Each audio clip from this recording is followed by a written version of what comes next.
Kia ora koutou, welcome back to this meeting of the Dunedin City Council. We're on item 14 of the agenda, draft operating budgets for 3 waters, which is on page, or starts at page 73 of part 2 of your agenda. Welcome, Mr. Dyer.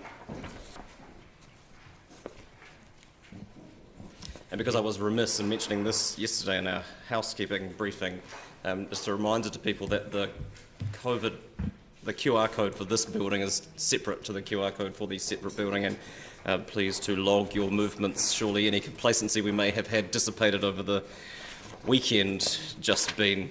Mr. Drew, Mr. Dyer, any comments from you? No, nothing to start with. Just take questions. Great. Questions? Councillor Littlefield. Tēnā koe, Your Worship. Tēnā kōrua. Thanks heaps for this. I've just got a quick 2 questions.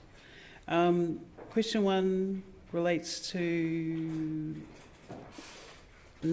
point 8 on page 74, I think, about the additional fleet costs because of increased staff of 48k. Is that one vehicle or how does it work? That is 4 vehicles, and that's the annual lease fees for those vehicles. And the second final question is relates to, and this is it's probably been explained before in past years, so forgive me for my lack of concentration. But the NFR or TSS, how's the increase been calculated? So that you're referring to the fees and charges on point 11. Yeah. So there's those refer to trade waste charges. Those are our 2 most significant, or the 2 most significant increases for the year. We have quite a complicated calculator that it aligns with our trade waste bylaw, and it goes right back to all of the costs attributable at our wastewater treatment plants. So it looks at the detail of the processes we undertake to clean up wastewater, and it then calculates the proportion of those costs that would be attributable to our trade waste customers. So we can then calculate a figure that that is fair and justifiable to charge our trade waste customers, which the vast proportion of our costs at wastewater treatment plants are paid for by rates, but a small proportion is paid for by our trade customers. We use a unit rate for that to try and make that fair. Different customers choose to treat things differently. We've had increases in chemical costs, air handling costs, which relate to electricity, and a few other costs as well, which have helped to push that up. But it is a small increase. I don't believe we've increased that charge at all for the last 5 years, but this is the first year that that's had to shift. Thank you. Councillor Barker. Thank you, Worship. I think this might be a question for the CEO because there's, a couple. There's a more generalist questions. When I look at the fees and charges for activities and pretty much most of the departments, they've all gone up 3%, and I just wonder because they went up 3% last time as well, I'm just wondering what the rationale behind that is.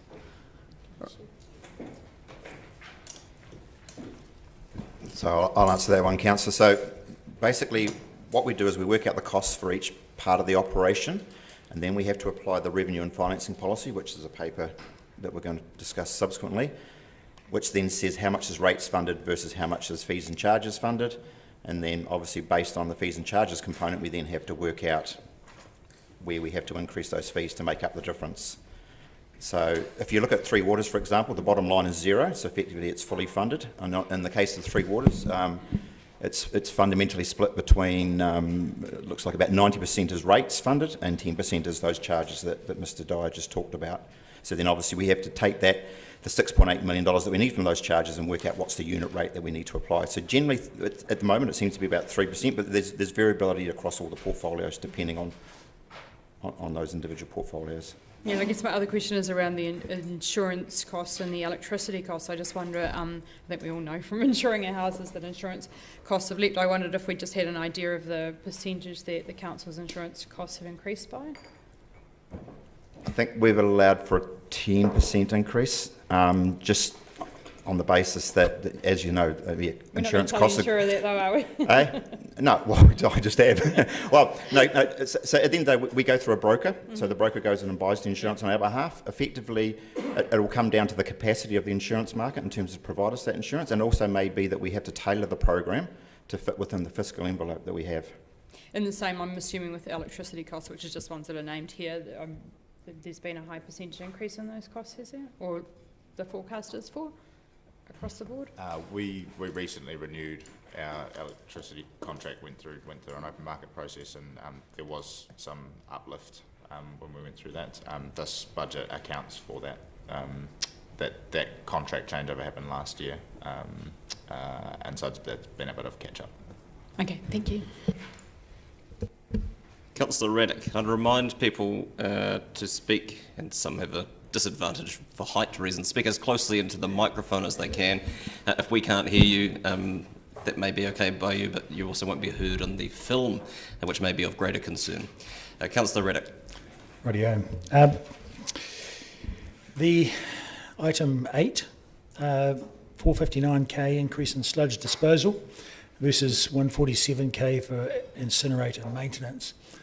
I had this idea that all sludge was incinerated, but is that for the costs while the incinerator is being maintained? Or is it something different? Both is the answer. So 147k of that 459 roughly is related to an incinerator maintenance activity. So that incinerator has been refurbished once or twice, I believe, since it was installed in the 80s. And is coming to a point where that maintenance is becoming really, really important, such that we don't have failures.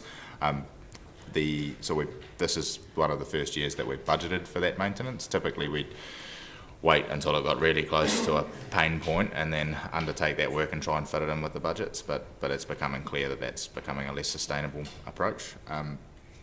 So we're planning to, through asset management processes, planning to replace that asset or to change the way we handle that kind of sludge activity in the near future. But for the next few years, you could expect to see about that 150k mark budgeted for incinerator maintenance.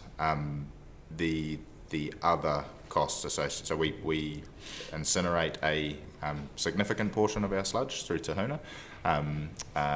However, there are still products that we need to take away, so that ash and other byproducts of that incineration are required for trucking. Also, all of our sludge from Green Island Wastewater Treatment Plant and our other sites is typically digested, but digestion also has a byproduct that is required for trucking. So that's what the rest of that majority of the rest of that cost accounts for. All right.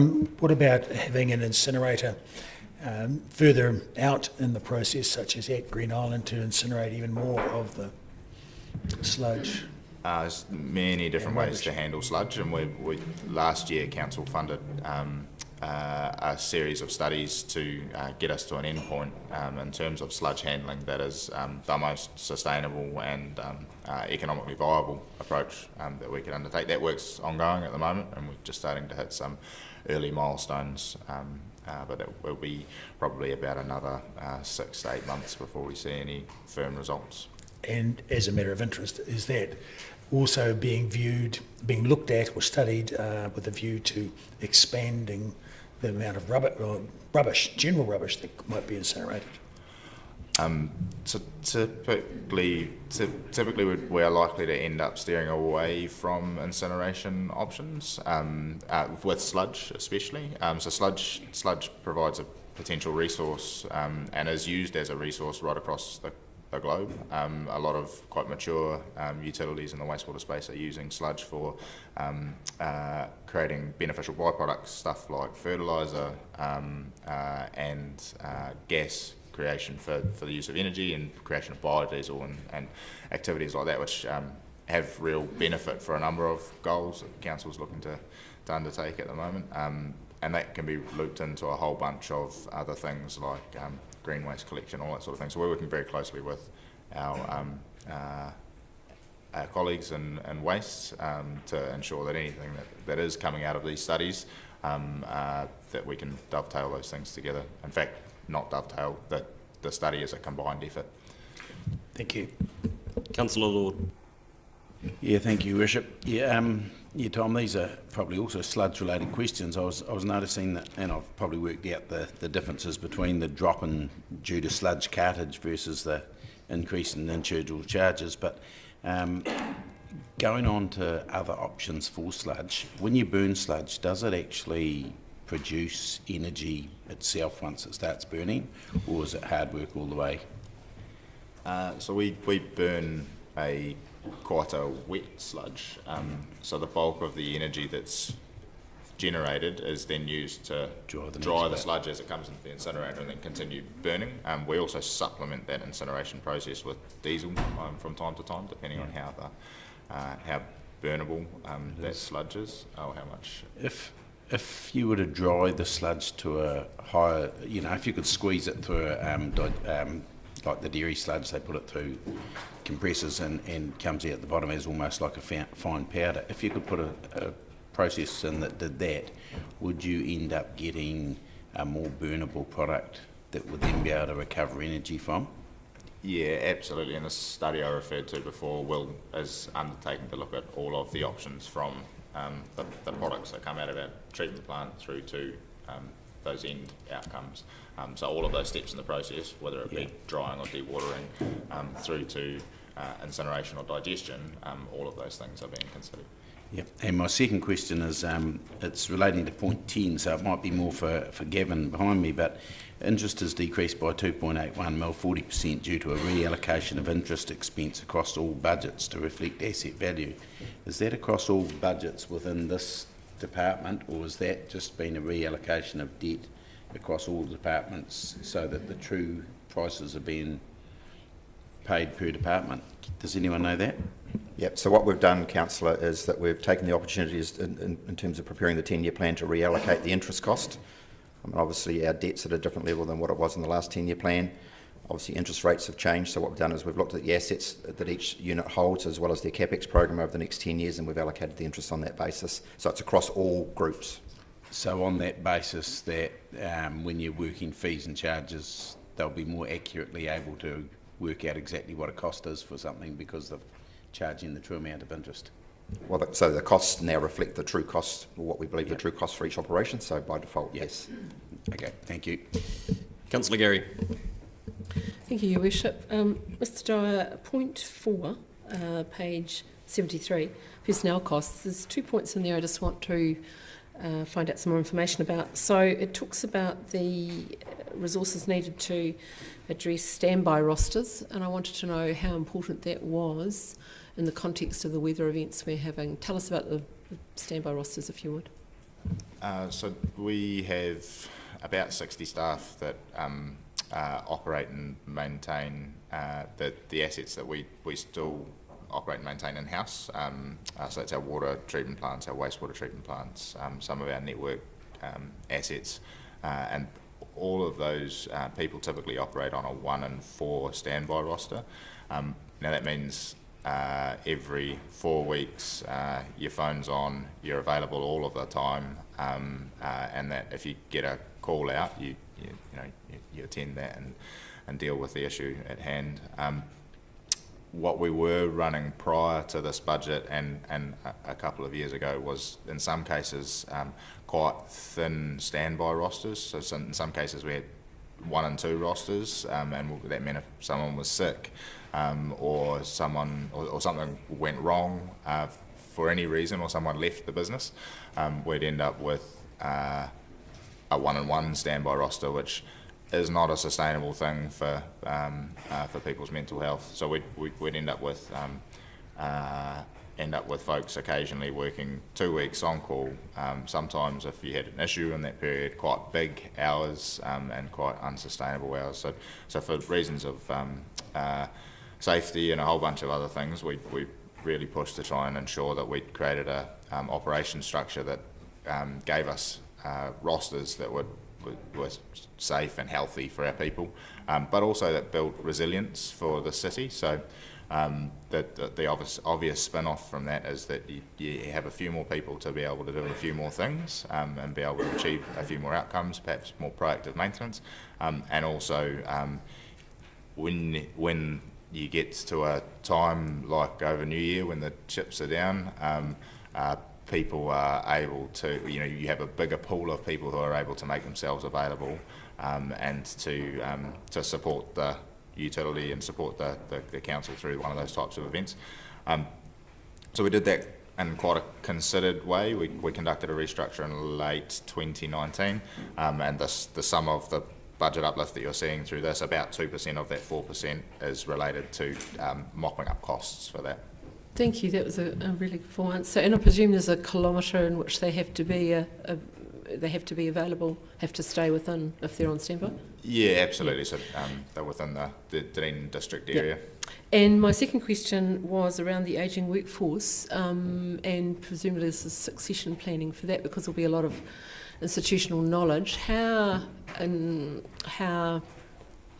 critical is that? What are we dealing with in terms of numbers? So that same uplift in staff and that same response to those standby rosters had a real benefit in terms of managing our ageing workforce. So back in 2019, we had 49% of those roughly 60 staff were aged between 55 and 65. So in a zone of your career that means that it's likely that people are likely to leave quite quickly. They're also quite skilled people with specific skills that the rest of our industries don't typically train. So operating a wastewater treatment plant, that is a specific skill set that's specific to each municipality, and maybe the odd activity like an airport. But those types of skills and qualifications, they're not nurtured by the rest of the industry, and we need to train people. So when we built those standby rosters, we also implemented quite clear training programs to skill up a fresher workforce for when those older folk start to either retire or do whatever else they might be keen to do. Thank you. Councillor O'Malley. Your Worship, I'm kind of following up on something Councillor Barker said, and your answer to trade waste charges and Mr Logie's answer to how the fees go up, because I didn't quite see the two line up entirely. And it gets to the general, and I'll raise it later if we get to fees and charges. So I'm really just raising the question now, but probably we'll raise it in greater detail later. You're basically saying you have an underlying calculation that determines the fee, and then based on the actual cost, you're doing a cost recovery calculation. And then, Mr Logie, I kind of got from you that you're saying that we look at how the Three Waters operation runs and what percentage of that is supposed to be cost recovery, and then we adjust the fee to hit that number. Is that correct? In the round, yeah. I'm wondering if they end up being the same number, which is what I'll raise later, because I know that with the solid waste, with the landfill, we ended up applying that percentage rates increase to the fixed government levy by accident over years. So I'm just cautious that the calculation that they do and the calculation that you do may result in a slightly different number, which would... So I could probably provide some answers to that. So there's a portion of our charges that relate to a calculator. So we've adopted a calculator at a certain point in time, and that calculator is always used to fit those charges to any budget. The 3% element, we've gone back and looked at a number of these charges a number of times over the years. It's quite a big and lengthy exercise. We do it every few years, but not every year. In this case, where you can see a 3% charge, either we've done that calculation and it was really close to 3%, and therefore we've run with that, or we have not done that calculation this year and it'll be picked up in future years. Yeah, and I'm not actually particularly worried about this calculation per se, but the general approach to which we're doing it, which I'll raise later. Yeah, and councillors would have noticed that there is no separate report for fees and charges, as there has historically been, that the fees and charges are included in the OPEX budgets per department. So, Councillor, when you say you'll raise it later, you've got plenty of opportunity, I guess, if you want to make general comments in debating any of the OPEX budgets around the approach to I might fees and raise charges. it at the next annual plan. The whole point, this has been an ongoing commentary for me, and it's been one where I'm just... we don't. I know you do these calculations, but they're not shared with the council as to what the basis of the calculation is, and so I'm not from governance position fully informed, I guess, from my position that every department's doing it exactly the same way, and that we are in fact only doing cost recovery, and we're not doing basically another rating through a fee, which would be inappropriate, I guess, in my mind. I was going to encourage you to speak to it. I did keep wondering why I wasn't there, but because normally it's an item of itself and it causes this actual debate. I guess I don't need to bring it up again. I'll bring it up this one time. I was going to encourage you to raise it in debate, but I feel like you perhaps sufficiently have at this point. But we can get to it when we get to debating a resolution of some form. Councillor Elder. Thank you, Chair. I just want to raise a question on page 77, expenditure by activity at the bottom there. Just around Three Waters management, which is -1%, and planning -5%. And I was just wondering, is that around capacity? Is that around paying consultants or going in-house? What's the story around that? So the 5% in planning reflects we're coming to the end of a project, so council specifically funded the coastal plan work. That will finish, or the bulk of that will finish this year.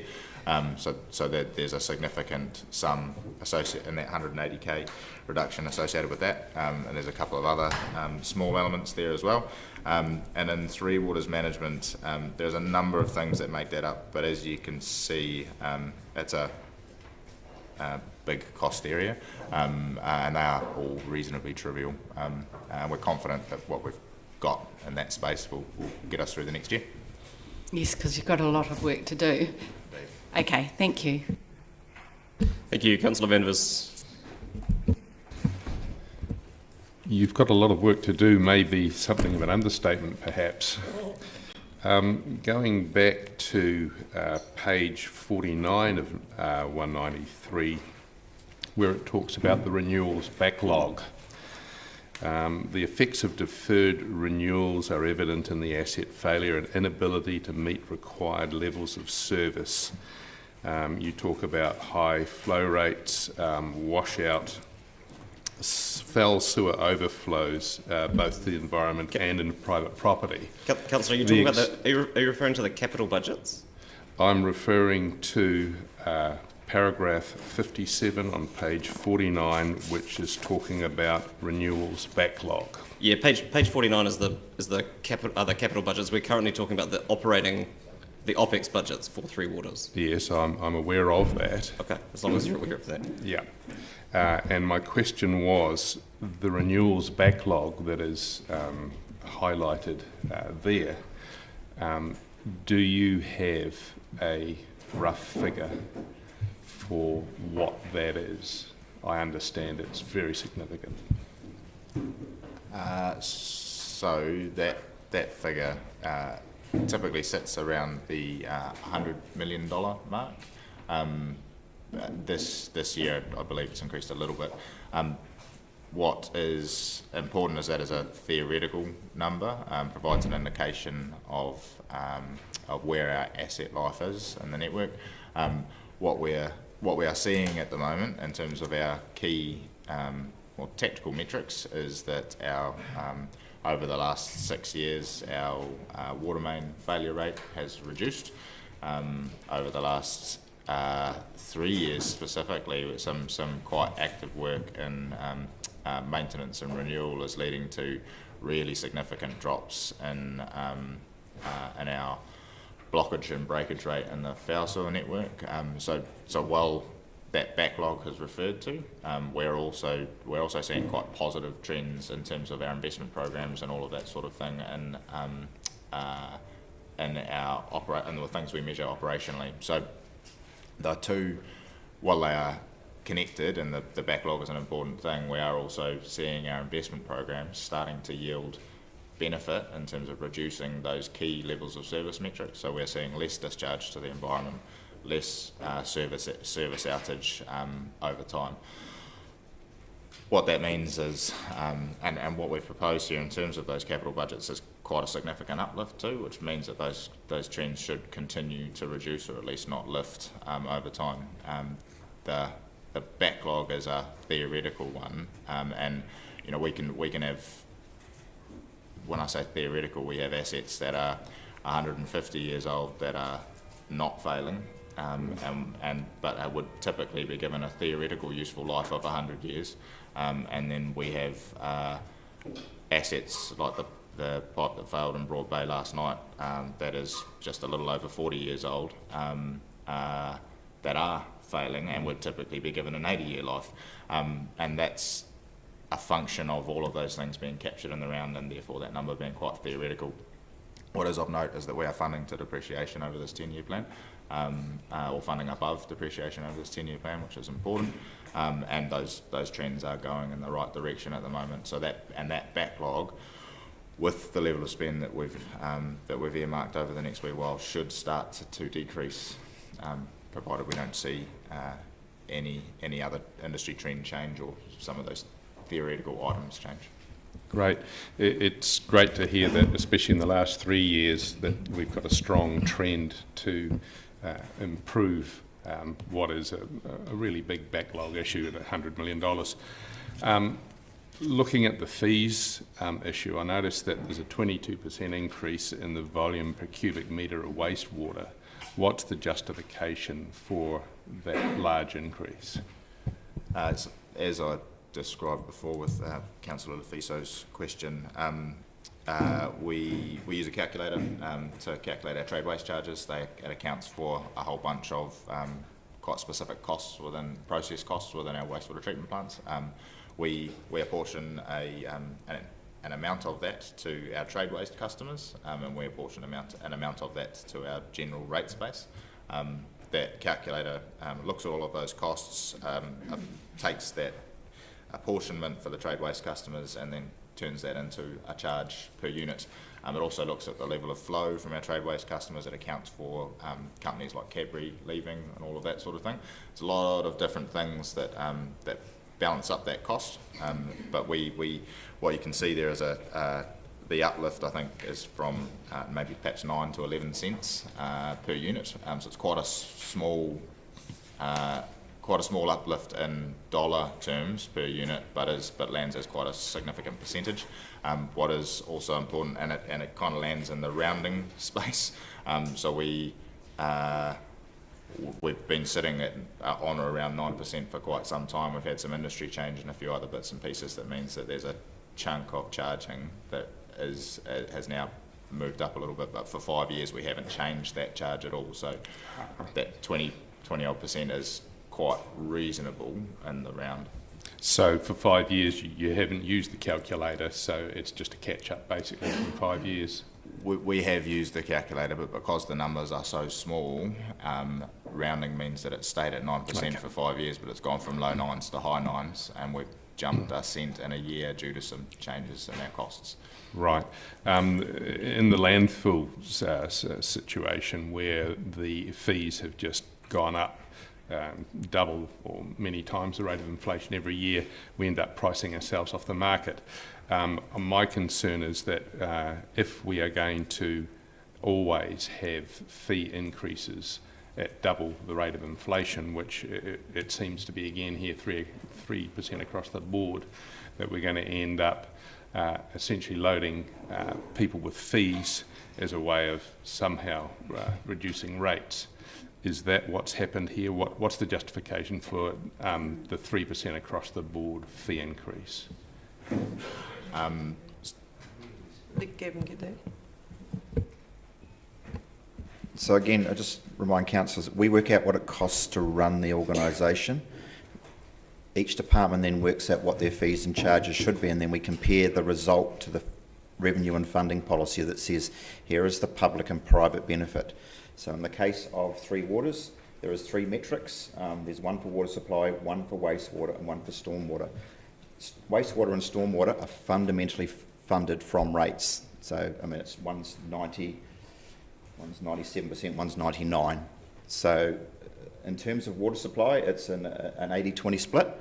So effectively 80% is funded from rates and 20% is funded from those customers that pay for their water usage. So effectively what happens is the departments will calculate what they think their fees need to be, and then we compare it to the funding policy to make sure that it's within the rounds of what the funding policy is. So obviously if we had a change in pricing that resulted in going outside that funding policy, and you might go plus or minus 5%, then we might have to adjust our prices by more or less depending on how it all sits. Does everybody understand the principle? So we work out what it costs to run it. The departments work out what fees and charges they think they should be charging, and then we make sure that it lines up with the policy that's set by council. Thank you for that full explanation. Final question. The reason for the constant increasing in costs to run it, why does that always seem to end up at several times the rate of inflation? Because the cost to run it is the driver here, right?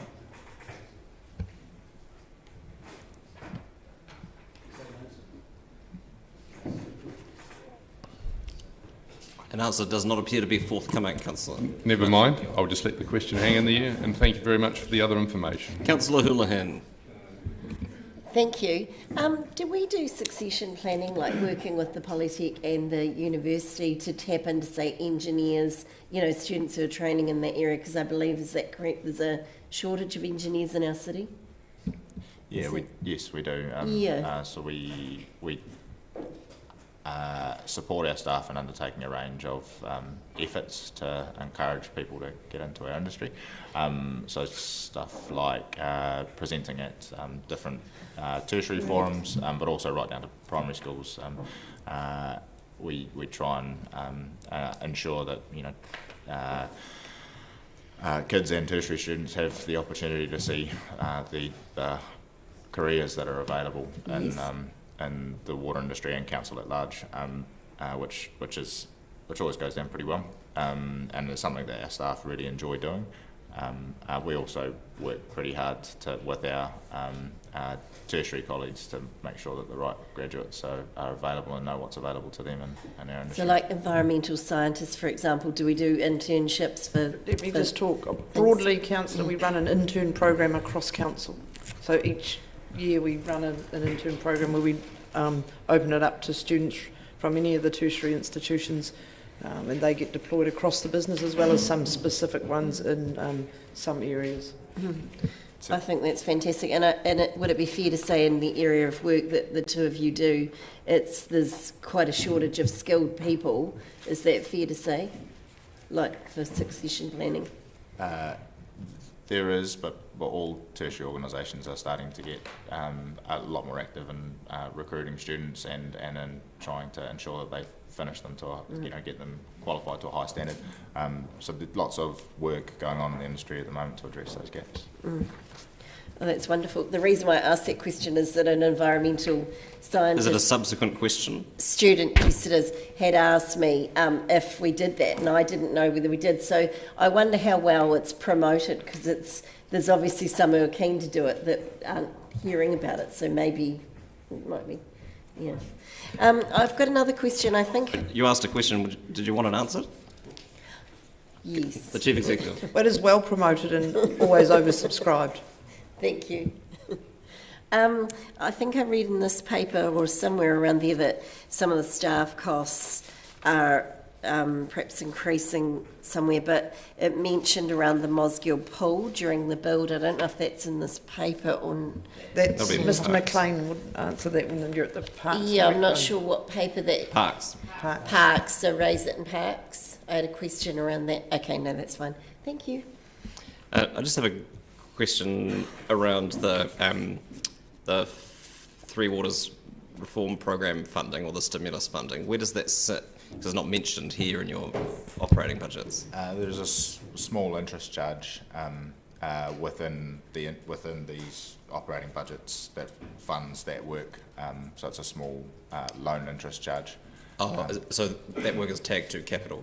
That funding is tagged to capital works. It's tagged to some loan funded work, yeah, which is mostly operational but is loan funded. Okay, that's fine. Councillor O'Malley. So it's sitting in the capital budget? Well, it must be, because it's not sitting in the operational budget. It's Oh, I don't, listen, we can sort that out. this operational budget focuses on the current Three Waters books. The book impact of that work doesn't sit within this budget, but there is an interest charge that sits within it. But so that's how the fees and charges and rates pay for that work. So there is an interest charge of about $40,000 or $50,000 that is within this budget. Yep.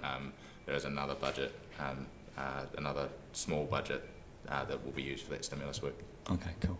I have in the news recently there's been the issue of breaches of trade waste discharge, and I guess my question would be, we obviously are hearing in the news that we don't have much authority to exercise levies or fines to change behaviours. Does it have any effect on operational costs? I know you say it doesn't affect our own outflows, but if you get a bolus of a non-compliant discharge into your treatment stations, does that bring a cost upon us? Yes, is the short answer.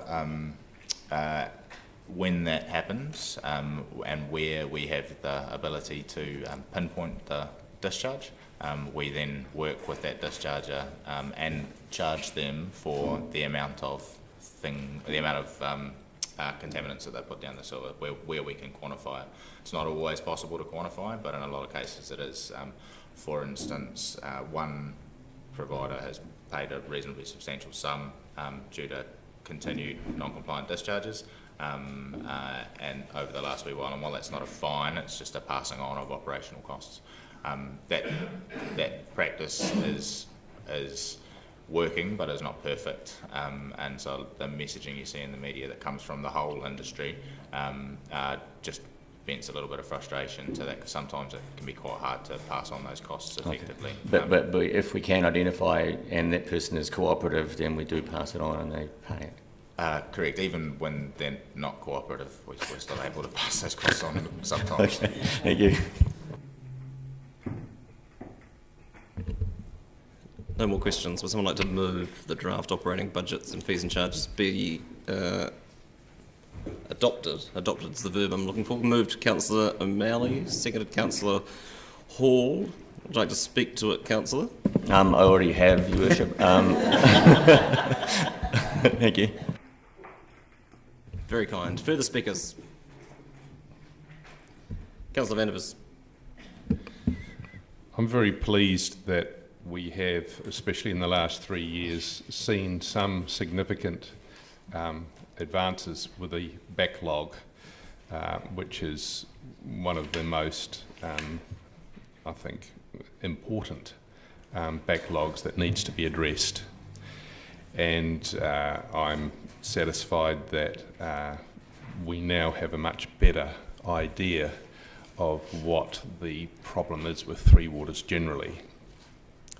I would like to make a point, though, regarding the 10-year plan spending, which is highlighted on the graph in item 8 on page 77 of 188, that is to say, the last section. And if you have a look at this Three Waters budget, you'll realise that most of the spending in terms of dealing with the renewals backlog comes from 2027 onwards. That is to say that in the next 4 years, it really doesn't ramp up as it should at all. And given that we regularly look at our 10-year plan, the amount of ramp up in the distant future is, quite frankly, not something that can be relied upon, especially if you look at the moving umbrella problem that I referred to yesterday. That is to say, we're not going to spend the money in the short term, but it is going to be spent, but much, much later. The problem is the much, much later moves, and we never get there. So in terms of agreeing to this item, I can vote for it, and I'm very grateful that we have good information here to show that it can be voted for.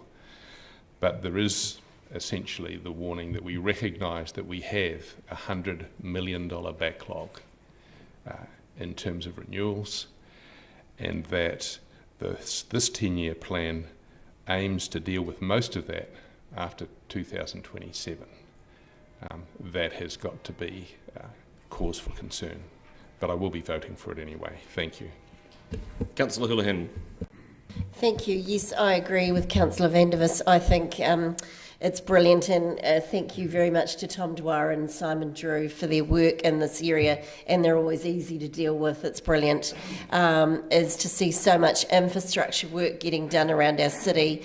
It has been one of the major things that's holding back development in a time, at a time when we've got a housing crisis.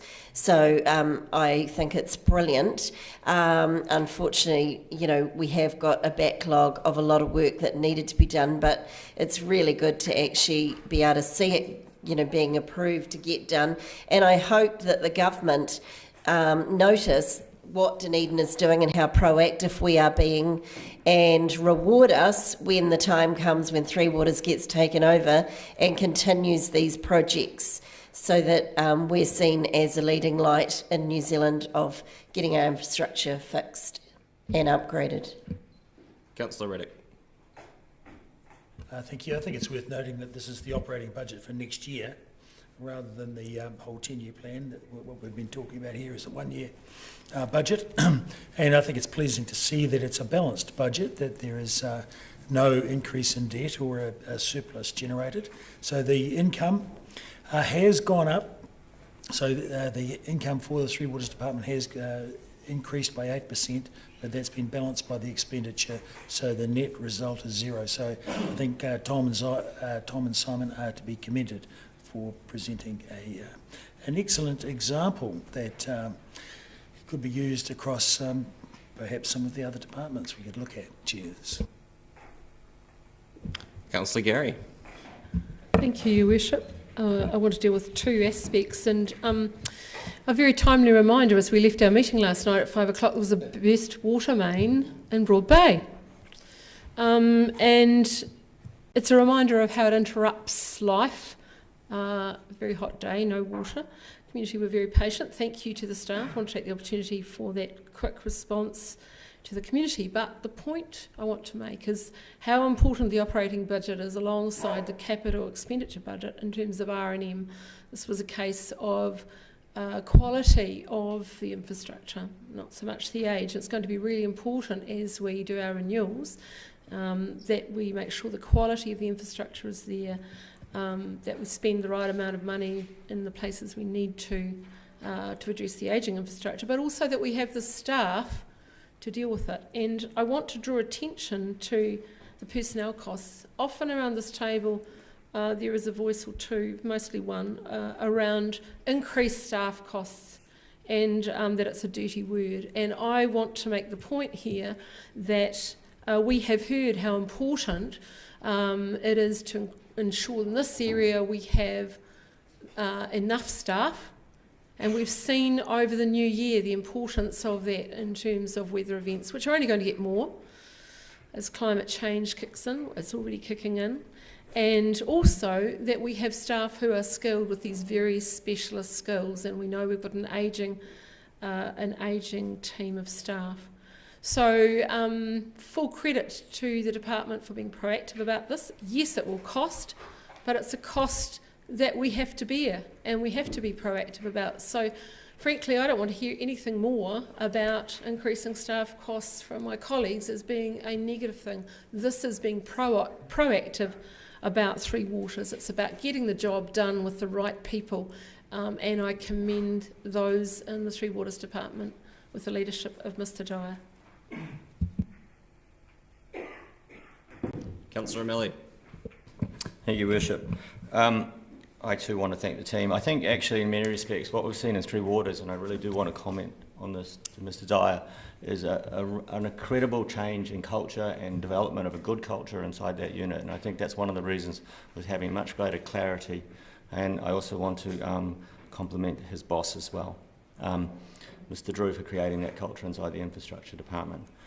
It's funny that I find myself replying to an item 2 items ago, but the issue of renewals was raised when we looked at the capital budget, and the explanation given for why it ramps up is because we have to develop the market's ability to supply. It is not in any way an intent to postpone or get away from our obligations. It is a simple matter of fact, as raised by the CEO yesterday, that we do not want to get into a situation where we overpromise and underdeliver, but we need to put together a sustained and consistent plan of works in front of them so the industry can ramp up to meet it. And that was the explanation given yesterday, just to remind everybody. I want to also concur with Councillor Gowrie that you cannot plan without staff to do the planning, and you cannot execute these things without the staff to do the execution. We must always be cognizant of the fact that we do not want to be wasteful with staff spending. We don't want to just keep shoving more people into a room and hoping that it achieves a better outcome. But on the other side of it, we cannot take that argument and flip it on its head and simply say that we can just sloth people out of the room and suddenly everything will be cheaper and better. So it's all about balanced expenditure and investment, and I think that this team almost does exemplify best practices inside the council at the moment. Thank you. Thank you. I'll put it. All those in favour? Those against? That's agreed. Item 15, Shaping Future Dunedin Transport Programme, a follow-up from the agenda in December. It's on page 91 of section 3, or part 3, of your agenda. Ms Benson, welcome.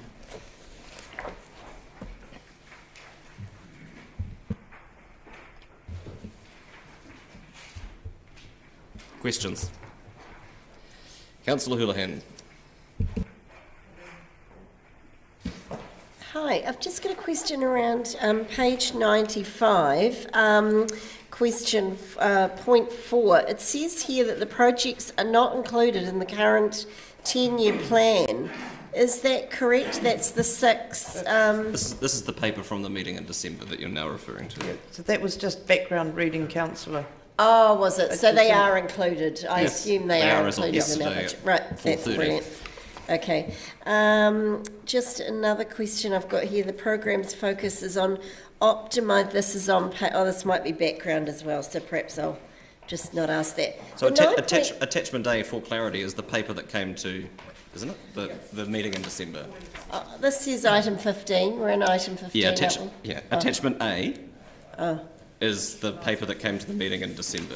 This is background to where we asked for greater information about the scope of those projects, and that is what is presented as the substantive report. Okay. Can anyone explain, I'm just a wee bit confused with, is it 9.8 million on the signage? I mean, I'm all for showing people where there's extra parks, but I nearly fell over backwards when I saw that price. I thought for a sign to tell people... is there any explanation as to why it's so? It just seems expensive, or does that compare? You know, like is that the price that other cities pay for that type of system, or? I just reiterate a point I made in the 14th of December meeting. So these budgets are based on concepts, estimates. There's still lots of work for staff and council and the community to go through to get to an implementation phase. Right. And that they have been based on what other cities have done and what technical experts in the area have provided. So that 9.8 million could change, it could be less, is that what you mean? Potentially. Right, okay. Just seemed like a lot of money. Have I read it correctly that it says that despite there being an issue with parking, that people are wanting more parking, that we're not going to add any more new parks? Did I read that in this paper? Somewhere, one paper I read it in. I don't think so. There are plans to add more parking to areas such as the industrial area. Right, okay. Because where it's explaining the use of the sign, it's worded in either this paper or another one where it actually says that despite people going to direct them to parks, there isn't actually going to be any new parks. Can you just clarify that? So Councillor Benson Hope just said there's plenty of car parks now. Is that correct? Well, with the information that we have, the studies that have been done, and one of them was presented in the George Street papers, is about 20% of parking spaces in the CBD are still available at peak times. Right. So that's the information we have. And I guess staff's focus and what's included in this budget and what's also included in our levels of services to collect better data on parking so the council have better information to make informed investment decisions. Given it was the highest concern of the residents in the residents' survey, do you think the public think that there's enough parking? I don't know if that's a question for staff. I wouldn't want to speculate on. And I'll remind people that this is literally the scope of the work in this Shaping Future Dunedin transport program that was signed off in December and has been included into the capital budgets as of yesterday. It's effectively background at this point, as requested by council to this meeting. Thank you. Councillor Walker. Yep, thank you, team, for the great report. A couple of questions initially. I guess this is to do with the bus priority corridor safety plan and the park and ride. Is it, in your opinion, are those two interconnected? Certainly the park and ride. Would the park and ride sit in isolation to the Princess Street corridor and vice versa, in your opinion? No, all of the packages are trying to create an integrated transport network. So one lever affects another lever, so we're looking at it holistically as an integrated system. And the second question just relates to the bike hubs. Do you have any idea at this stage, or is it too soon to take a stab at what sort of capacity those bike hubs will have?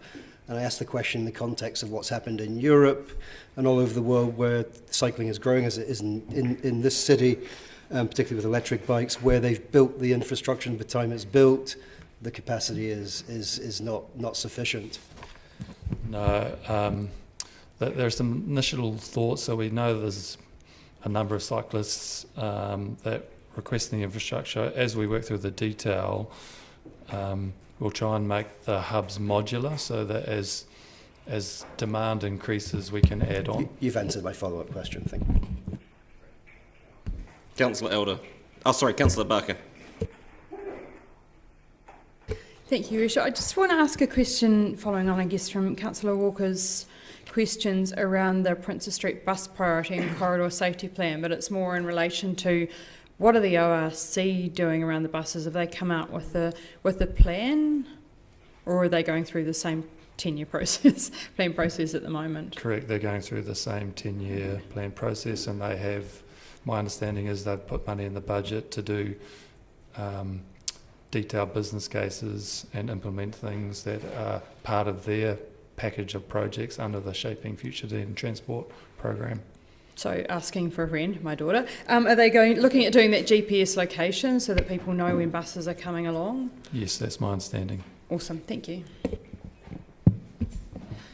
Were those budget items not to survive the regional council's 10-year plan process?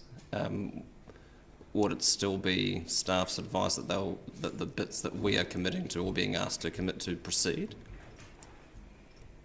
Can they exist? I mean, would it work without them? Many still would. I mean, I guess if you're looking at it as an integrated transport network, there are still benefits for other modes of transport. I was specifically talking about the stuff that relates to the public transport stuff. The park and ride. Park and ride, there'll be less benefits if there are no express buses. But we're unlikely to know the outcome of their decisions before our deliberations meeting in May. Do we know? It's probably not a question you can answer, but it'd be useful to know how the timing lines up from a decision-making point of view. We'll have a look at that, and we'll have an indication of what they're including in their consultation document in advance of May at least.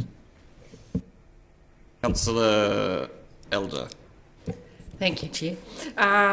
NZTA, they subsidise a lot of this work at, as we can see, financial assistant rate, 51%.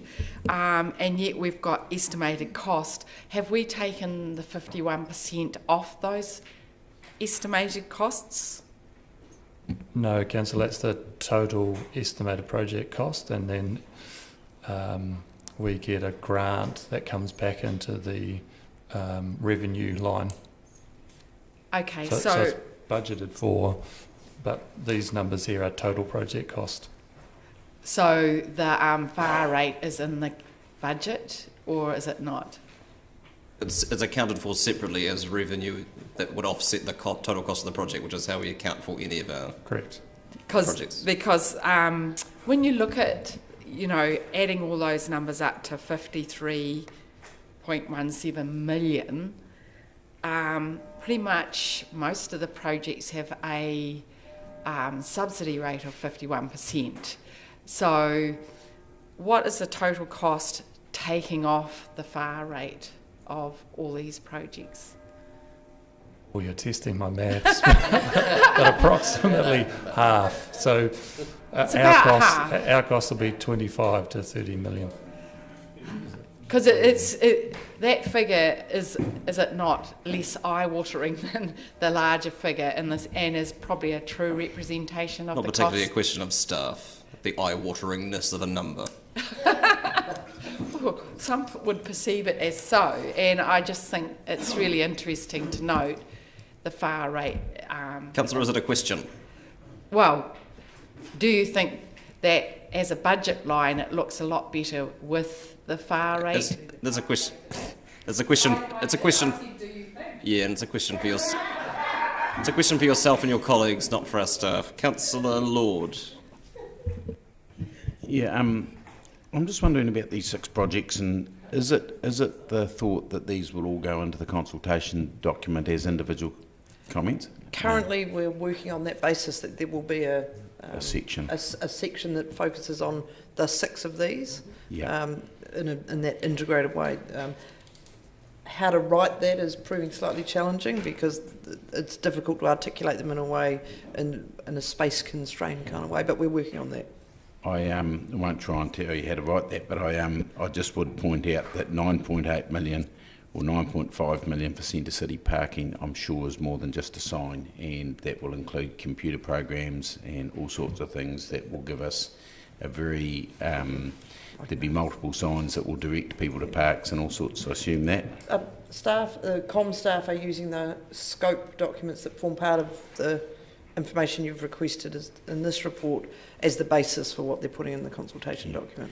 And the other question I have, like in terms of a CapEx program of 1.5 billion, taking off 7 million or 5 million is reasonably insignificant numbers, but I just would like to ask about park and ride, and is that something, I know Councillor O'Malley just loves the idea, but I just do not think that people will tend to use those things, and I'm just wondering, is there some good work being done to check before you start buying land or developing these things that people will use them? Because, I mean, a lot of people won't.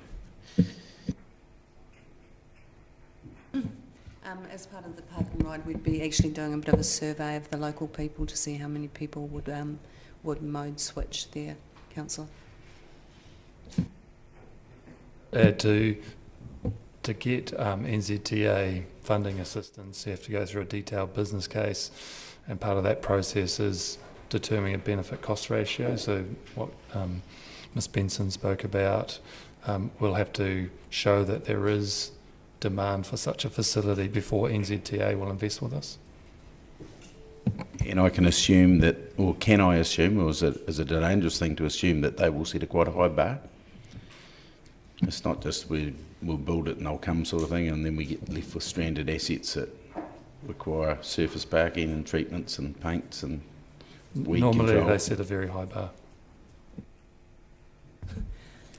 Now perhaps more than ever. Councillor Raddick. So is there any provision in this plan for any central city parking? No. And The central city parking management, that's about computer programs and signs and price adjustments on the parking that does exist. That $9.5 million for that, does that attract any financial assistance from Whakatahi? No. So that's entirely on us. So are you aware that that 9.5 million at the 35,000 would make 300 inner city parks? Could build? No.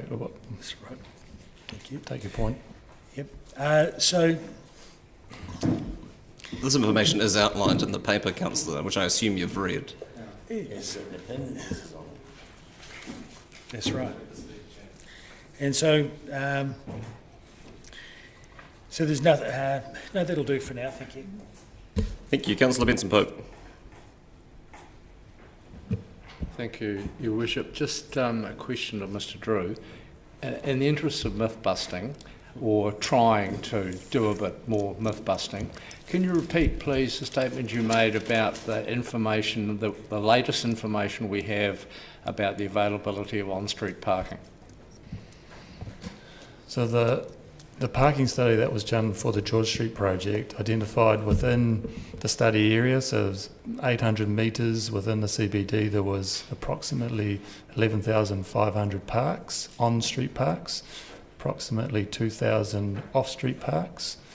At that point, when that survey was done, 20% was still available, so in the order of 2,500 parks still available. Thank you. And in addition to those parks available, we also anticipate, do we, that there is considerable availability or space available in parking buildings at various locations? Yes, the buildings that we did look at, the occupancy was similar to the on-street parking. Thank you. Councillor Hulain. Thank you. What have I got there? I'm trying to read my shorthand. The harbour arterial, I don't feel like I know enough information about it, and I've got concerns, but it's mainly because perhaps I don't know enough about it, and I'm not sure whether I missed a presentation on it, or I don't think we've had one, have we? Or like a full detail on how that's... My concern is, and my question is, I'm coming to a question, is how will it affect the everyday people, like, you know, for driving along there? Will it initially cause disruption? The aim of that project is to make that route more efficient. So I'll speak to one example. At the moment, there's a pedestrian refuge point at the near the railway station where the overbridge is over the line. So one of the elements of that project is to extend that bridge over the arterial so that the traffic's not stopped for pedestrians and pedestrians can just go over. So there's a series of improvements like that that will make that route more efficient to move across the city. So is the concern that, you know, to do the reasoning behind wanting to do this is because it's given the reason about the hospital build, is the concern that when the hospital's being built, the one way might be limited or cut off, or what's the concern there? Well, I guess we're anticipating that during the construction of the new hospital there'll be increased traffic movements with delivery of materials and staff, which will impact the state highway.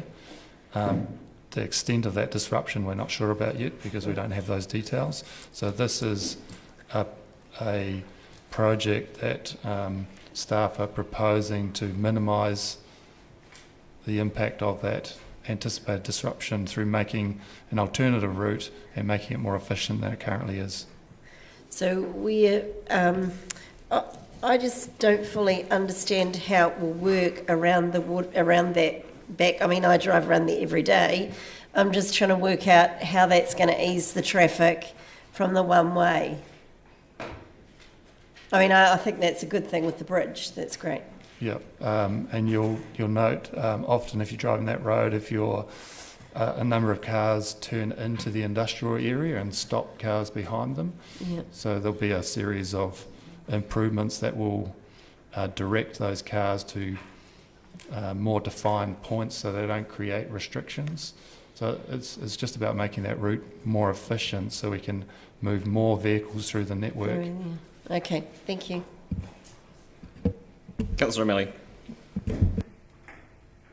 Your Worship, I note we're noting this. Definition of park and ride.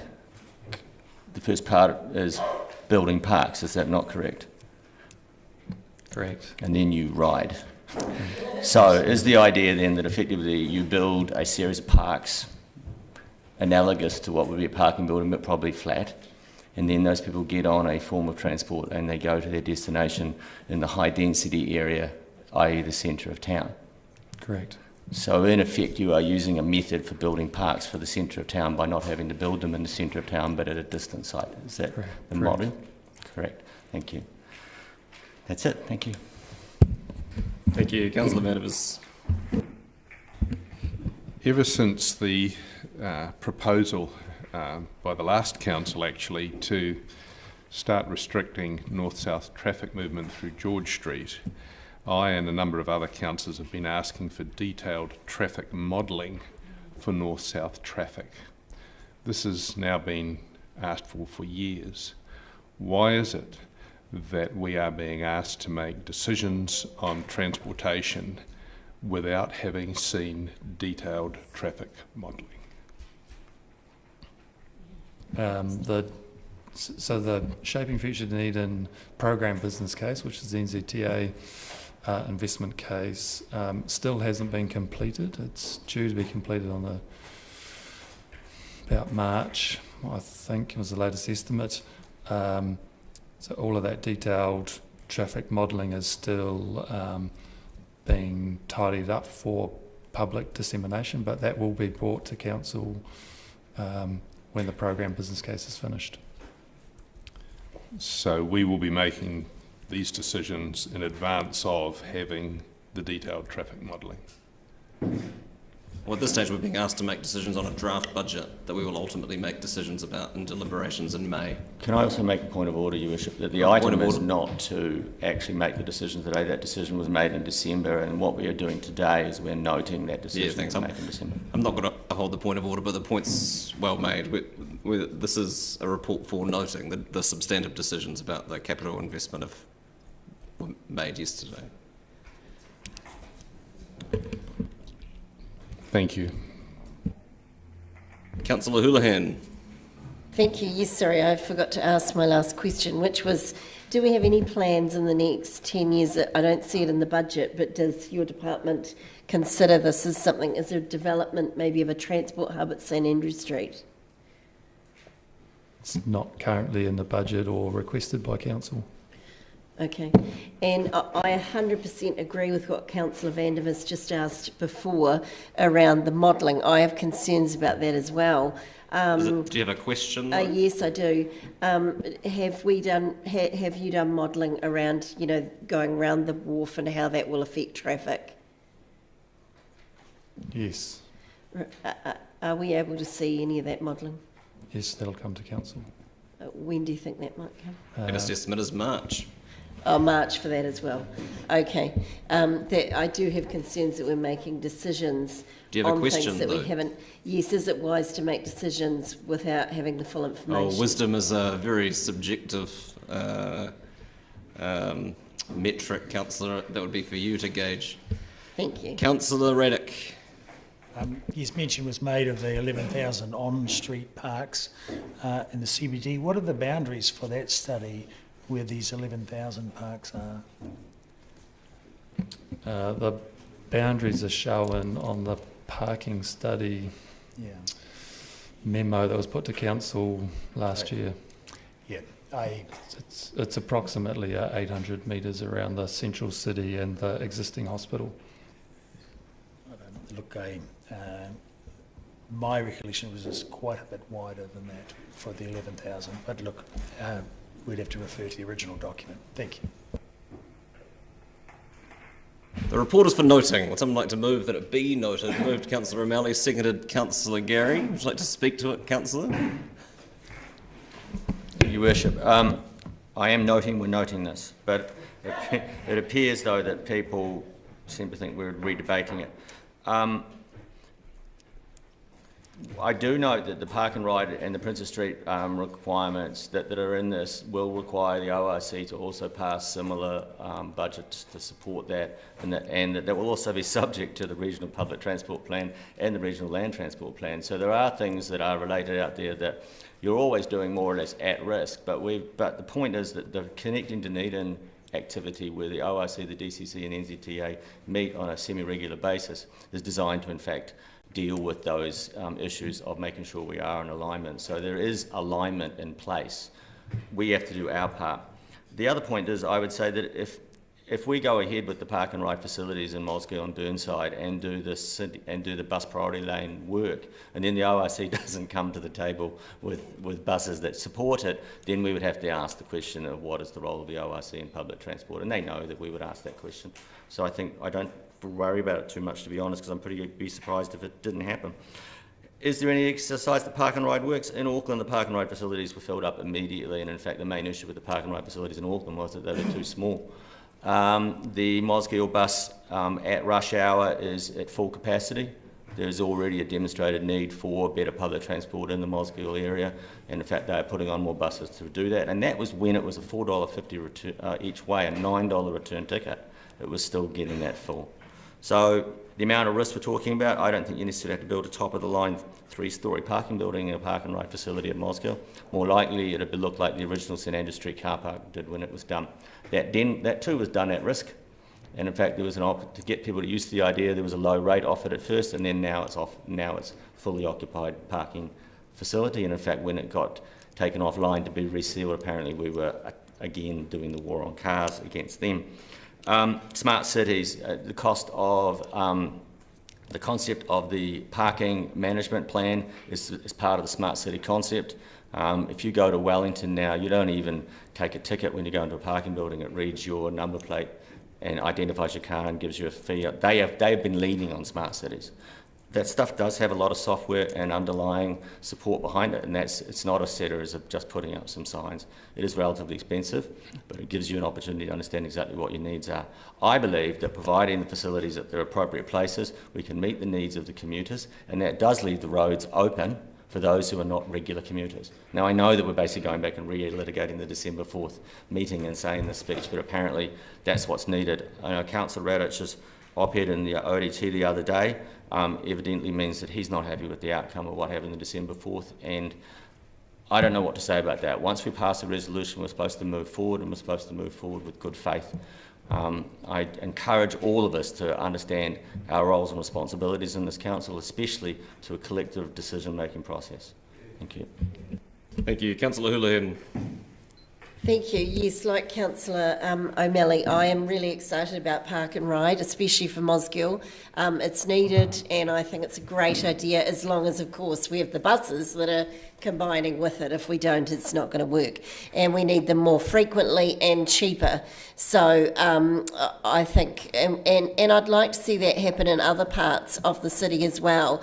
Not definitely Mosgiel needs it, but, you know, South Dunedin, North Dunedin, there's lots of areas you could look at doing that. Through this report, I know we'd talked previously a lot about a loop bus, but I don't know whether I missed it in my reading, but I didn't see a lot of mention around our loop bus in here, and I hope that we have a loop bus that is still happening, that I assume it is, so that's a question which I can't ask in debate.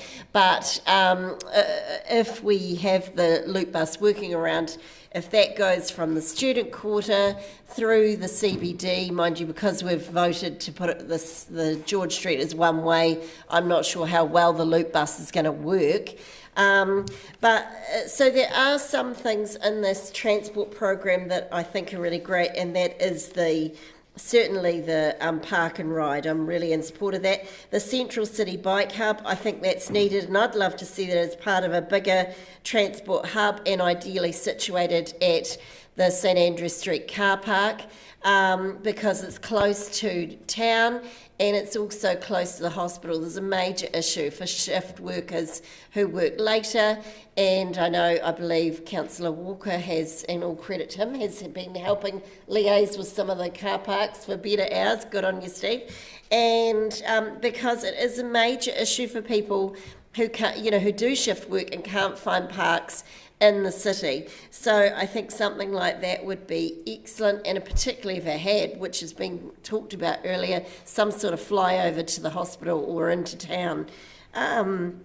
So I would support, as I said, that central city bike hub, because a lot of electric bikes are expensive.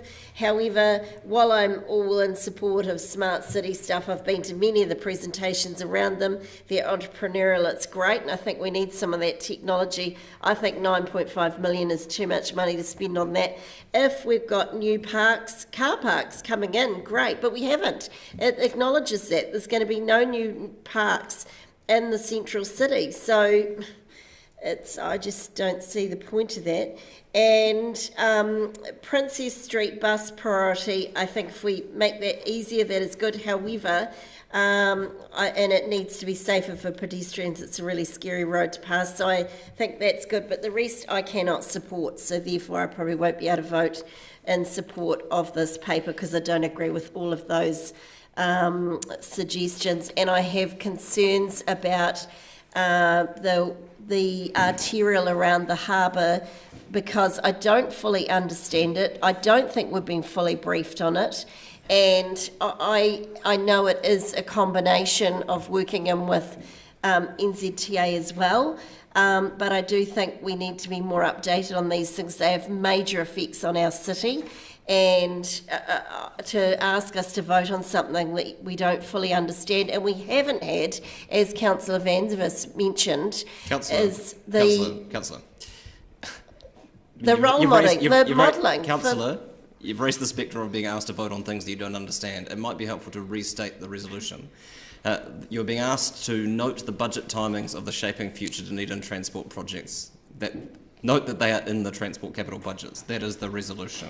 The debate isn't about, we've had the debate about the projects themselves, and they've been included in the draft budgets for the next 10 years. So just so you know what you're being asked to support here, it's not the substantive projects themselves, just noting that the timing is in the related transport capital budgets. Yeah, I do have concerns about noting a report without having seen detail of the modelling of how it's going to affect our city and the flow of the traffic around the city and what impact it's going to have on the everyday people that are trying to get round and just get their business done and get out of the city without being held up for hours. Thank you. So I will not be supporting this paper. Thank you, Councillor Raddick. Sorry, my apologies, Councillor Walker. Thank you, Your Worship, and I'm happy that we are noting the report. I'm also happy that potentially one of the world's great small cities is moving towards being one of the world's great small smart cities. And I also want to echo the thoughts of, or the comments made by Councillor O'Malley in relation to Councillor Raddich's op-ed. Very pertinent, and thank you for saying what I was going to say. I'm also delighted that these 6 projects will form part of the 10-year plan consultation document. They are, in my mind, they form a fundamental part of what we're doing in terms of the Shaping Future Dunedin Transport programme work, and thank you to staff for all your work on that.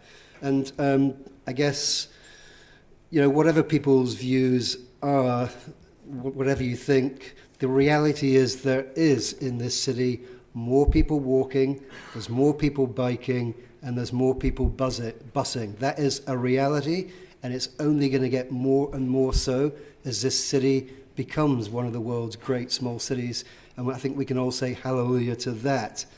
This is not done. What we're doing here is not done at the expense of car users. It's not a hatred of cars. It's just because it presents another viable alternative for people who want to partake of that alternative. Is there anything wrong with that? I don't think there is. I see that completely as a win-win. And for the people who around this table continuously, in whatever debate we're having, bring up the parking question, which really is not part of this, this work is done for the benefit of people who want to find parking spaces in this city. That's the point of this stuff. I biked in yesterday, freeing up a park. I bike in most days. I have many, many people. In fact, our CEO, I believe, has just bought an electric bike. And many of my friends have bought bikes, and many of my friends have decided to walk. And many of my friends, thankfully, because of the work and the advocacy we've done towards the OSC, are now taking the bus. Because guess what? They got on it when it was free. They get on it now because it's $2. And many of them said to me, I wish I'd discovered the bus years and years ago. My only fear I have with this work, and I brought it up earlier, is that we don't run too far behind the wind of change that is happening. And I won't quote Python today. I'll defer to John Lennon, and I'll use a quote from John Lennon. Life is what happens to you while you are busy making other plans. In essence, I think we run the risk that by the time we as politicians have made our decisions about these 6 projects, that there will be more people cycling, more people walking, and more people busing, and we'll have to do more. So let's just caution against that. Thank you. Thank you. Councillor Raddick. Yes. This paper is for noting, and these measures have not been passed, neither have they gone for consultation yet. So it's entirely appropriate to present to the public an alternative that they may wish to speak to and submit on. And this program does nothing for the inner city parking, for the movement of traffic through Dunedin other than the heavy traffic bypass. And I really feel that the park and ride at Burnside is a very long way out with no public transport in place to get people to ride, to enable people to actually ride into town. Mosgill, sure, there are a lot of people now using the bus, and that bus is full. That, in my observation, is the only bus that is currently full. Most other buses, even the St Clair bus, which is quite a busy bus, relatively still has low numbers of people on it, even at rush times, even at the busiest times at 5:30 of a night, for instance. So I think it's entirely appropriate that people are aware of some alternative options, and that the prime concern of the public of Dunedin, as exemplified in the residents' opinion survey, namely parking, inner city parking, is addressed, and in particular the new hospital. So there is no plan for public parking at the new hospital at this stage, and I think it's important to address that. And those concerns are not addressed. And similarly, people are talking that active or public transport is going to carry a huge number of the people of Dunedin in the future. And I think that is quite a stretch of the imagination when we have such a far-flung city. We have a very wide geographical area. We have a lot of hills in the road. While electric bikes are helping that, we still have weather. And whilst we have a beautiful day today, it apparently will turn southerly and will get very cold later this evening. So, the weather is very changeable, which does dissuade people from riding their bikes. And so in terms of practicality of what we have for a transport network and a transport situation, this initiative does not address it. Consequently, I do not support it. And I think it's important to be able to put up some alternatives rather than just say, well, I don't like this. Here's a possibility for something else. And the money being spent on this would build a great number, would build about 800 parks in a multi-storey building. So not that is parking is the sole consideration, but having a park and ride facility at St Andrew Street would deal with the very significant issue for the hospital staff, but also commuter parking for the inner city and industrial commuter parking, as well as stadium and many other people in that close vicinity, such as the university and Polytech. So there's a range of issues that are not addressed here, and whilst it's a $50 million program, 30 million of it is attributable to us, payable by the ratepayers, which is quite a significant amount of money when to not address the key issue for a great many of Dunedin residents at the moment. So I cannot support this paper. Councillor Barker. Thank you, Worship. As Councillor Raddick said, this is a recommendation or a motion to note the budget timings of shaping future Dunedin transport. I don't really consider that it's a chance to debate. I've often said that if people rode their hobby horses, we might solve the transport problems quite quickly. However, what we're going to be going through is the chance for public consultation and thoughts and opinions. This is why we are passing the budget timings. This is why we had the meeting in December to talk about these things, and we will have ample time in May. I think there's 5 days where there's the hearings, there's all of the rest of the time. So I'm just going to support noting the budget timings, which is what, as Councillor Raddick said, the paper is about. Thank you. Councillor Vandervis.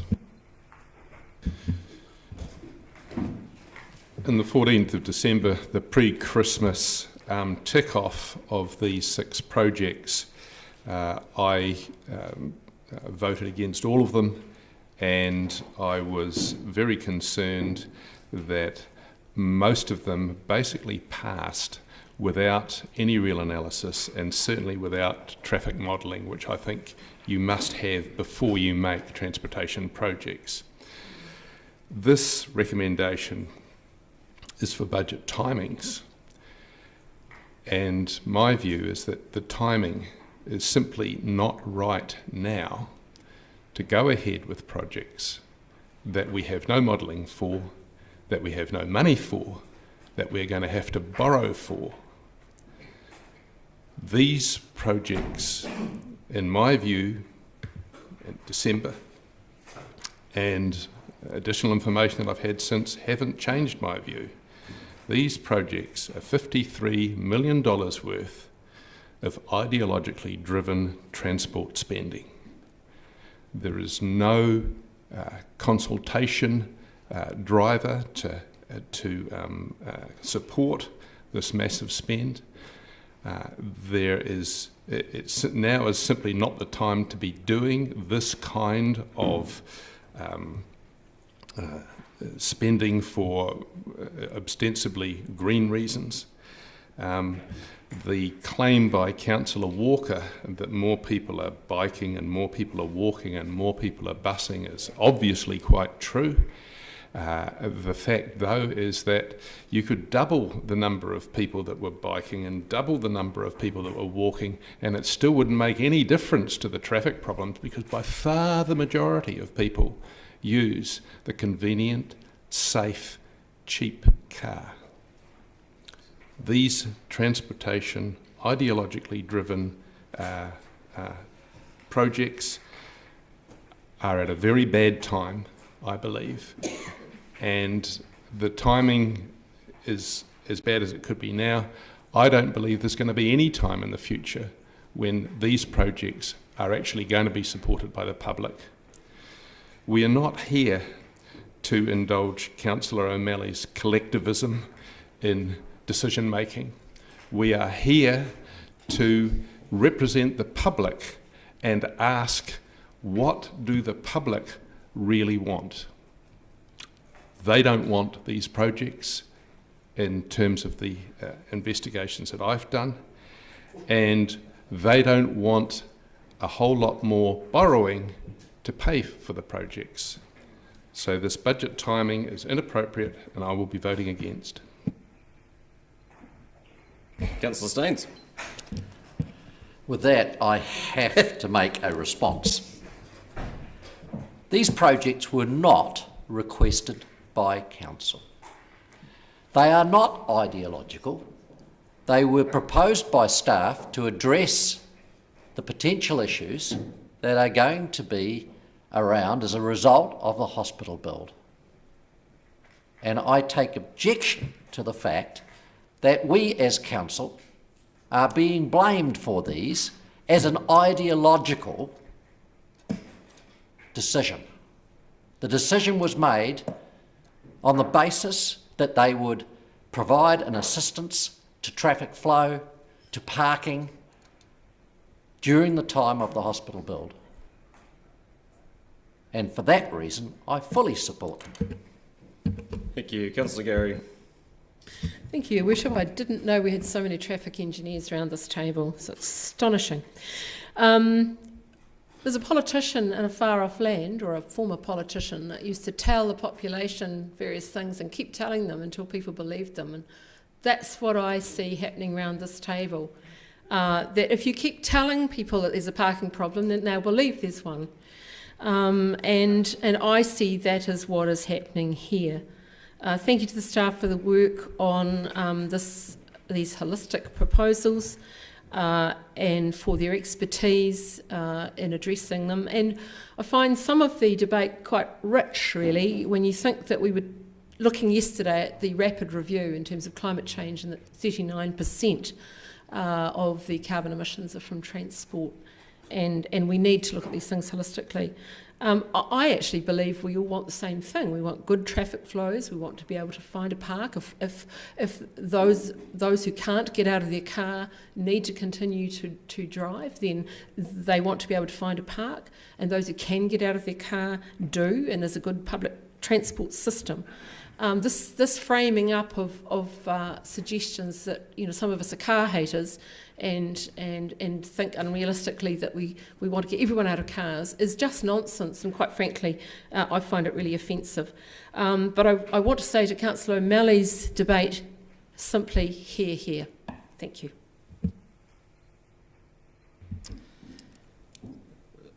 Thank you. I just want to respond, and I'm aware that the debate has very, very little bearing on the resolution at hand, but these things can't go unchallenged. I do find it remarkable to listen to Councillor Vanderveers advocate for the safety of the private motor vehicle, and I would suggest trying to make that argument to the family and friends of the 320 people who died on our road network last year, and the thousands more who were seriously injured. And if you don't care about that, you should at least be concerned as a fiscally responsible individual around the cost that has, not for our public health system and for our wider Point of order. Point Your of Worship, order, you are falsely representing what I've said. We are talking here about safety in city, urban areas. You are talking about car accidents out on the open road, and trying to say that I don't care about people dying in cars is obscene. I wish you to apologise.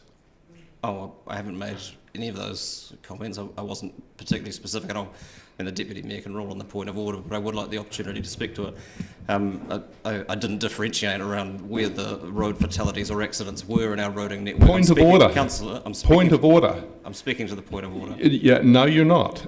You have asked the Deputy to rule, and then you are actually defending yourself. Okay, well, you are not able to do both under standing orders. Councillor, I will hand over to the Deputy Mayor, but I would ask for the opportunity to speak to the point of order as is an option. Thank you, Your Worship. I'm going to take a short adjournment. You need to move to adjourn the meeting. Could I have a seconder, please? Thank you, Councillor Walker.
Thank you. I'm going to choose to hear further argument on the point of order. And so, Councillor Van der Vis, do you wish to add anything? Yes, this Shaping Future program recommendation is to talk about budget timings, not to use an excuse to lambast a councillor over supposed insensitivity to car crash deaths on the open road. This recommendation here is about urban traffic, and I believe the Mayor's comments, as well as being personal and vindictive, as not allowed under Code of Conduct, don't relate at all to the recommendations that we have in front of us. Your Worship, would you like to say anything further? Oh, happy to. Most of the debate hasn't had anything to do with the resolutions in front of us. I was responding to comments that Councillor Van der Vis made in debate. I wasn't specific around where in the roading network people were being hurt and killed. I was responding to comments that he made around the inherent safety of the private motor vehicle, which I contest on behalf of people who have suffered harm on our roading network. Thank you. I note that there weren't specifics around His Worship's comments. He specifically mentioned road fatalities. Excuse me, Councillor Van der Vis, you've had your say. And I'm not going to uphold the point of order, and I make the comment and remind the councillor that the ruling is final and no further comment is able to be made. Thank you. I will move on though. So I'd like to raise a further point of order. Now, point of order, Councillor Raddick. Yes, point of order. Because I think the point of order is about misrepresentation, which is a straightforward point of order. And the standing order is it under? Misrepresentation, well, whatever standing order the misrepresentation comes under. Oh, don't just what? Well, I don't have your, the book your point of order is your point of order is what, Councillor? Standing order is just the standing order. Which number are you referring to? Whichever one that says misrepresentation. You have the book. You have the benefit of the book in front of you. It's in my head. Councillor, order. Then feel free to supply it. Well, misrepresentation, because as we've heard, the statistics for road deaths in New Zealand apply to the wider state highway network, which are not the same. They don't keep statistics they're not the same as urban road deaths. So Councillor Van der Vis talking about urban safety is not the same as road transport deaths from the country. And so his comments have been stretched out and misrepresented to include the wider road transport state highway network. Oh, sorry, so your point of order is against me for misrepresenting the councillor? Yes. Oh, well, I will hand over to the Deputy Mayor to rule on your point of order, councillor. Thank you. Councillor, I dealt with this in my ruling, and the statistics for road deaths and injury cover the whole of New Zealand, you're correct, and they include Dunedin and the wider city. And so I don't believe that was misrepresentation. I'm not going to uphold your point of order. Point of order, Councillor Houlihan. I'd like to make a point of order, and I'm not sure what number it is, so...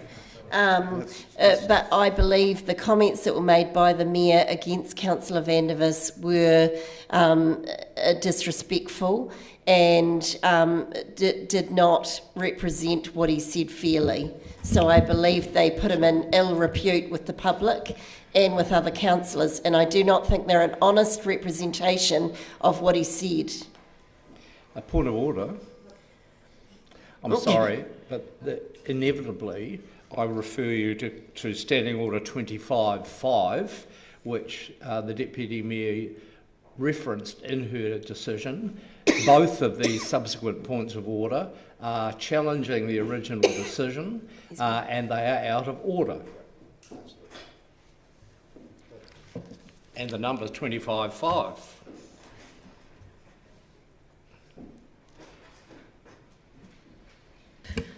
So, understanding orders, these are all separate, and I will deal with Councillor Houlihan's point of order first. I'm not going to uphold it, Councillor, and I remind you that my ruling is final. I don't believe in what I heard His Worship say, that it was disrespectful or offensive or brings into ill repute. So that is my ruling. That is final. The Mayor said he could speak to the point of order previously. Am I able to speak to my one? It's final. How do you spell final? No, The Mayor said under the rules, he said he was allowed to speak to the point of order. Councillor Houlihan, I have the ability to make decision on whether I allow further hearing from either councillor, and I made the decision not to. I've ruled on the point of order, and it was final.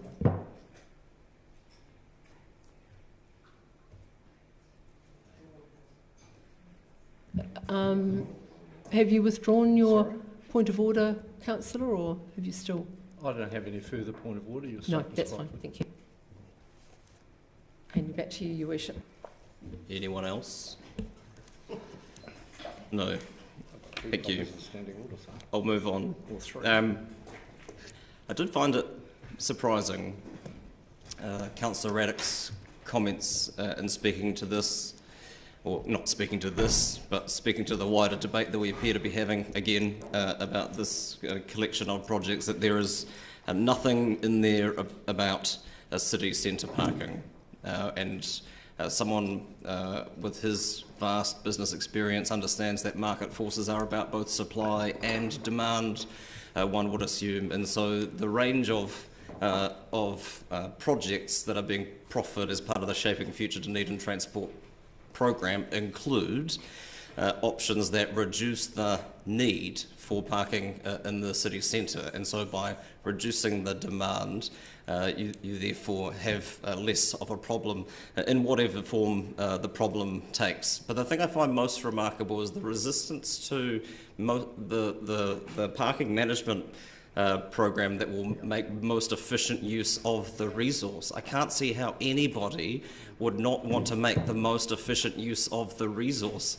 I mean, I'm not prepared to govern the city based on anecdote and perception, and that may be well enough for some, but I think we have a duty to make the best and most informed decisions that we can about using the resources that the city has, and the parking management work is a critical part of that, unless, of course, there are people sitting around the table who don't want to hear the actual state of our parking network and how it might be more efficiently managed, because they have the ultimate solution, transport hubs they're called now, which seems to be a fancy word for multi-storey car parking building, in terms of obsessing with the supply side of the parking resource rather than more efficiently managing the resource that currently exists and reducing the demand for it, because while there may be people sitting around this table who have no interest in ever biking or using public transport,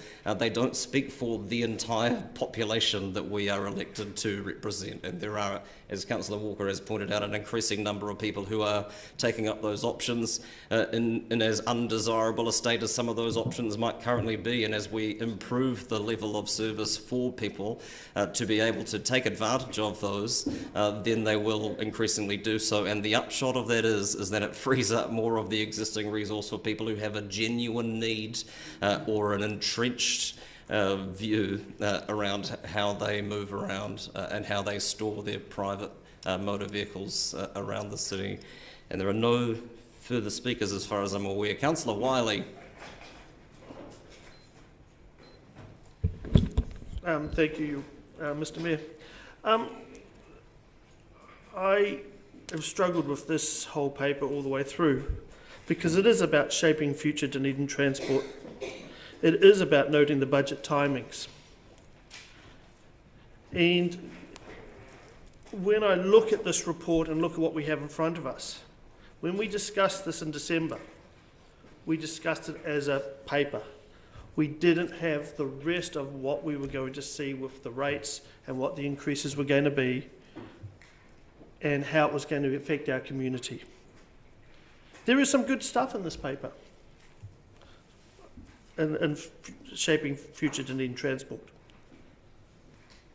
But we also have to consider the impact on our residents, both in time and how they get to work, how they use our centre city, and how they move around our city.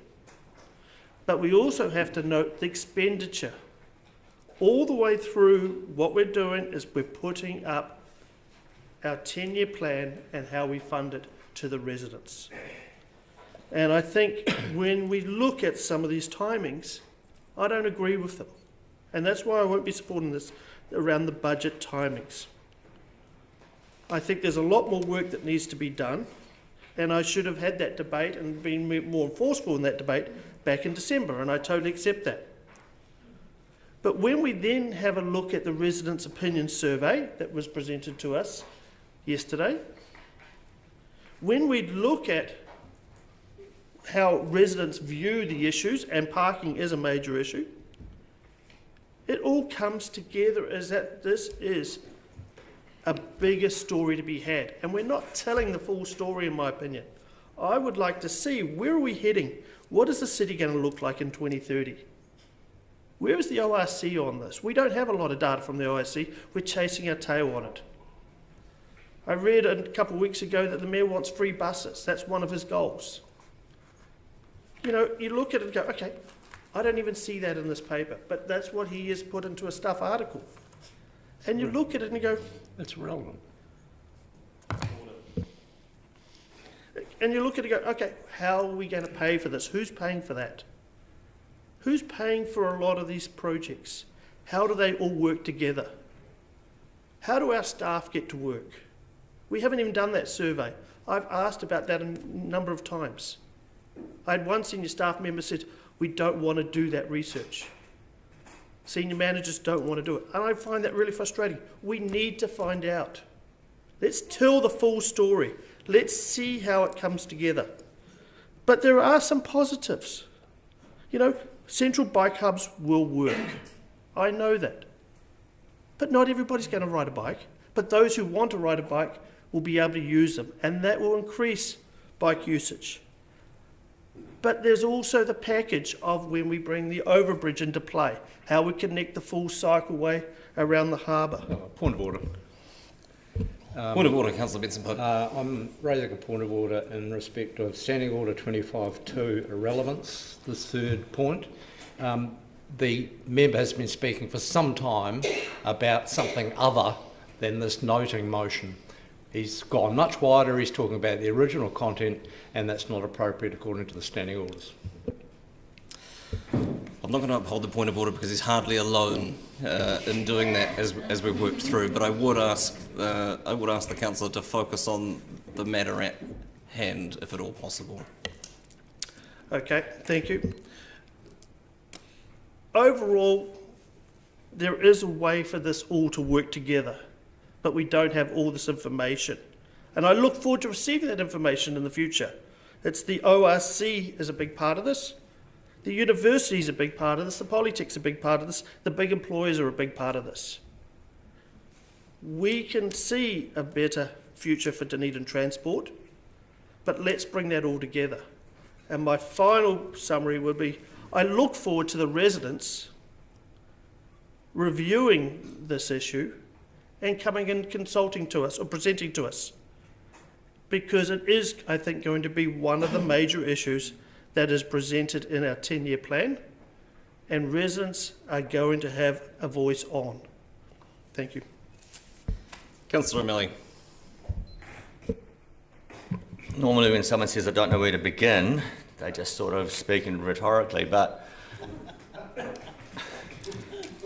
this item was about noting the timing. And yet I kind of feel like I'm Alice in Wonderland and we've gone down the rabbit hole. We've gone all the way out into I don't know how many points of order. We've gone and relitigated the December 4th meeting all over again. We've traversed sections that are not even on this list of 6 points here. So I'm trying my best. please stick up with me because there are actually quite literally, I don't know where to start. Firstly, not all the transport initiatives are in the Shaping Future Dunedin Transport program. That's why you're not seeing the loop bus, you're not seeing the bridge over the railway line, you're not seeing these other things, because this was a very specific body of work that was done between NZTA and the DCC as it relates to mostly central city movements in a very defined specific area. Modelling. I'm just going from the bottom, working my way up. Central city bike hubs. How much modelling do you require before you decide you need them? Park and ride facilities in Mosgiel and Burnside. Well, we actually have old NZTA data showing that the majority of our movements into the centre city come from the south, and they come primarily from the Mosgiel district. So therefore it is supported already by existing modelling. Central city and pedestrian improvements. Again, what modelling are you looking for? Princess Street bus priority and corridor safety plan, well, that goes back to the park and ride. If you're going to do the park and ride, you've got to bring the buses in. If you're going to get conversion over, you have to have buses that come in as expresses. This has all been traversed before. Central city parking management. Again, this is a management plan for the existing thing. So what modelling of traffic do you need to say that you would like to be able to tell people where to park? So the only one that might require modelling is the harbour arterial efficiency improvements. You have to ask yourself, what risk are we doing going forward with this without this modelling that you're so-called talking about? Because the idea of the harbour arterial efficiency improvements is to encourage people to go down to that area. If they come in, it's unlikely from St Leonard's that you're expected to come in and then drive down Thomas Burns Drive and then loop around and come back. But if you're coming in from the south, and you come at the bottom of the southern motorway, we would like some, especially the heavy transport, to move towards Strathallan Street and then go down Thomas Burns and through that arterial. That's the objective there. Again, the underlying rationale behind the objectives has already been in place. I believe this modelling argument has come back from people who don't like what is not on here at all, the changes in George Street, because that's where that first reared its head, and basically now it's being used as the club to thump people with as we go along, because I don't like where we're going right now.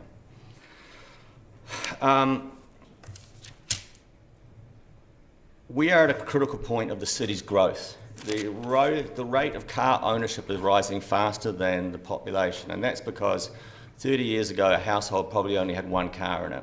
Then it had two. Now the kids have got cars. Generally there can be 3 to 4 cars in a household, which traditionally only 30 years ago had one. So we have a road system that was set up for a population of 120,000 with only one car per household. Now we've got a population that's going into the 130s, but now with 3 to 4 cars per household. So our growth of car requirement has gone up disproportionately to our population. We are at a tipping point. Now, the resident opinion survey, everybody talked about the one figure, and they forgot about the other 63 pages of figures that were in there. In one of those pages, and I quoted it yesterday, there were 2 conflicting pieces of information. Not enough centre city parking and too much peak flow traffic. The park and ride specifically addresses the ability of people who work in the centre of the city to achieve the centre of the city in a reasonable manner without causing peak car flow traffic management problems. This is an integrated transport program. So I want to get on to ideology. I do believe in an ideology. I believe in the ideology of critical thinking, not the Church of Boomer. Because basically, this is essentially what we've got to do. We're putting together an appropriate integrated transport plan. It is logical. It is based on numbers. And I ask you to look at those 6 things and say, okay, if we went ahead with them, how catastrophic would it be? Because, you know, what I'm saying is these are good things to put in place. But the counterpart of that argument would be, if you did this, it's the end of civilization as we know it. And I'm saying, which one of these brings the city to its knees? None of them. So why the controversy? We're just trying to put together an integrated transport plan. Now please note that we're just noting it. So if you do not believe in these 6 points and you want to stand next to them, I agree it's possibly the only way you're going to be able to say you don't agree with them is to not agree to noting this. It's not quite logical, but I understand potentially why you're trying to politically do that. I do not understand, though, why we spent so much time going where we went to in this item. Because it's inefficient use of our time. And it's sending us off on spurious arguments. We grab a word out of the air and we run with it. We should be sitting on our hobby horse, because if you sit on your hobby horse, you're stuck at home and you're not contributing to traffic problems in town. Thank you.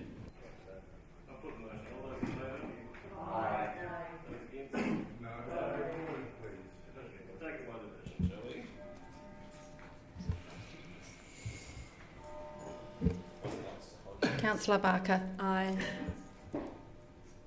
Councillor Benson Pope. Aye. Councillor Elder. Councillor Gary. Aye. Councillor Houlihan. Aye. Councillor Lafiso. Aye. Councillor Lord. Aye. Councillor O'Malley. Aye. Councillor Reddick. Aye. That's me, sorry. No? Get it right. Councillor Stones. Aye. Councillor Vandervis. No. Councillor Walker. Aye. Councillor Wiley. No. Mayor Hawkins. Aye.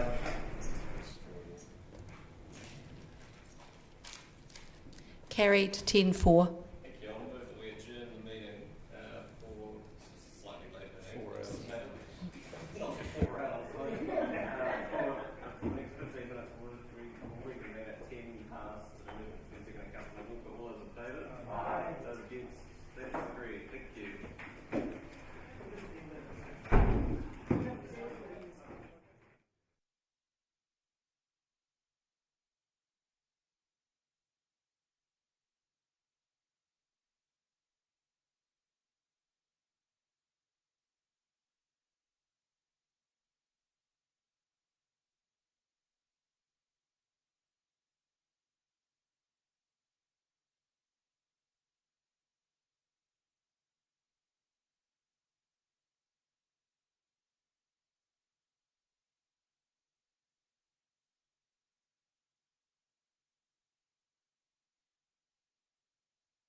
Item 16, draft operating budgets for roading and footpaths.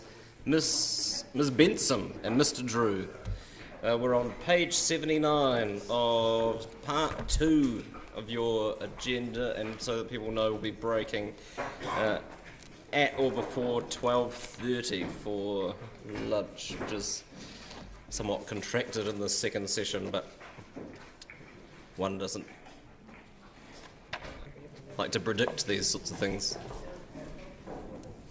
Questions?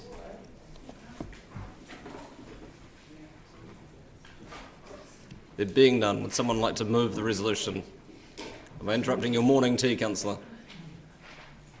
Councillor Raddick. Small question, page 84. Use your microphone, Councillor. Microphone. Use your microphone. Yes. Page 84.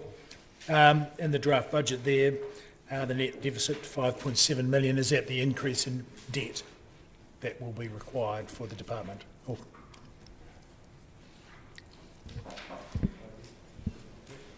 The 5.7, down the draft budget line, second from the bottom, the net deficit for the transport group will be 5.7 million, so that's the increase in DCC debt that will be required. Is that the increase in DCC debt? I can answer that. The answer is yes, Councillor. Thank you. Councillor Stones. Councillor Gary? No, sorry, I'm terrible at options too. Councillor Walker. Got there eventually. Yeah, just a quick question on page 80, just at part D of the expenditure, emergency works cost decreased by 500k due to the removal of the emergency works budget provision. Just why did we remove that, and what are the consequences of removing that? So that was a decision made between ourselves and NZTA. So the process now is that we provide money for emergency works out of existing budgets. And presumably that's doable. I certainly hope so. Yeah. Councillor Lord. Yeah, look, I just had a question, page 80.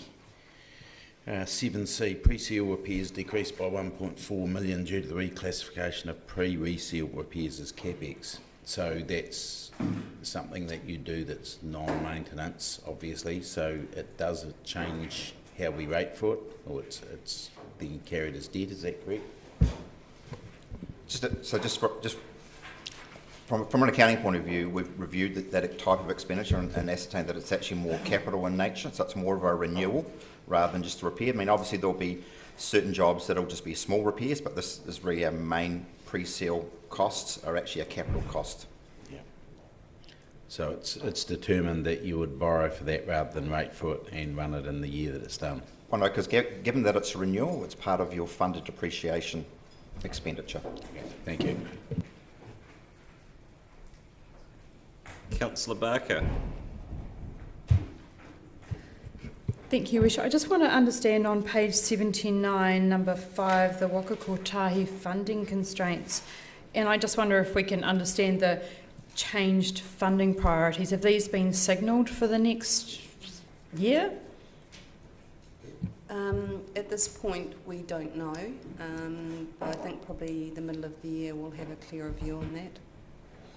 So we're making these budgets without actually completely knowing what the government are going to do. So we have an idea that Waka Kotahi will continue with the existing FAR rate, but that's yet to be determined.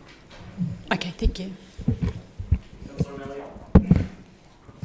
Sort of follow up to Councillor Barker and Councillor Raddich's question, and it gets to the Waka Kotahi's contribution to our renewals.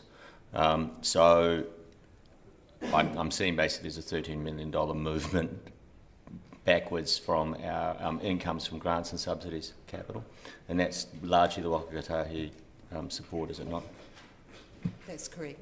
And that's due to the fact that during the lockdown there was substantially less taxes collected in petrol, correct? That's also correct. Okay, so the inference going forward is that provided we don't have another lockdown, we could assume, this is more rhetorical, I think we can safely assume that Waka Kotahi's income will be more or less what it has been in the past, at least through the fuel tax,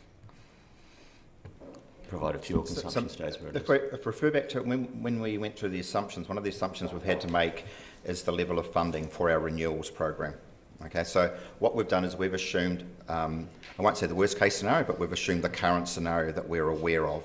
What that means is that, and that's why we've got an operating deficit in this operation, is the fact that actually some of our renewals are going to, not only are we funding our portion of the renewals, we're actually funding some of the NZTA that we would have historically got that we're now not getting. That may change over the life of the 10-year plan, but we don't know that yet, so we have to take the position as we see it today. So that's one of the key assumptions that's in those assumptions that were approved yesterday. Okay, so it's a fairly cautious assumption then. I guess I'll say in speeches it's a fairly cautious assumption. Thank you. I mean, there's also a macro level funding issue in that as more and more people buy electric vehicles, the amount of money available through Waka Kotahi under the current funding framework. That's been raised, that will have to change at some point. Yeah. Councillor Raddick. No, Councillor Barker and Councillor O'Malley asked my question. Thank you. Thank you. Further questions? Councillor Elder. When we look at the settings from Waka Kotahi, they have a sort of bias towards or emphasis on creating active modes of transport. Would that be true? The government policy statement currently says a lot about people using different forms of transport, yes. That isn't necessarily reflected in the funding decisions of the agency, though. I should direct that at you rather than staff. I suppose that is my hope, that should we invest in or plan for, say, walking and cycling paths, there's the potential for higher co-investment. Potential being the word. When you're putting together a business case for Waka Kotahi, it very much depends on the benefit-cost ratio.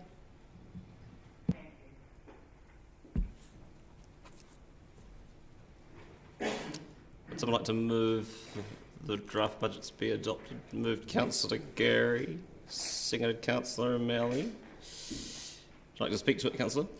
Yes, I would, Your Worship, briefly. This particular area of our budget is one that affects our residents in an everyday sense, and I make the comment again that what people care about is the other things that they see every day, be it the pothole outside their drive or the roads or the footpaths that they're walking on. And so we certainly had feedback about this, and it was good to hear the explanation around the NZTA Waka Kotahi funding, because I don't know that our community quite understands the subsidy system and so forth for some projects. But this budget will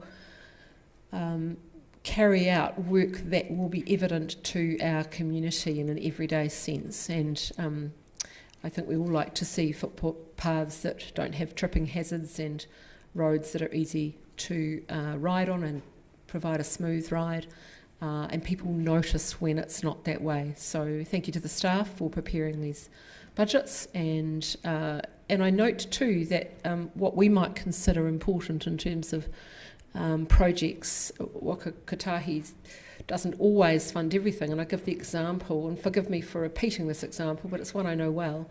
The section of road and the shoulder for the final stage of Peninsula Connection, as an example, will not receive Waka Kotahi funding, even though it's part of a cycling, the shared path and so forth.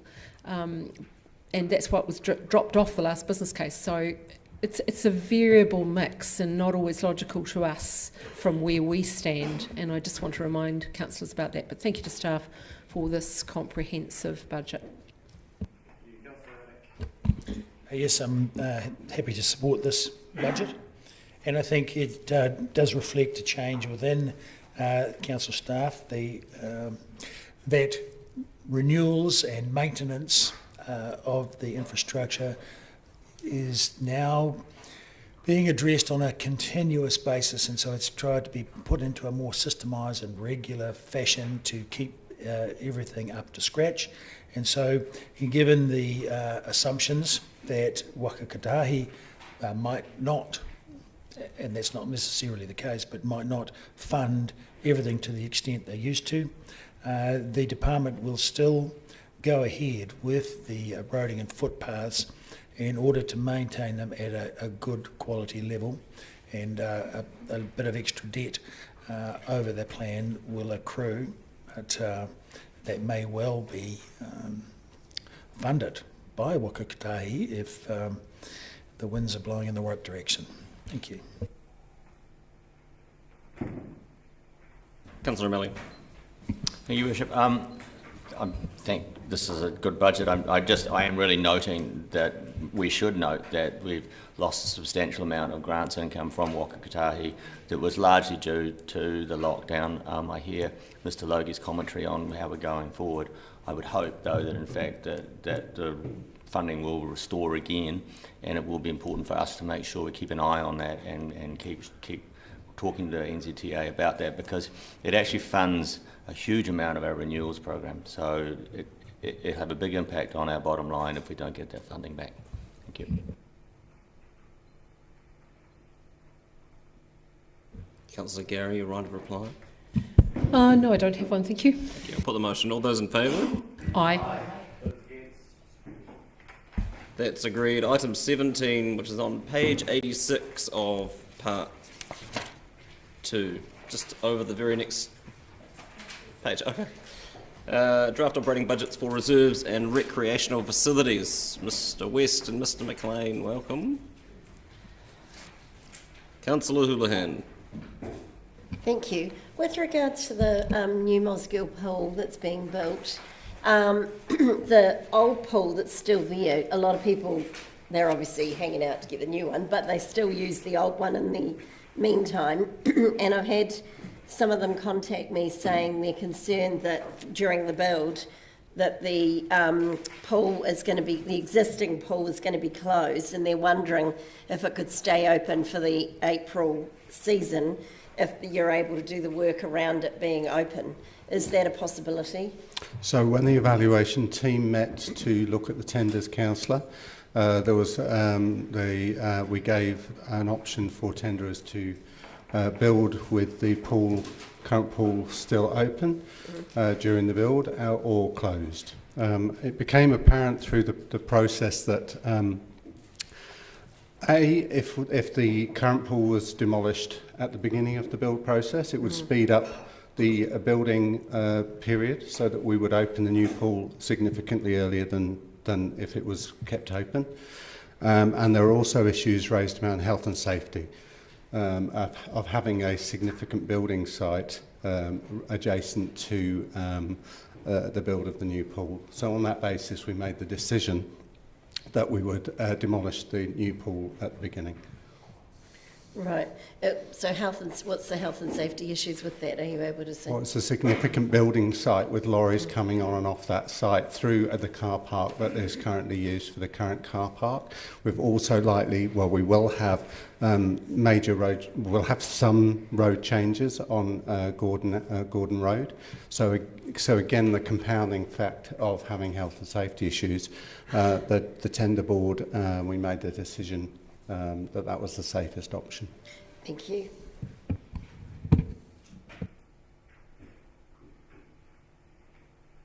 Would someone like to move the resolutions to adopt the draft budget? It's moved Councillor O'Malley, seconded Councillor Lord. Would you like to speak to it, Councillor?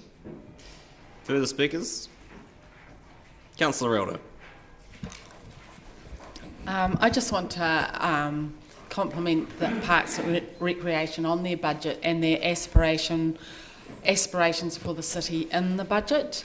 Over COVID-19 lockdown, the number of people who are walking all over Dunedin, all biking, and enjoying our parks and recreation for health and wellbeing increased, and people recognised the value of this asset. To include the development and budget for upgrading and new playgrounds, for including new toilets. These are all things that our community have been asking for a long time, and I recommend their aspiration and vision for that. So I'm really pleased to see their budget, and I'm excited also in that budget for the Tunnel Beach development as well, which is in partnership with DOC. So, yeah, thank you. Councillor Barker. Thank you, Worship. Just want to comment using Ros results, which we're all very keen on doing, that I very much support and applaud the work that reserves and recreational facilities are doing and their importance to our city, as Councillor Elder has talked about. Botanic Gardens, we have around 76% usage and a 96% satisfaction rating, which I think is possibly the highest of all. Moana Pool, 47% using, 83% satisfaction rating. Reserves, 80% using and 86% satisfaction rating. So I'd just like to say well done and money well invested in the well-being and entertainment of our people. Councillor Reddick. Yes, similarly, I'd like to congratulate the team on an excellent budget which is balanced. In fact, it produces a slight surplus. So they've, kept everything in proportion, and I'm sure they will continue to provide excellent service to the people of Dunedin, as demonstrated by their wonderful residents' opinion survey results.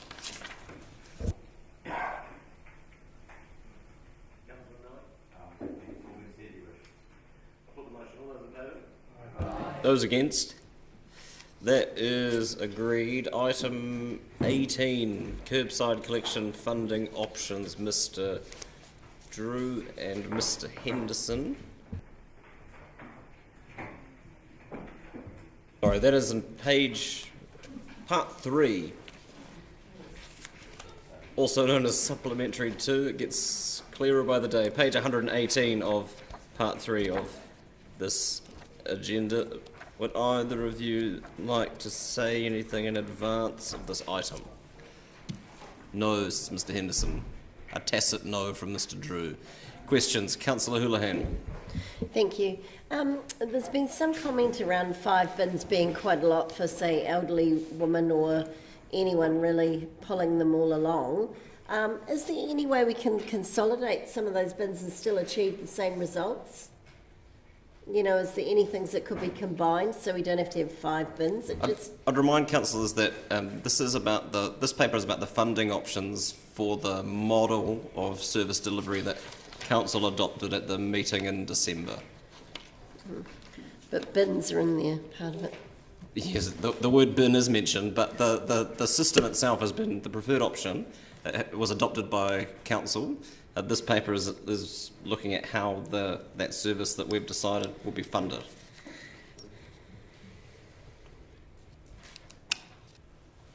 Does that mean I can't give an answer? Well, it's not relevant to the paper. The decision around the model that we have adopted has been made by council already,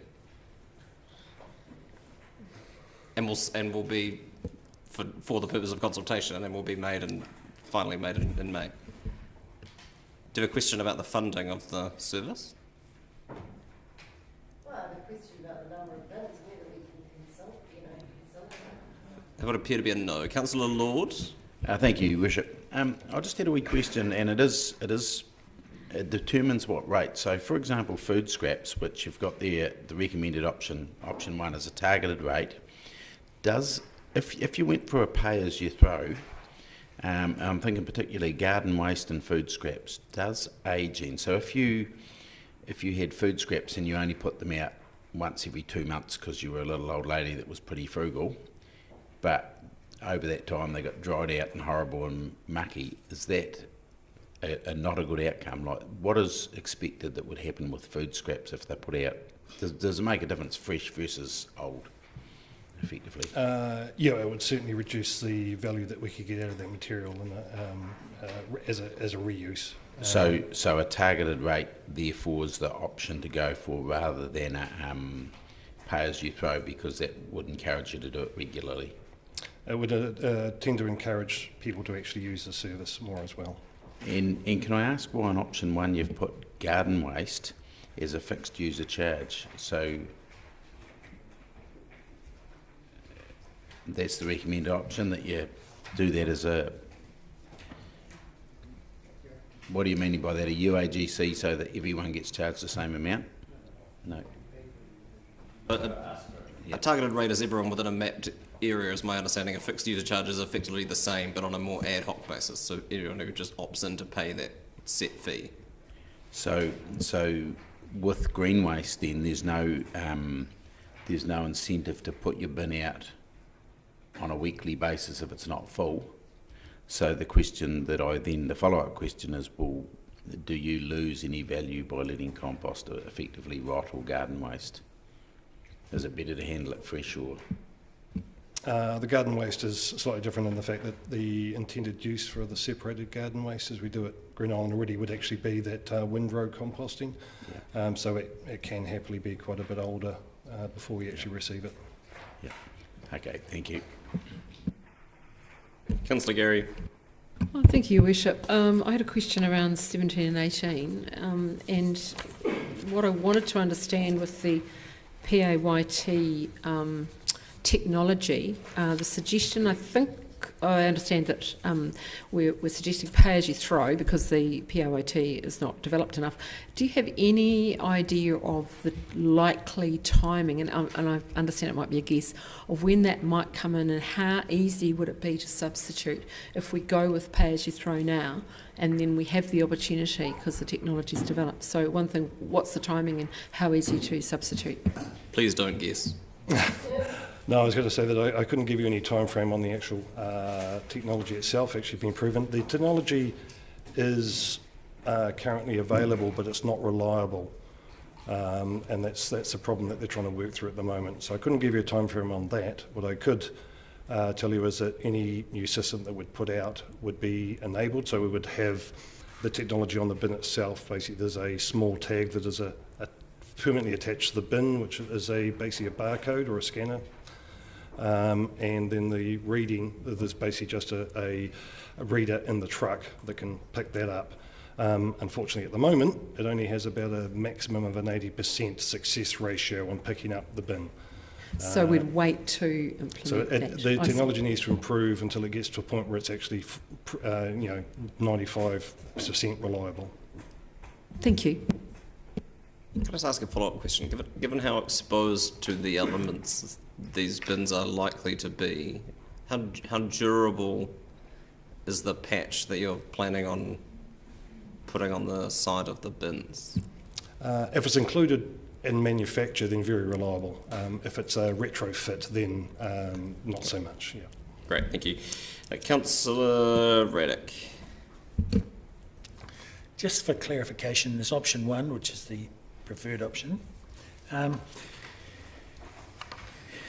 Garden waste, this is on page 126. Garden waste would be just, you either decide to be in or not. Is that right? So you only get a bin if you decide to be in, and whether you put it out or not is up to you. Yes, the intention is the garden waste would be an opt-in system, so you would opt into that system. Yes. and then pay. That's right. So then you make your decision and that's it for the year sort of thing, or until you discontinue. Correct. But Yes. the other 4 bins, you would be, everybody in the targeted rate area, which is, say, most of Dunedin, would be automatically receive that rate. Yes, if you're in the collection or the service area, then yes, you'd be paying the targeted rate. Yes, for the bins. Now, so the extra box here for the 10-year consultation alternative option to be in or out of the food scraps item. It says here there's no, not applicable, so that means people cannot opt out of the food scraps. If option one is it, then you get the food scrap bin no matter what. Whether you choose to use it is entirely up to you. Yes, correct. Thank you. Just clarity on that. There's no opt-out choice. Thank you.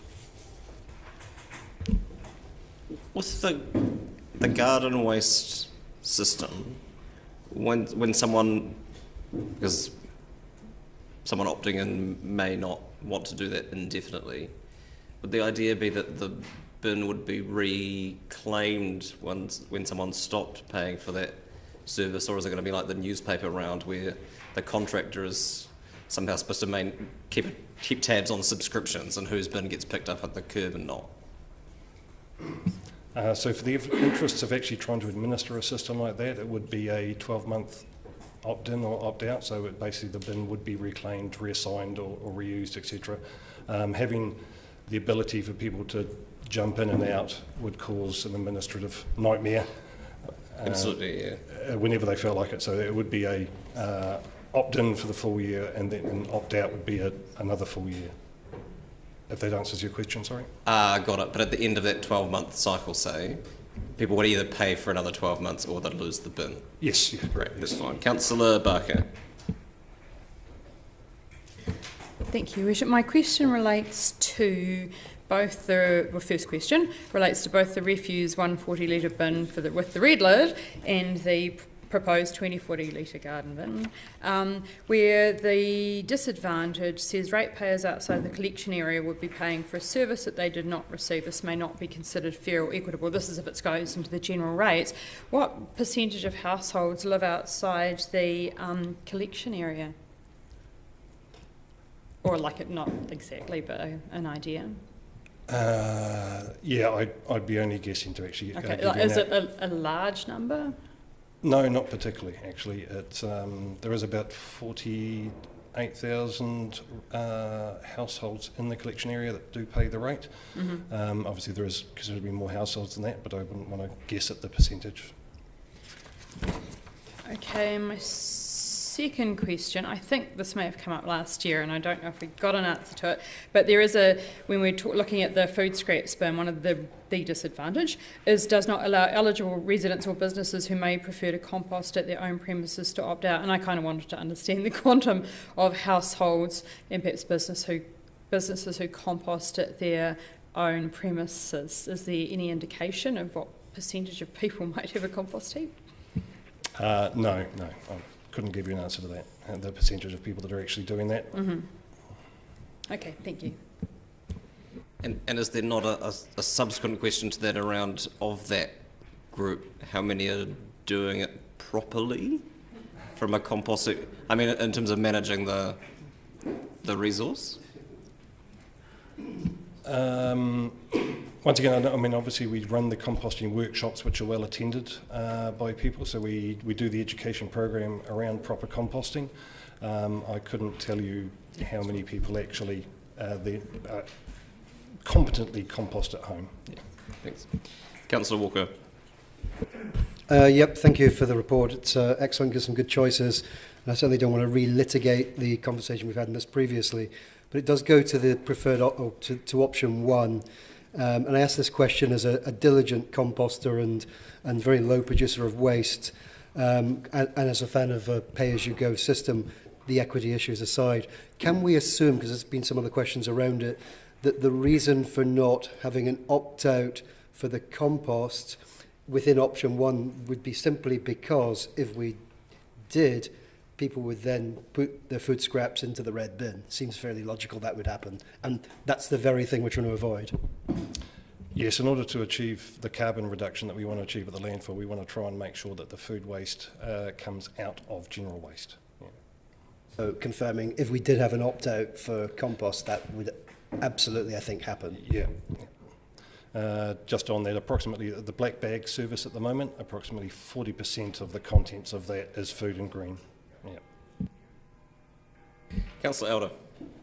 Just a clarification, and actually Aaron's question did cover some of this. So with the garden waste 240 litre opt-in bin, basically when you my question is, what happens when you buy the bin? You're registered, so you are charged every year. Is that the story there? Just to confirm that you don't actually buy the bin. The bin's still owned by council. So it's just a service that you're paying for, and you are only paying for that service, the collection service and the subsequent processing. And so you're charged every year, or? Yeah, if you opt in, you'd have to opt it back in again to confirm that you're using the service, or the service would be removed. Yeah. Councillor O'Malley. Just want to follow up on Councillor Barker's question around the differential between the general rates and the targeted rate, because you say in the targeted rate, well, in the general rates you've got a disadvantage that people who are not in the area will, right? We put water in our general rates, right? No, that's more of a question for not you, obviously. Do we charge water connections in the general rates for people who do not have water connections? Water rates are targeted. Oh, they're targeted? Yep. Okay, so I take that back. So we Other can't... than the commercial charges that we referred to earlier this morning. Oh, okay, so they're set as a targeted rate already? As a targeted rate. Okay, yep. Well that makes my question moot, I think. But how is it that we have a capacity to identify a user in a targeted rate system, and then is it just that legally we're not allowed to say if you're in the general rate system, we're not putting that charge over to you because we can't supply the service? Water.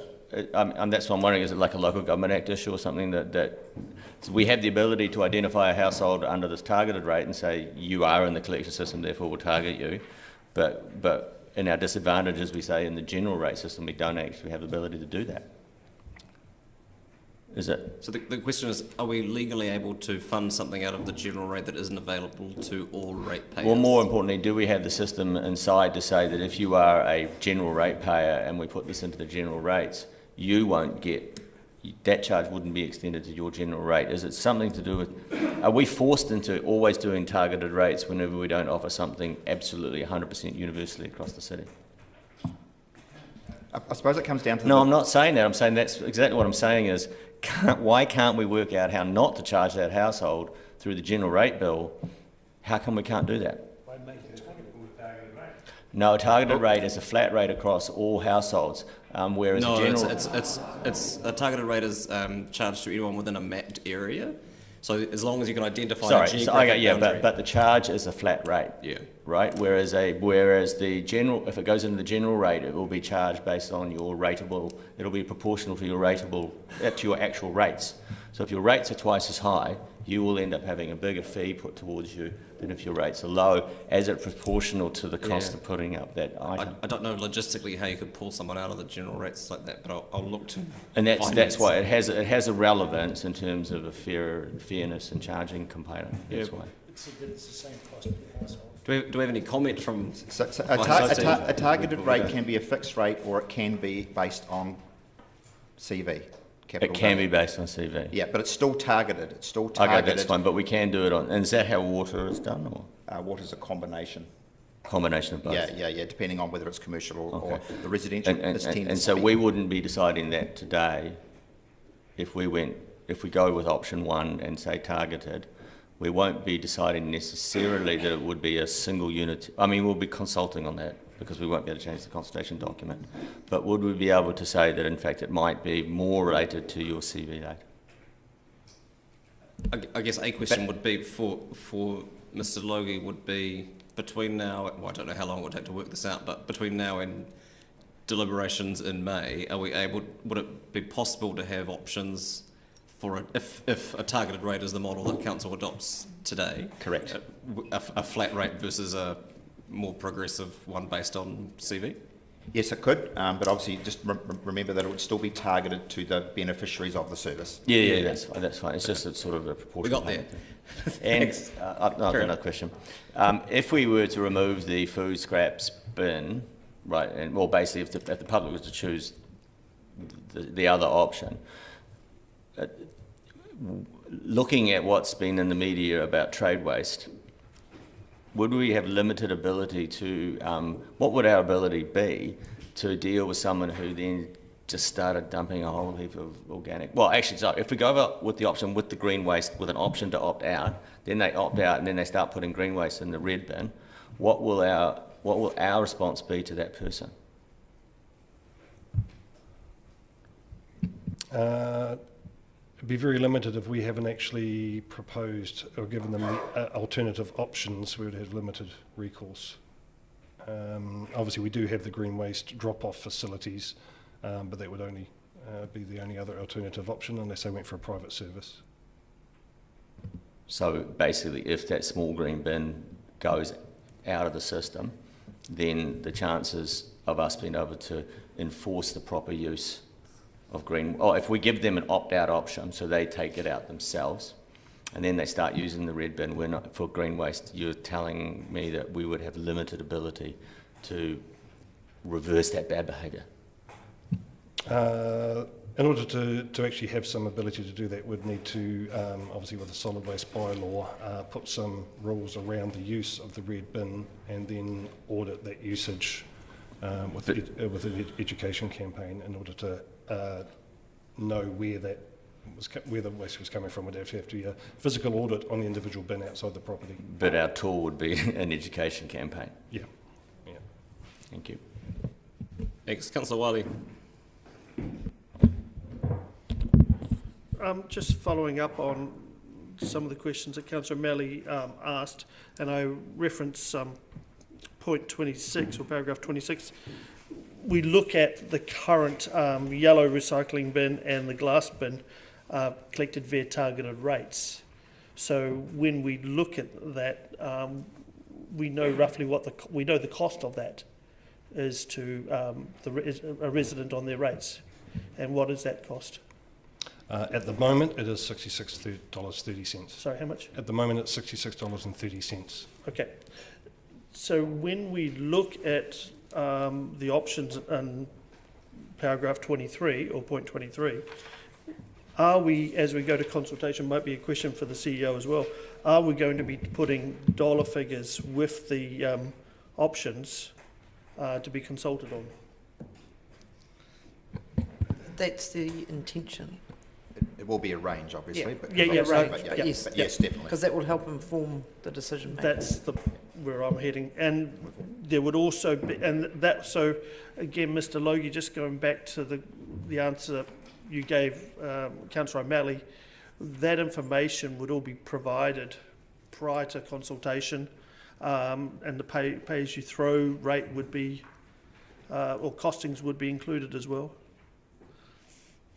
I'm unclear about the pay-as-you-throw and how we would run that. That's quite a different one.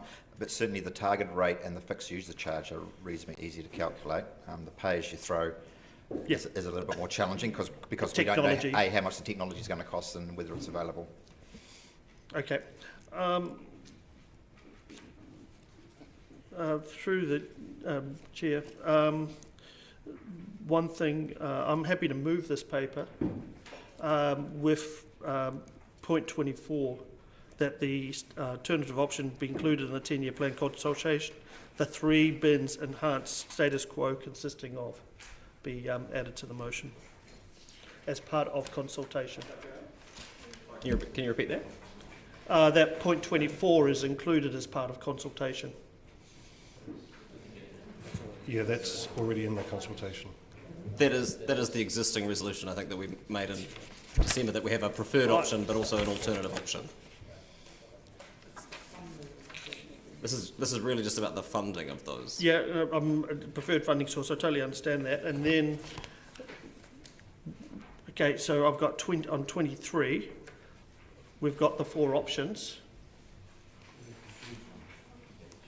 Yeah. And then the alternative option, as I don't see in the 4 options, just having a 3-bin system.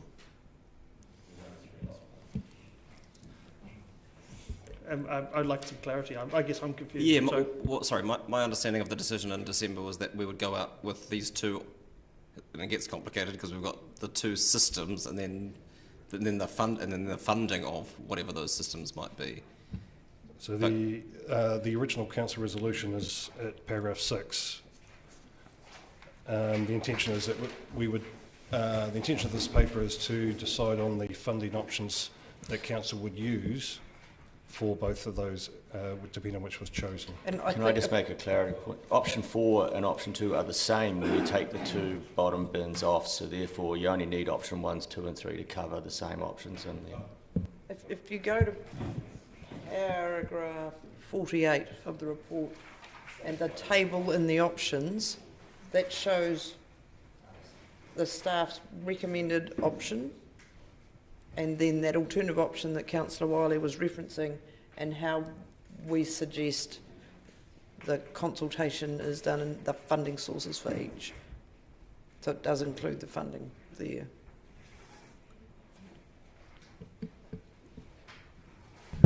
Okay, so it's on page 126. I've got that, and then so if we're looking at page 126, and I'm looking at point 23, we have the option 1 and option 1.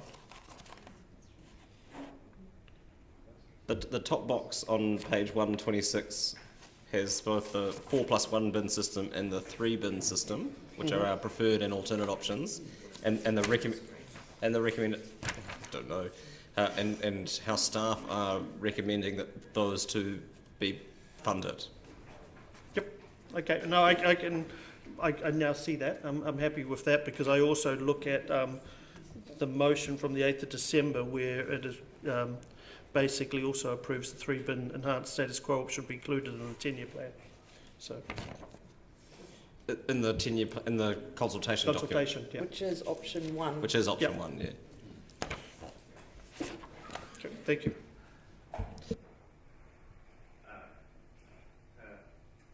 We got there. Councillor Houlihan. Thank you. Can I ask about the tracker things on the bins? Does that every bin has one or just one bin? Or? The bins that were that would be that user pay system, pay as you throw, they would all be tagged, yes. Right, okay, so does that mean if someone stole your bin or it went missing, you could ring up and the council would be able to tell you where it was? In theory, yes. If that system was working 100%, the records from the vehicles themselves would be able to identify where that bin was. Right. If someone else was using it. If it's just been trashed, then no. It's only when it enters the truck would we know where it was. Oh, I see. Right. So if it was being emptied and used by someone else, you'd identify it as being a different user. Right. Thank you. I understand Councillor Lord is prepared to, in due course, move option 1. Okay, as per the table on 126. Thank you. So it's been seconded by Councillor Walker. Thank you. We've got plenty more to go before we get there, though. Councillor Lord, you're on my list for questions. Councillor Raddick. Yes. Just going back to the targeted rate choices, do we have any targeted rates that are tagged to rates, that are proportional to the rates? Because at the moment, like the current, is are water charges proportional to the rateable value of the property? Or is it a fixed charge? So at the moment we have rubbish as a fixed charge of $66. In general, residentials, those targeted rates are fixed under our current currently rating method. We don't have any targeted rates that are proportional to the value of the property. Ms. Allen. Yes, we do. Not for residential, though. But so for commercial, we have our drainage charges value-based, and also we have a fire protection rate that's also value-based, and then the economic development rate as well. Great. So you wouldn't be out of kilter if we had a value-based targeted rate? No. So you can have either or a mixture. So the commercial properties, they pay a value-based drainage rate. They also pay the fixed rate. Great. Thank you. And just for clarity, my perception of these 4 rates, page 126, 127, in each of the 4 options, there is a comparison with essentially the enhanced status quo. So they're all laid out. Great, thank you. Further questions? Councillor O'Malley? It may be moot given that option 1's going to be moved, but if we went to a pay-as-you-throw option 2,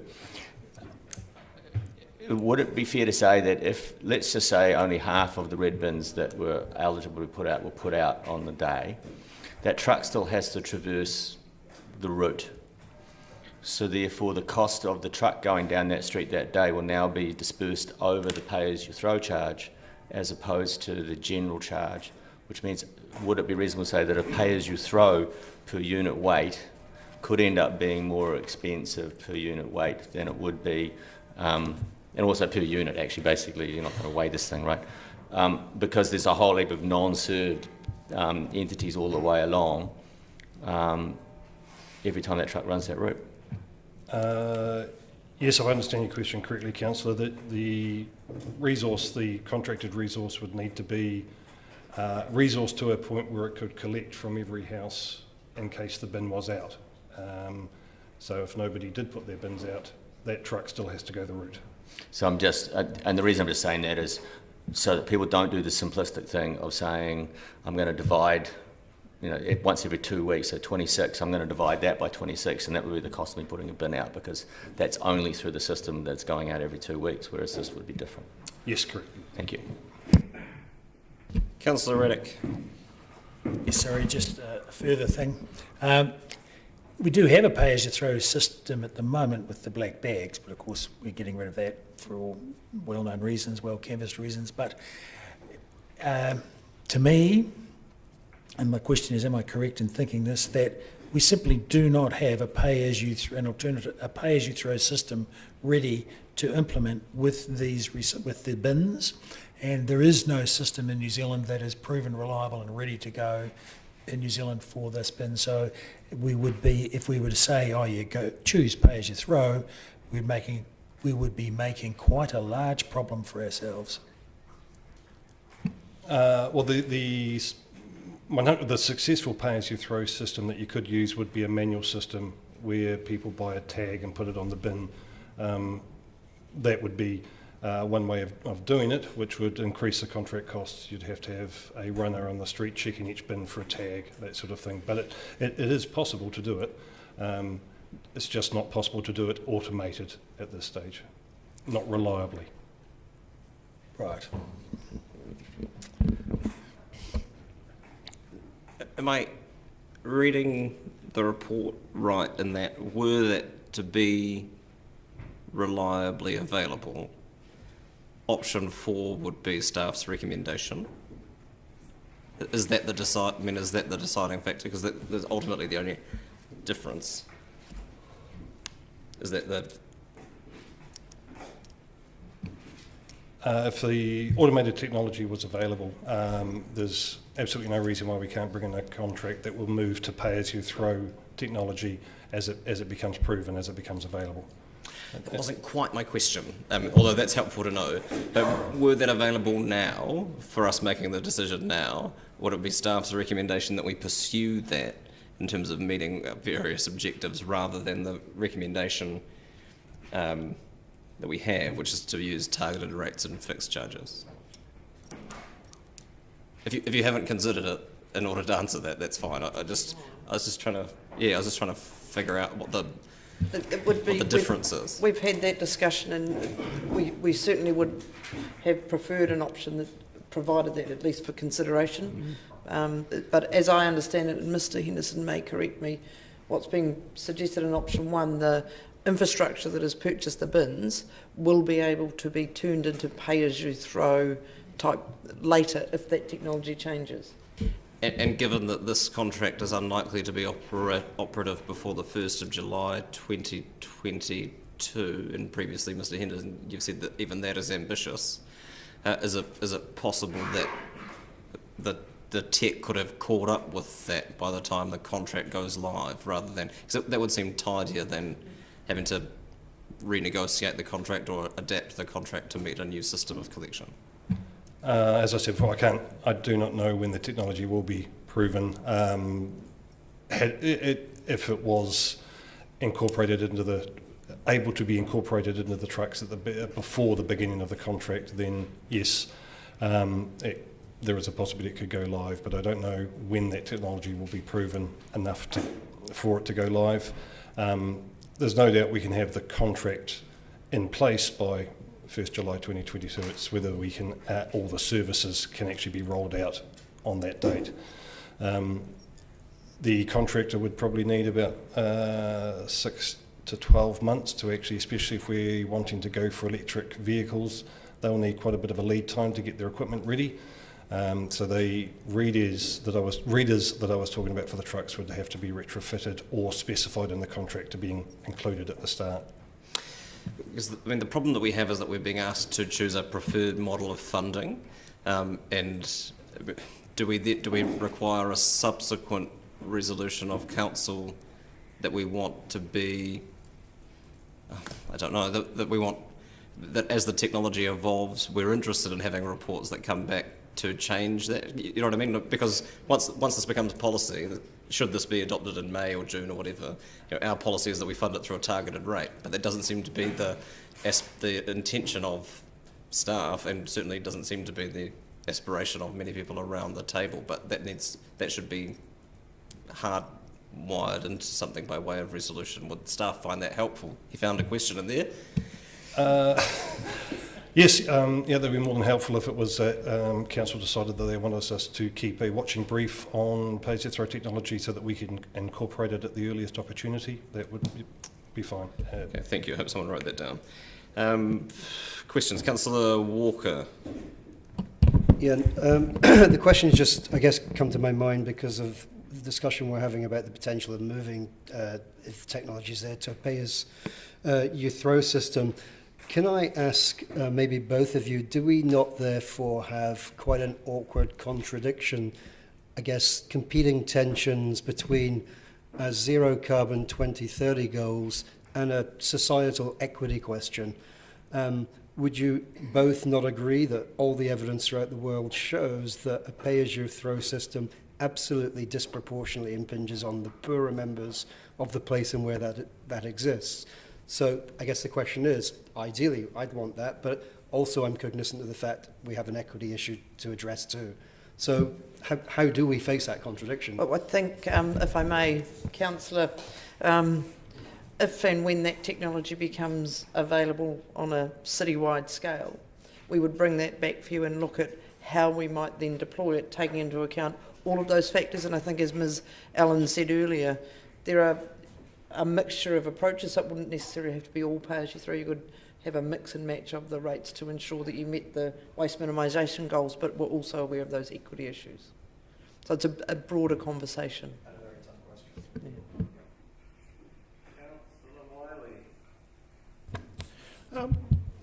Are there any councils in New Zealand that are using pay-as-you-throw?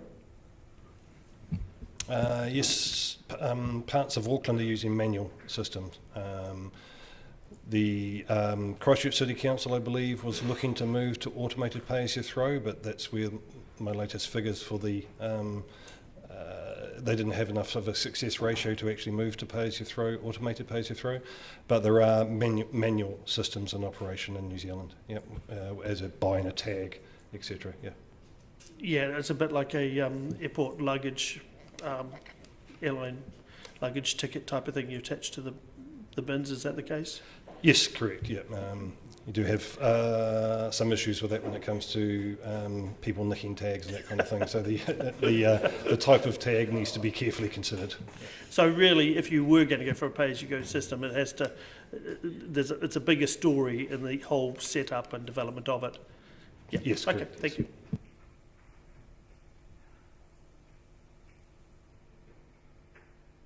Are there further questions? No. I'm nervous about time, and because I'm reluctant to stop midway through the debate, so it might be helpful to get a sense of how many people want to speak to it. My hunch is that it would be a few. Okay. We do have to go at 12:30. We do have to break at 12:30. So it's been moved by Councillor Lord and seconded by Councillor Walker. I knew I wrote that down somewhere. Councillor Lord, would you like to speak to it? Yeah, look, I've looked at these options, and I think the decision we made back in December was that these options would go out. Simply, I believe a targeted rate. Look, I too have some sympathy.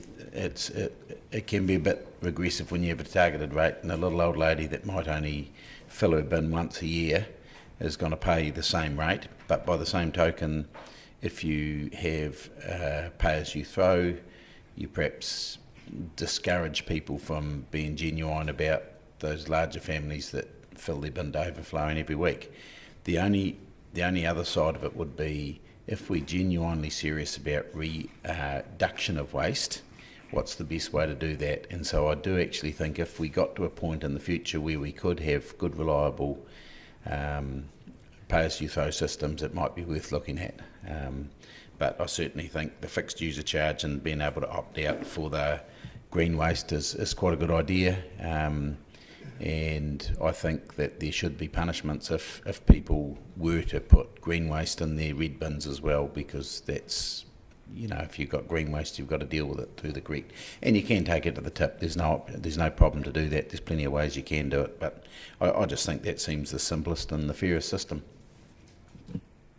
Thank you. We probably won't get to it before lunch, but I do want to foreshadow that I want to move two subsequential motions. One, looking at the issue that Councillor O'Malley raised around the different forms of targeted rates, and one around, effectively, by way of resolution, keep asking staff to keep a watching brief on the pay-as-you-throw technology and bringing it back to us through the relevant committee round in due course. So we'll deal with that probably after lunch. Councillor O'Malley. Thank you, Worship. I'm happy with going with option one, and I agree with everything Councillor Lord has said. If we do it correctly, and people actually do this correctly, the putrescible waste ends up in the food scrap bin, and in the red bin is the stuff that we cannot recycle. But it will be relatively clean, except for babies' nappies, about the only thing I can think of that goes in there, but really bad that's not on those other ones. And there's a reason to believe that if we can get that in good enough quality, we can actually go to another step in the next long-term plan, sometime in the future, where those red bins don't go to the landfill, they go to a sorting facility. And we generally move towards zero waste. I want to touch on opt-out, pay-as-you-throw, and always have it. Opt-out, pay-as-you-throw are there to reward people who have behaviours that don't require this activity. I'm a keen gardener, nothing organic leaves my property. So I won't need those bottom two bins. I won't opt in for that one, and I don't need the food bin, but I don't mind contributing to it. When you get into opt-out or pay-as-you-throw, if we don't have a good enforcement, and I think I agree with Councillor Lord there, if we don't have good enforcement to go with it, it's going to open us up to abuse. And therefore, I think until we know that we've got ability to enforce, we have to simply say that we'll give you these facilities, and that's why I want all of them in there in terms of the greater option one thing. And you will be touching on the funding one, so when you bring that, I'll talk to that. Yeah, thank you. And I'll just second that. I think enforcement and looking at that is a really good way to go. Councillor, quite rightly, Councillor Radic earlier did state that we already have a pay-as-you-use system, and that's the black bag. And actually, I for one, am quite sad to see its demise. Although I have, I guess, now learnt, or am learning, I'm sure Councillor Barker might nudge me, to temper my anger related to the gross amount of waste citizens in this city produce. I mean, it's an extraordinarily high level, and of course we do some way need to have incentives to lessen that. Is that on as well? Like surround sound. Yeah, I mean, and also I think I've mentioned in this forum before that I use these words purposely, that I do think manufacturers in New Zealand get away with environmental murder, actually. They're a very, very big and large part of the problems that local authorities then have to bear. And I see very little effort coming from central government to address that problem. It's been very piecemeal, and getting rid of plastic bits on fruit is great, but that's not going to take the burden away from the millions and millions of tons of crap that goes into our landfills every year. And I guess a low pay-as-you-throw seems logical to people like Councillor O'Malley, like myself, who don't have any garden waste because I compost, and those people who diligently compost and don't create much waste. I mean, it might come as a surprise to many of you around this table, but between myself and my wife, we put out two black bags per year. So I and my wife have followed the incentive that was set by those bags. And I do realise, of course, I'm in a privileged position to do that because I can buy the more expensive food that doesn't come in the packaging that is created by the manufacturers in New Zealand. But I only put out 2 black bags a year. And I understand that the pay-as-you-use system does seem logical to people like myself, Councillor Manning, and probably many people around here who do diligently try to do the best thing. But as I mentioned earlier, we do have to be careful and remember the equity issues that exist if we do move to a pay-as-you-throw system. The same with water metering, proven throughout the world, much peer-reviewed evidence that absolutely smashes the people at the bottom of the pile and poor people for whom $5 or $20 a week makes a massive, massive difference. So let's caution against that. I am prepared to support this option because I think ultimately it will benefit the majority of Dunedin citizens. And I do remember my oath of office when I was first elected, that I was elected to serve the majority of Dunedin citizens. So I will remove my personal self-interest out of this and I will support this option because it does react to the demands of the community, A, to get rid of the black bags, and B, the overwhelming desire for the community to have a green waste bin. So I will be supporting it. Thank you. Councillor Wiley. I will also be supporting this. To me, it was very much also focused around making sure that we clearly showed the numbers. So when our residents wanted to consult on this and submit, they actually knew what was in front of them and in clear detail. We all have our own points of view of exactly what we want in our waste, and I guess I'm quite different from Councillor Walker in the way that our family operate, but that is life. So I think when we look at how we are moving forward around some of our initiatives and trying to get to zero waste, I think I look at across the board how people live in how they are dealing with a lot of these issues. And I think even if I look at my own family and I look at how our waste has minimised over the last 5 years, it also helps when the kids leave home. But you just start watching actually what you choose to buy, and actually I agree with Councillor Walker on the manufacturers. For the life of me, I still can't understand why we don't have glass recycling, and in the sense of a 10-cent refund on a bottle, because I know the impact that would have, especially around the campus area, but I'm digressing and getting away from the point. So I will support this.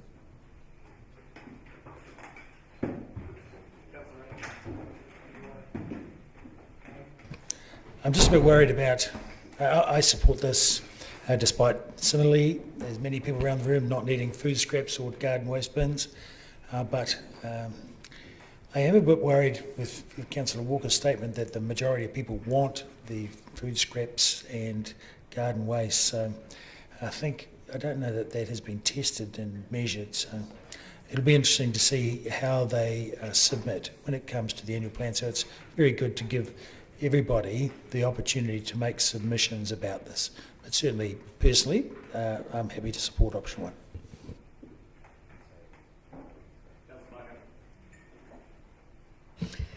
I too want to support option 1 for the reasons that we should look at a targeted rate, not the general rate, and I brought it up in question time about people pay who are able to use the service, and we're not disadvantaging people who are outside the collection area by using the general rates. And I like the idea of a fixed user charge for the garden waste opt-in. Many of us are in the privileged position around this table to have gardens and be able to compost and worm farm, etc., but not everyone has a property which either produces green waste or that they are getting rid of it. So I think that user pays is a very sensible way to go.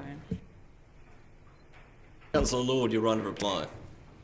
No, look, I'm happy. I just think people have come to the right conclusions, and it's nice to hear Councillor Barker say that the use of the general rate is disadvantages some people. Would see that in the rural community all the time when you're paying thousands of dollars for stadiums and public toilets and hundreds of dollars for things that everyone else pays $1 for. So, yep, well said. Thank you. Thank you. I'll put the motion. All those in favour? Those against? Any abstentions? That's agreed. It's, let's say, 20 past 12. I will move that we adjourn the meeting. Seconded Councillor Gary, coming back at 20 past 1. Thank you.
Yeah, there are two, as foreshadowed before the break, two subsequent motions that basically reflected some of the discussion that happened around the curbside collection system. And my initial thought was to ask for some work to be done in time for the deliberations meeting in May, looking at the comparative options for targeted rates. I'm informed by staff that any rating mechanism that we use needs to be included in the consultation document, and we don't have time to turn that work around in time for this year. So I've amended that to be a report back in time for the following annual plan, and that will look at those options. And secondly, just to have it logged really as part of the work program, a request to report back on any pay-as-you-throw tech as it develops on an annual basis. I'll move both of those.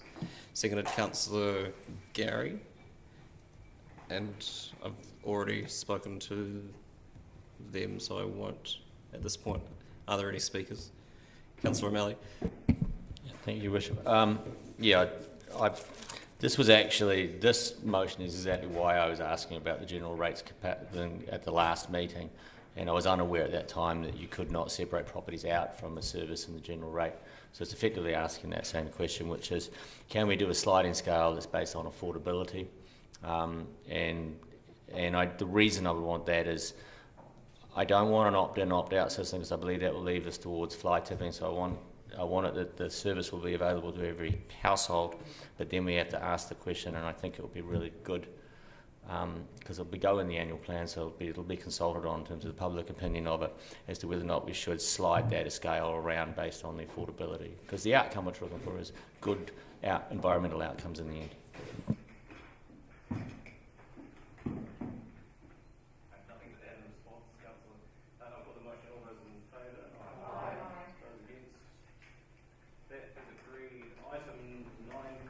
My apologies. Item 19, draft operating budgets for waste management, 21-22, part 2, page 97. Mr. Henderson, welcome back. Mr. Drew, collecting his papers. Page 97 of part 2 of the agenda. Or supplementary 1, as it's called in other formats.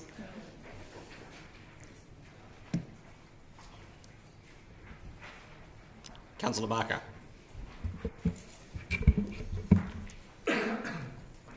Thank you, Bishop. Two questions. On page 97, paragraph 3, it mentions that the rate for the curbside recycling rate hadn't increased since 2015. I know we're talking about going into the future, but I was just curious as to whether there was a reason why it hadn't increased. Mainly because over that period of time since then, up until recently when we've started to have the China sword policy, etc., kicking in lately, the increase in costs of service have been relatively small and not worth going through the exercise of changing the rates to match. Thank you. My second question is just around the increase in the government's waste disposal levy. What happens to that money, and do we get it all back in some form? No, we don't. The waste levy funds the central government's waste disposal levy, which is a contestable fund that can be applied for major projects. Also, Ministry for the Environment administer that and look for projects to invest in. We do receive a portion of it back as a territorial authority. Approximately 50% of it comes back to us, which we use for funding our own waste minimisation grants. It funds education and promotions and waste minimisation activities. So are we as a council able to apply to that government fund, or is that for businesses? Yes, no, there's nothing stopping us from applying to it. Have we applied for it, or have we thought about it? We have had an application for part of that. It has been in the past relatively hard to get your hands on that money, but with the increase in revenue from the increase in the levy, basically there's a expectation that money, there's going to be more money available and therefore easier to get your hands on. And we're part of the planning process that we're going through now with the curbside recycling, etc., would that give us a benefit and an advantage in applying to that funding, just from your... Certainly any new initiatives that we're bringing in to increase waste diversion and reduce waste will be eligible to, to look at funding from central government. Thank you. Councillor Houlihan. Thank you. I just can't see the cost of the landfill in here, or is that in another paper? Capital. It's capital. Oh, so a different paper. Okay, no, that's fine. Thank you. Further questions? Someone like to move that the draft budgets be adopted. Moved Councillor Houlihan, seconded Councillor O'Malley. Thank you. Would you like to speak to it, Councillor? Speakers? Councillor Benibus. I understand that there have been significant cost increases with the levies put on us by government, ETS, etc. But also am very mindful of the fact that we lost apparently $3 million last year in landfill operations, largely because, as I understand it, a lot of waste, especially from commercial, went elsewhere because we'd priced ourselves off the market. The last time I went to the landfill, and it was a couple of years ago now, I paid $200 a tonne, and since I had a couple of tonne on the trailer, it wasn't flash. It's put me off going there since, actually. So I'm concerned that although I can see that staff have given us good reasons to increase the prices, I wonder how it is that we remain so uncompetitive, especially for commercial users of the landfill, with other landfill suppliers. Unlike wastewater, where we have a monopoly, we don't have a monopoly with waste management, solid fill.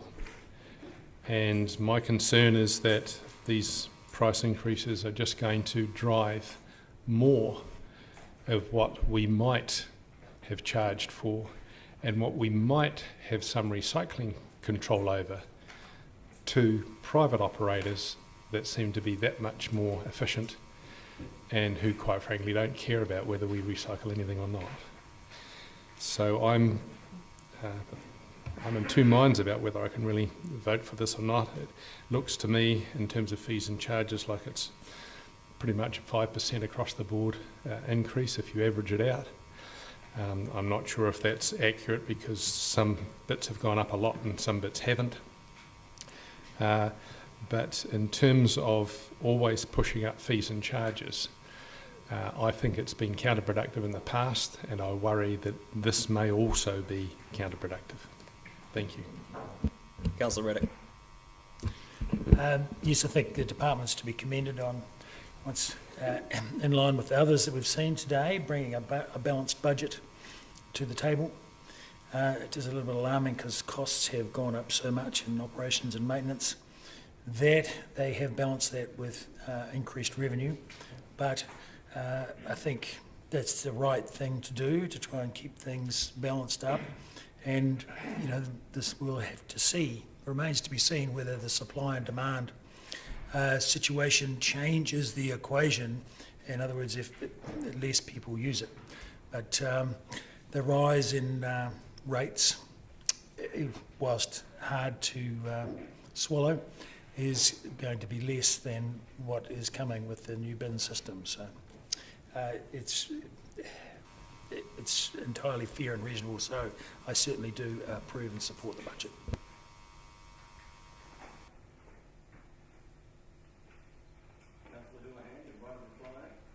Thank you. Yes, I agree. I get continual complaints from people that I know that go to the tip to throw things out and complain how costly it is.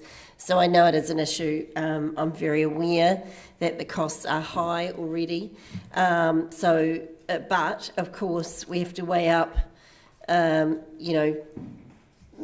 that with trying to cut back on our waste. And I think cutting down and eliminating our waste is a good, is obviously going to help our carbon zero. So maybe more education for people around how to cut back your waste. Maybe they could talk to someone like Councillor Walker, who has 2 bags of rubbish a year. It might be he could give perhaps educational workshops on that. So thank you. I'll put the motion. All those in favour? Those against? That's agreed. Item 20. Community Housing Strategy and Policy Review Update. Mr. West, Mr. Bainbridge Zafar. We're on page 380 of part 1, or agenda, as it may be, for some of you.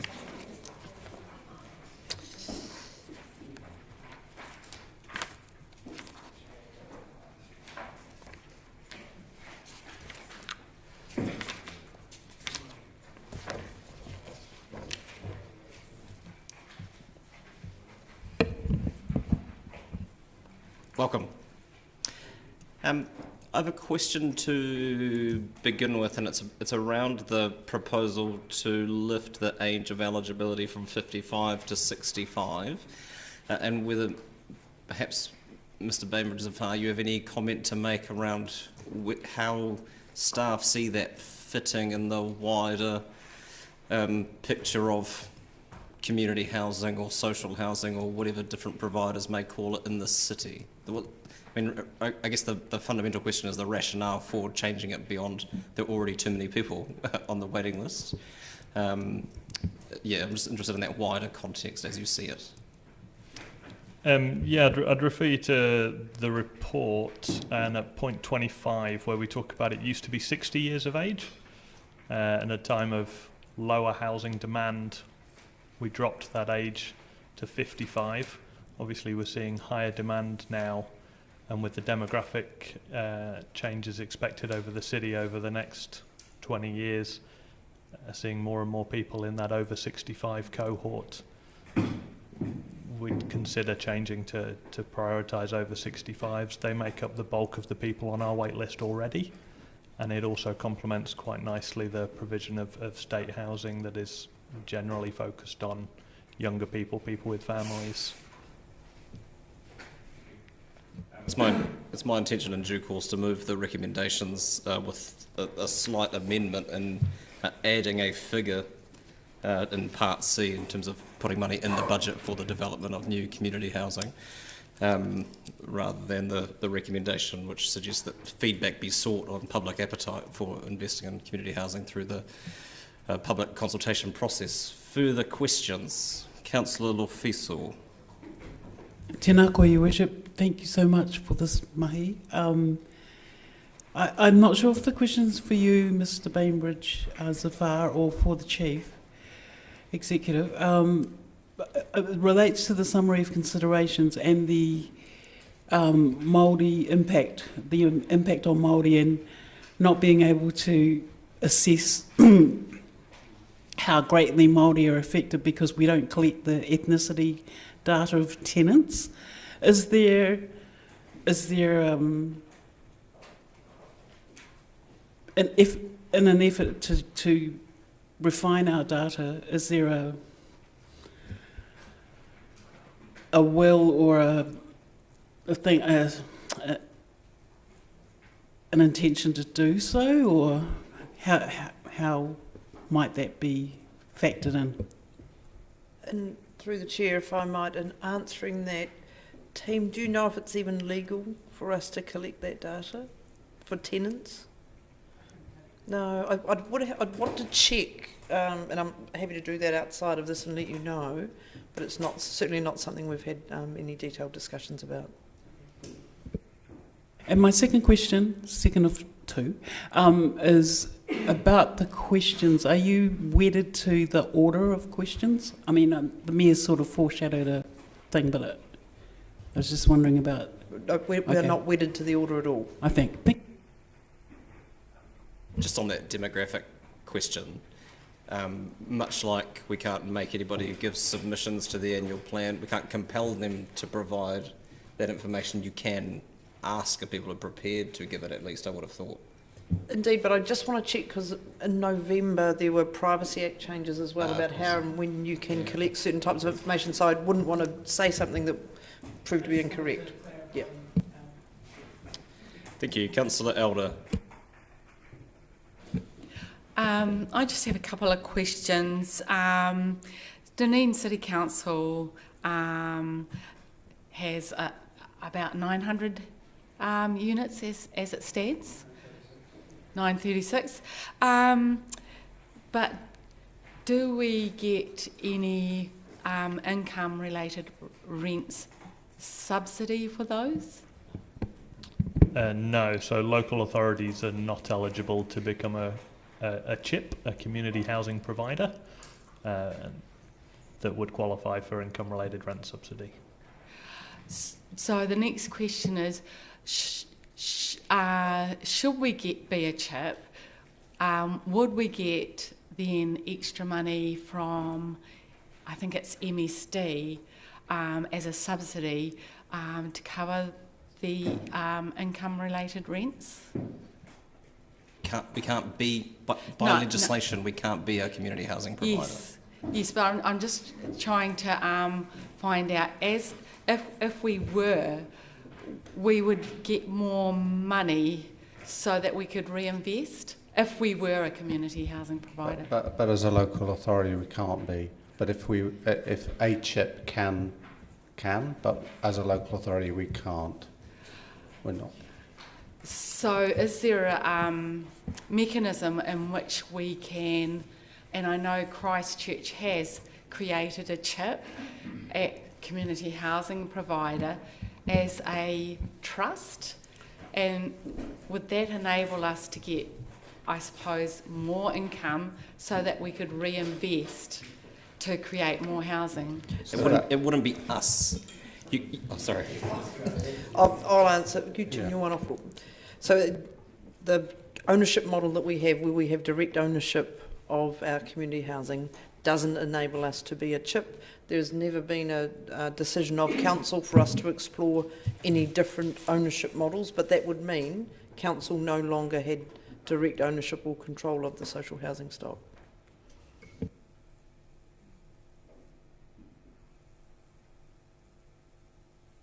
Councillor Walker. I was waiting in anticipation for the next question. Thank you, Mr. Bainbridge so far, for an excellent report and made for very interesting reading. I just have a question of clarification around point 14, around our strategy in the report. And I ask this only partly through ignorance, because some of our strategies suggest we should have a break-even. So part 2, the council will maintain the current break-even approach. Am I right in thinking that we don't do that at the moment? So this strategy was written in 2009, and that was the intention. So it's our policy to be break-even. However, over the last few years, we've typically not met that. So follow-up question, obviously the intention now is to make sure we do adhere to that policy going forward? Well, that's one of the questions for consultation.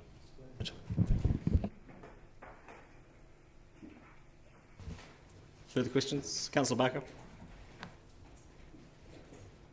Thank you, Risha. I have a question, page 384, 33, following on from Councillor Walker's question, as I see that there was no increase in the rents between 2013 and 2018. Basically, I wasn't around and listening then. Do you know the reason why there were no increases for 5 years?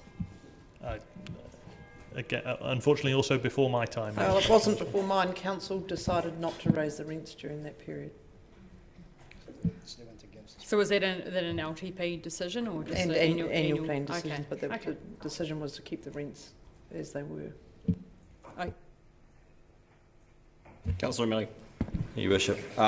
Just touching back on Councillor Elder's comments, questions around CHIPS and Christchurch's Otataki Community Housing Trust.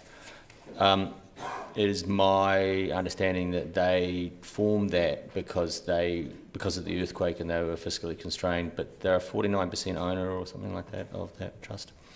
Is it possible, but without the accommodation supplement, which the client gets the supplement, right, and then it can afford to pay more rent, so indirectly you get through that supplement. Is it possible that we would be able to run our existing housing program as it is currently run by the council, and then also form a chip while we wait for central government to get its act together and get rid of this aberration, which I think, and effectively additional housing we bring in could come in the form of a chip that we're a 49% owner, that we then, well, we'll be able to run the two together, and then of course what we would do next would be what will happen next. I wouldn't want to make comments about something like that on the fly because we would need to take advice. I don't think it's necessarily that straightforward. Fine, I'll just comment on it in speeches.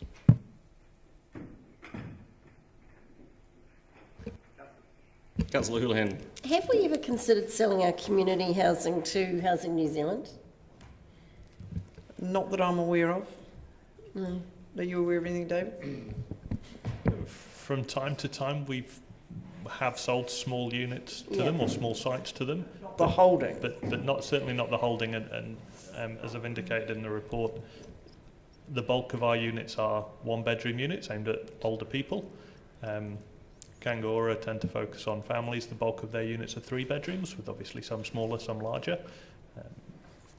But also the housing stock as a network is listed in the significance and engagement policy, so you can't sell it. We've been able to sell small units. I think we've sold about 50 or 60 in the past 10 years to other social housing providers, and so maintained that stock, the net amount of social housing. But any decision to sell the entire portfolio would need a special consultative process. Excuse me, Your Worship, may I add a little information from my long experience on the council? I'll add you to the speaking list, Councillor. Councillor Houlihan? You're finished? Councillor Vanivers. Just to answer Councillor Houlihan's question, I believe it was about 10 years ago that this council did look at selling the entire social housing portfolio to the government, as I believe Wellington and Auckland had. And there were certain advantages to that, mainly that we weren't making any money out of housing anyway, but that the government amount of money that they could put into housing at the time probably would have been more than we could have. We did, however, want to keep control over it at the time. And I can confirm what the Chief Executive has said, that if we were to want to do that now, we would have to go through a special consultative procedure. And I believe that the tone at the time was almost entirely in favour of keeping control of the housing stock because it was seen as cost neutral and providing a benefit to the community. Yeah, thanks. That's helpful. I mean, and the transfer of the assets is reasonably common among other territorial authorities. Us and Wellington now are the only significant direct owners of community housing within local government. Is that right? Wellington are the largest, we're the second largest. There are plenty of others that still have holdings, but just not as big as. Thank you. Councillor Walker. Yeah, thank you. I'm just going back to my previous question, just for a bit more clarification around the cost neutral break-even question. So obviously that's incorporated in, if we move forward with this to consultation in the second question about the rates being used to subsidise rents for DCC. I presume obviously in the covering documentation that will go out for consultation there will be an explanation around the break-even cost neutral. Great, so we don't have to tease that out in the question. And you'll see that when the consultation draft comes to you. Is that no? Not quite, but you can be, that is the wording that is being worked through at the minute, trying to use a plain English approach to explaining what is quite complicated. Yeah, thank you. Councillor Lord. This question's partly probably guessing what the Mayor's motion might include, but how do we struggle to break even when we have no debt attached to these properties?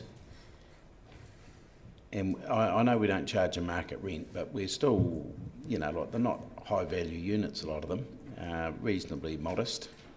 And I can't see how we can't break even year on year quite well and have surpluses to boot. And when I first joined council, that was what we were told we were doing. And more recently, you've told us that there's 2 or 3 years where they've done okay and made a wee bit. But what's the problem? Why are we doing it badly?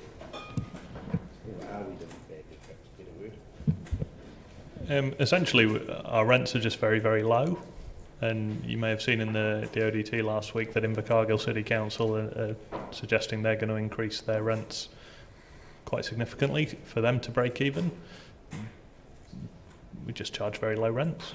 And partly we have been also doing work to refurbish and upgrade and modernise the portfolio, and break even requires the covering of all those costs as well. And I suspect there's a fair degree of deferred maintenance that has impacted on that, alongside rents that are historically quite low.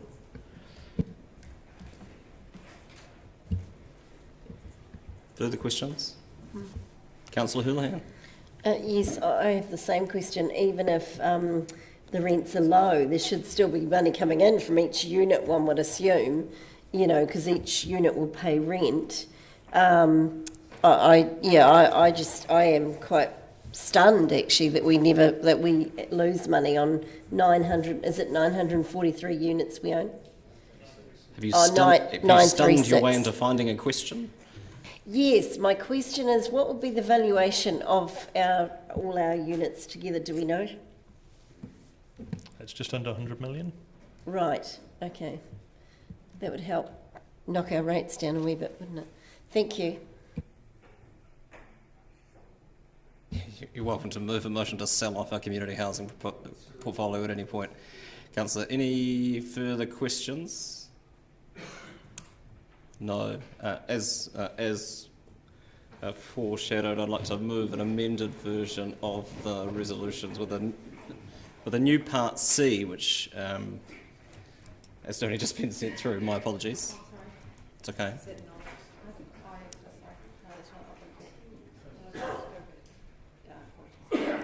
Councillor Raddick. Staff have deserted you. Staff? Well, if you have questions. No, I have a question. I'd like to also include maybe a part E where we investigate options to form a standalone company, a standalone trust, to manage and run the community portfolio. You can foreshadow that as a subsequent motion. That's fine. Yes, but why can't that be included in this one? Because I don't necessarily support it, and I'm moving the motion. Oh, the overall motion. You mean? Yes. Okay.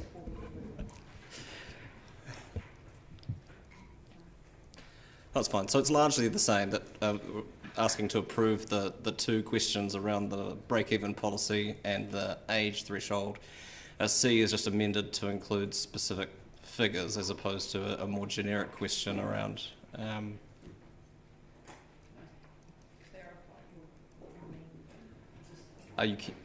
You can.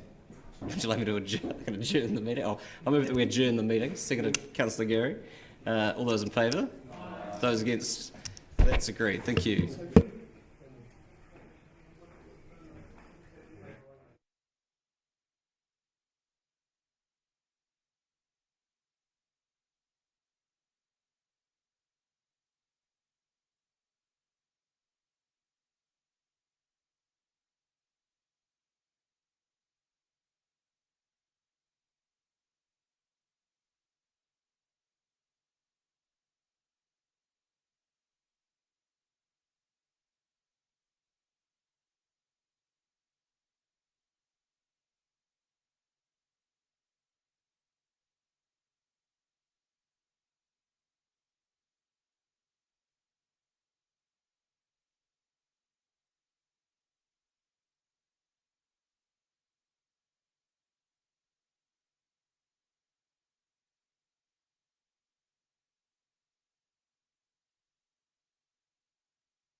amended Part C to be a little more prescriptive about how the funding works over the cycle of the 10-year plan, following advice from Mr. Logie and Ms. Graham, but substantively it is the same. There isn't a seconder at this point. Does anyone want to second the motion? Seconded, Councillor O'Malley. Thank you.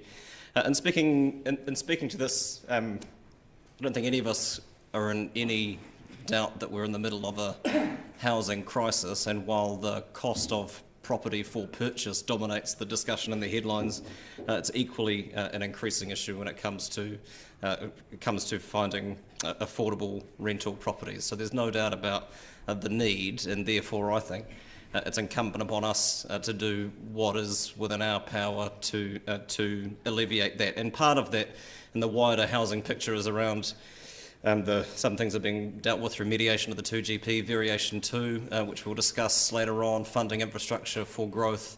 But the reality is that the market is never going to provide low-cost rental properties for low-income residents. And so it is our job to be a part of that solution. It's also Council's top priority in adopting our housing action plan. The Mayor's Task Force for Housing, as it was then, that drafted that, identified the priority as those in our community with the greatest need, and that was people who can barely afford to rent accommodation at this point.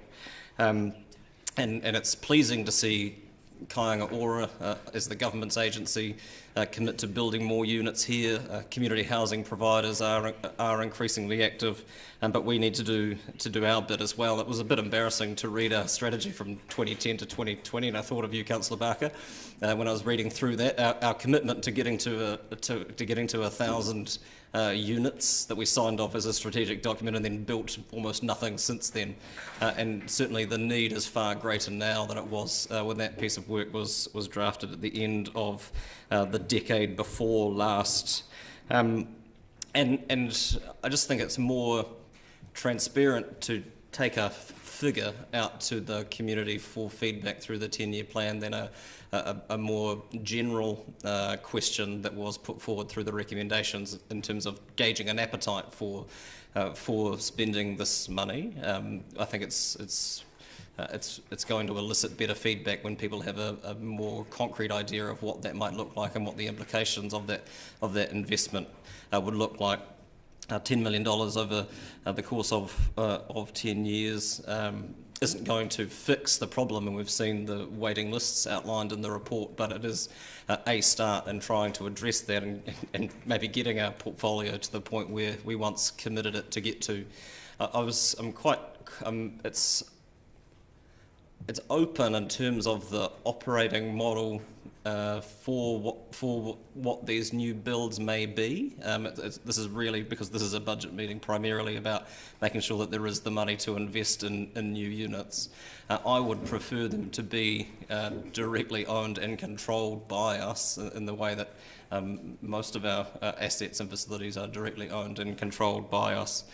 Other than that, all this is asking is for approval to ask questions in the consultation document around whether there is the appetite in our community to lift the age of eligibility from 55 to 65 and to change the policy of asking the portfolio to break even to reflect what has been the case in recent years, that it hasn't. I mean, my personal view is that it's hard to argue that our community housing portfolio doesn't include an element of public good and therefore should include an element of public funding. But all this is doing is asking for community feedback on that and including a concrete figure for discussion through the 10-year plan process in terms of creating, expanding our portfolio of community housing. I'll take further speakers. Councillor Raddick. Yes, I'd like to take this motion in parts and foreshadow a subsequent motion that Part C be very similar to that is shown there, but include the provision to put any new housing built is put into a trust, which enables us to take on other partners and enables the rental provisions of those houses attract the government housing subsidy. So that possibility means that then our 1 or 2 million can be magnified 2 or threefold if we were to take on partners involved in this trust. And I could name several, but that would give a standalone situation that would expand, has the potential to expand the portfolio in a much greater fashion. Thank you. Councillor Walker. Yep, thank you, Your Worship. Yep, I very much support the motion in front of us, plus the addition. Thank you for that. We're all aware nationally that there is a critical housing crisis, and Dunedin, of course, is absolutely not immune to that, of course. And as we all know, finding affordable rental properties for those most vulnerable in our society is increasing, probably even on a daily, certainly a weekly basis. And I think, as the Mayor has alluded to, the market has done a very good job of screwing those people at the very bottom of the pile. And I think we have the ability to, and we should try to do something about that to support and help the most vulnerable members of Ōtepoti Dunedin. So I very much support taking this forward to the consultation part of the long-term plan. Thank you. Thank you. Councillor Staines. Thank you, Worship. I support these resolutions. I think I've been racking my brain back over the period when we discussed social housing and the potential to dispose of our social housing. I have a feeling at the time there was an approach made and discussions had with Salvation Army and maybe Presbyterian support on a purchase arrangement. But in the end, I think there was a general feeling at that time that council was the best to manage this portfolio. And I still think that is the case. You know, the cities that did transfer their social housing, it would be interesting to know whether those social houses still exist or were sold and family housing replaced from those or not replaced at all. I think if it is in our care, then we do have that ability to control how it is managed. I also very much support putting new properties into the portfolio, growing that portfolio.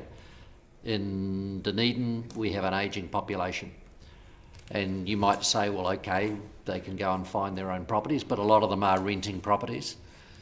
There isn't that many elderly persons units in this city that they could go and rent something other than from us if they've got a low income. And so, and you know, the government doesn't provide these 1-2 bedroom units. So I will support these resolutions. Thank you. Councillor Hall.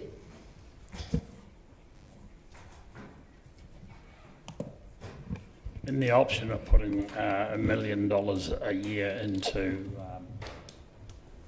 per annum into development, could we put something there to $1 million per year to be put aside for development? So if we come up with a block of ground where we can put a $3 million unit on, we can accumulate it over a couple of years without spending it, because $1 million is not going to build a very much of a complex in today's world. Where if we can have it so we can accumulate it over 2 years or 3 years, and we get the reasonable bit of ground, because in that there it says $1 million a year to be spent. So we have $1 million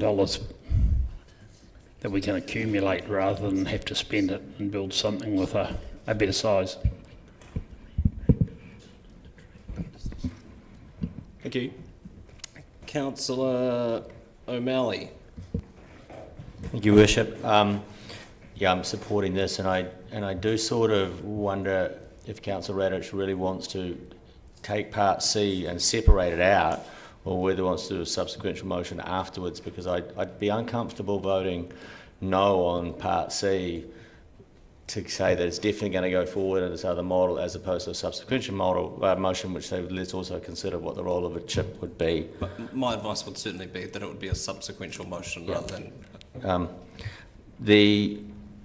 The issue that I see us with is that I do definitely want us to be committing to this, and in fact we have walked away from our commitment. And if you look at point 38 in the report, in item 20, and it shows where and when we build our houses. We built a lot in the 1960s and the 1970s, and that's because we were in partnership with central government at the time.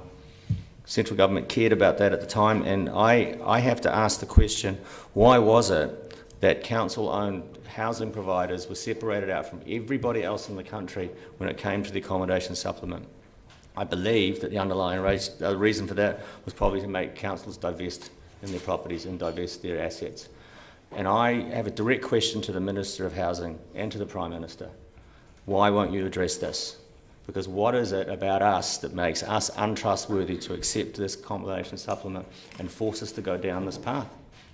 We want to provide for our citizens. We want to deal with the housing crisis. We want to play our role. And therefore, to the central government in power at the moment, without a coalition, why is it that the accommodation supplement cannot be applied to city councils? Because only 2 city councils stood in the face of that behaviour, and only 2 city councils others have, but only 2 city councils of size have stated with their large portfolio, and both of us need this help, because if we can get this supplement through the client, we can build more houses, and we can build them.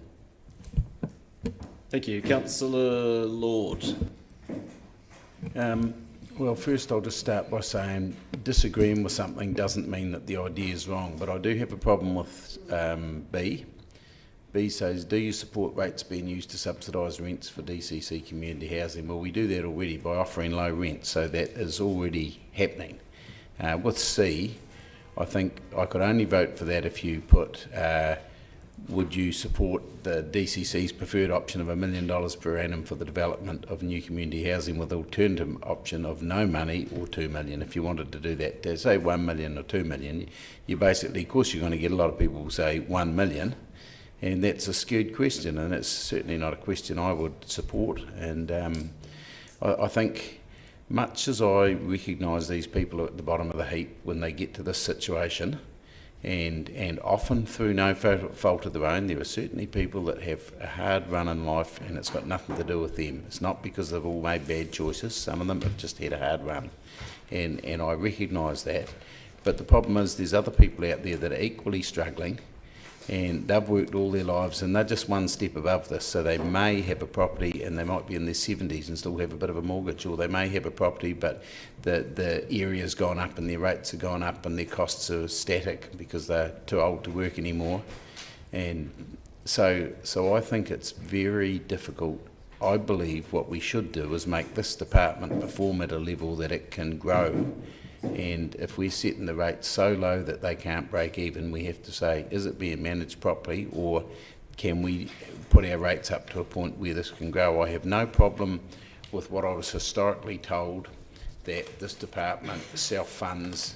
There's no debt tag to it. There's no reason why it shouldn't be able to perform and increase with another unit, or perhaps 2 units or 3 units every year, or as Councillor Hall referred, do a bit of a project after 5 years and build 20 units or whatever. But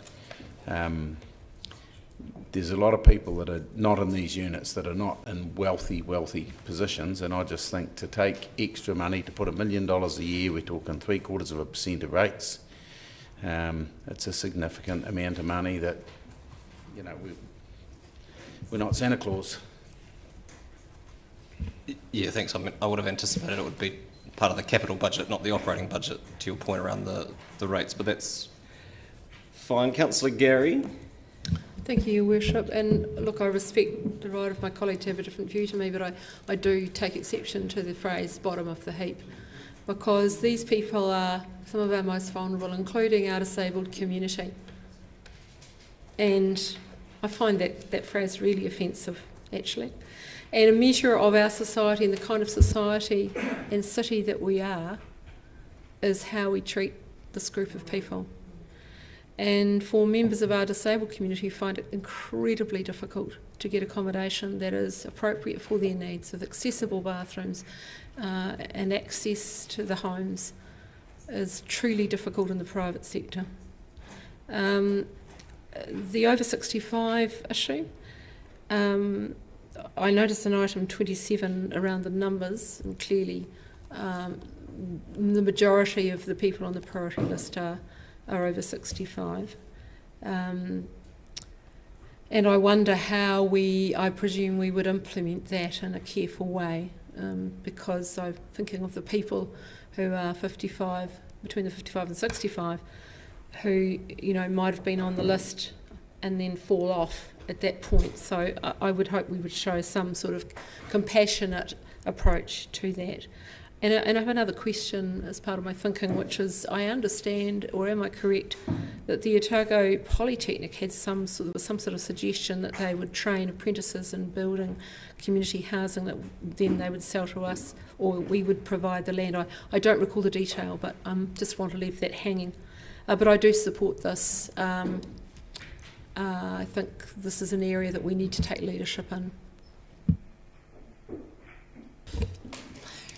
Thank you. Councillor Van der Vis. I've always supported Dunedin having social housing, community housing, on the basis that there was wide public support for our social housing. And that wide public support was largely bolstered by the policy that we long had, where essentially it was cost neutral. The advantage that the DCC had in supplying housing was that they never had to make a profit on their houses. And therefore we were able, because we weren't profit motivated, to supply housing for the most vulnerable, those in need. All well, all good, and I've always been very happy with that. The proposals in front of us, however, go a bit further, and they take a step further, which I think will, in the long term especially, make a lot of our community, a lot of ratepayers who have worked hard to have their own house, resentful of having to basically be taxed to supply others with housing at their expense. While our community housing was cost neutral, there was no argument there at all, and it was a good thing for us to do, and we were in the right place to do it. I was happy with that. Looking specifically at the recommendations in front of us, I agree wholeheartedly with Councillor Gary regarding the rather arbitrary 65-year-old threshold suggestion. There are so many people applying for social housing, and so many of them have really quite complex needs, especially a lot of people with mental health issues, especially since the government has closed down a lot of its facilities, Cherry Farm, etc. Our staff now have a very difficult job, actually, having to deal with a lot of quite difficult tenants sometimes who have mental health issues, and none of those vulnerabilities actually relate to age. So I would be very wary of even putting the question, should we restrict it to 65s and over? I don't think that's fair. I agree with Councillor Gary, we really should be looking at need, and I think that our staff have been doing a good job of prioritising that as it is. The people that I know living in social housing, many of them are younger than 65, are there because they really need to be there. Do you support, so that's A dealt with. B, do you support rates being used to subsidise rents for DCC community housing? I agree with Councillor Lord, who said that we already do that. We have $100 million worth of asset that's tied up and can't be used for anything else. So we already have a big opportunity cost in providing the social housing. I'm happy with that. Going further and wanting ratepayers who have paid for their own houses to then pay for somebody else's house, that then crosses a line for me. And I think that that question is not really ideally put, although to be honest I haven't got a better way of putting it myself either. I agree that the Mayor's suggestion of actually putting a figure in there is a valuable one. That actually does give people an idea of what actually is intended, and I'm very grateful for that. However, I'm also wary that our attempts at consultation in the past have not always responded well to what people have come back with.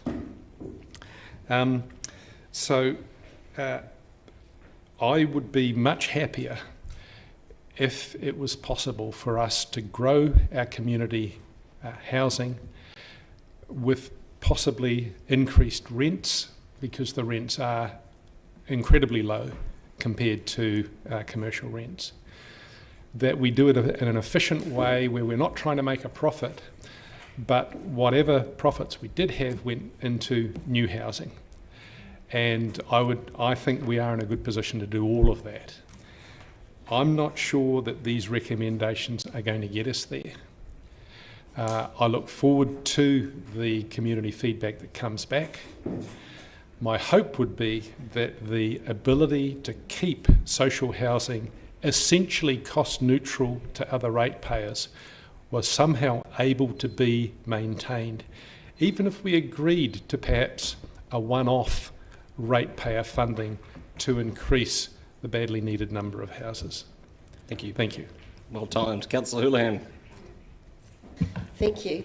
I agree with actually what Councillor Gary said, that I think a city should be judged on how it treats its most vulnerable, and Councillor Vandervis has mentioned as well that age doesn't make a difference as to how vulnerable someone is. I think that's fair to summarise what I think that's what he's referring to, is that people who perhaps have mental health issues, and there's a lot of people who are struggling in our communities, and we do need to think of those.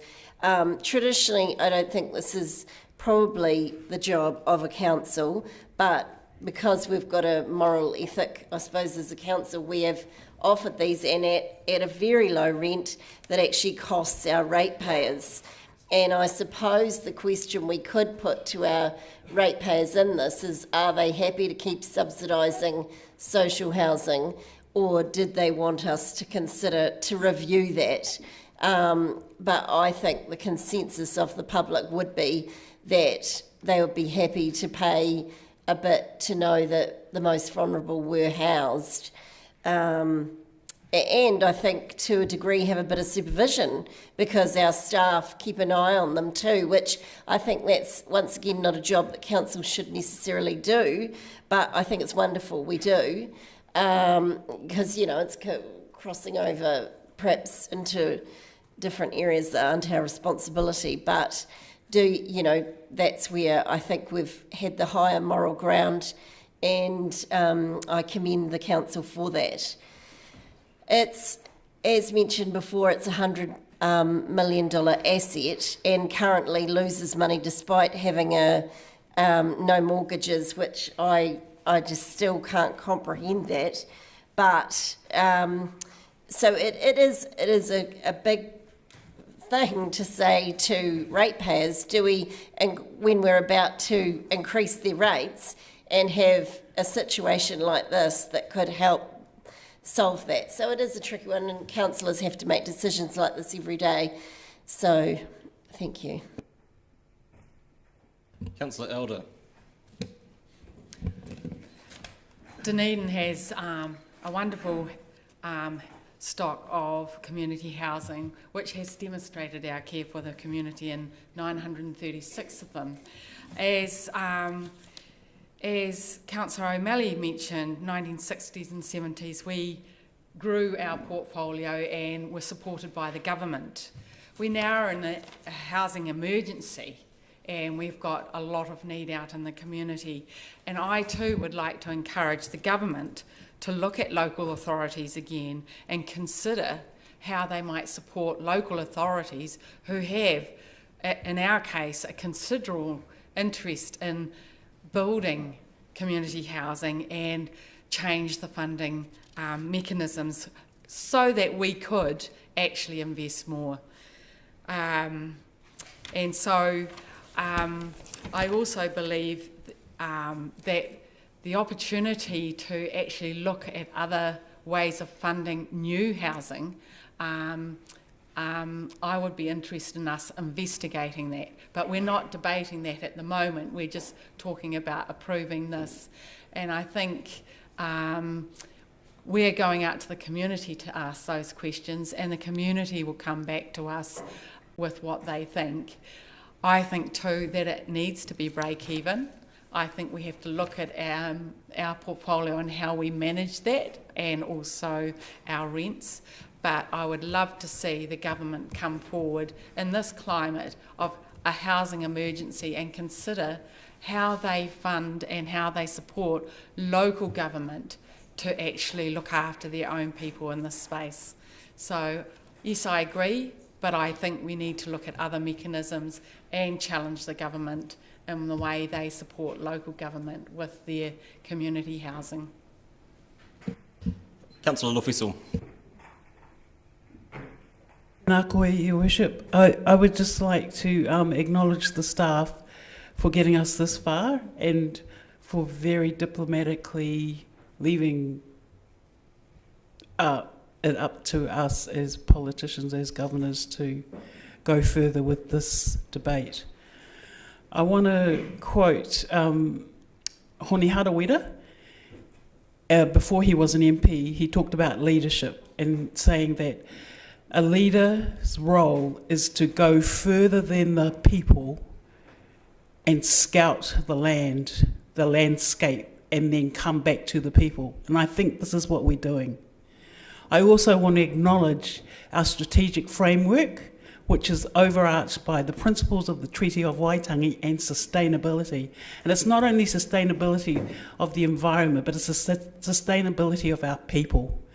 And I just want to say that there's talk about dollars and cents, but we need to acknowledge, if we knew the true history of this country and the true history of Te Treaty o Waitangi, we would acknowledge that the wealth and the economy of this land, of our society, of our settler society, is built on the backs of Māori people and Māori land, stolen Māori land. So I just want to say that we should be about manaakitanga, which is in our social wellbeing strategy. And I'm not interested in us breaking even or even making a profit, because it's about the people. It's about aroha ki te tangata, love for the people, and also looking after the people. So I'm going to be supporting it. Kia ora, Councillor Wiley.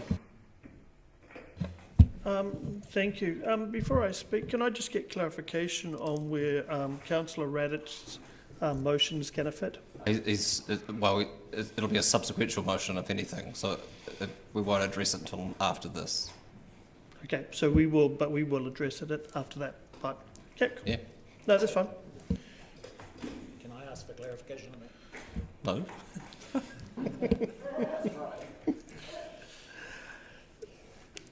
I think, when we look through this, we all understand the importance of social housing.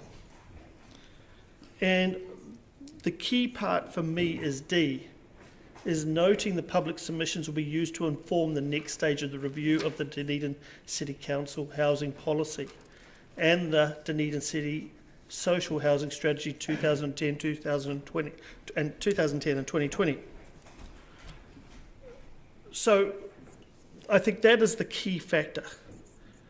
The issue I'm struggling with here and what we've got in front of us and what we're trying to discuss is how other funding models work, how partnerships work, where the government policy kicks in. How can we get a better bang for our residents that need social housing? How can we do more with less? If it was a case of saying taking 6 units, demolishing them and starting again and building 15 units that are modern, healthy homes, how can we do that and how can we duplicate that model? And I think that's the issue that I'm really challenged with on this, because it's not just us that we do it as council and ratepayers. It is a city-wide approach, it's a community-wide approach, and it's a national-wide approach. And I go back to, I welcome to hearing what the community have to say. I know the importance it has for many, and like some of you, I've been through some of the units, and actually, to be honest, they do deserve to be demolished and started again. I'd like to do more with less, and there's partnership arrangements that can make that work, and I think that's the important factor. Thank you. Councillor Barker. Are we supporting these motions? When, as His Worship mentioned earlier, the 2010 social housing strategy, and we look at that and we think actually not much has changed, and what have we done? We look at a number of groups, including older people, low-income individuals and families, those with physical and sensory disabilities, and I have a friend who's been looking for a place for a very long time, so this is close to my heart. Mental health consumers, etc., that we've mentioned, no provision of emergency housing for women. So we need to think about this, and we need to think about our full wellbeing aims, as Councillor Lafiso brought up as well. And I think we have a moral imperative to examine this very closely and to do the right thing. We're talking about 1,000 units, hopefully, that we will get to in maybe 10 years. And I think we need to do this, so I will be.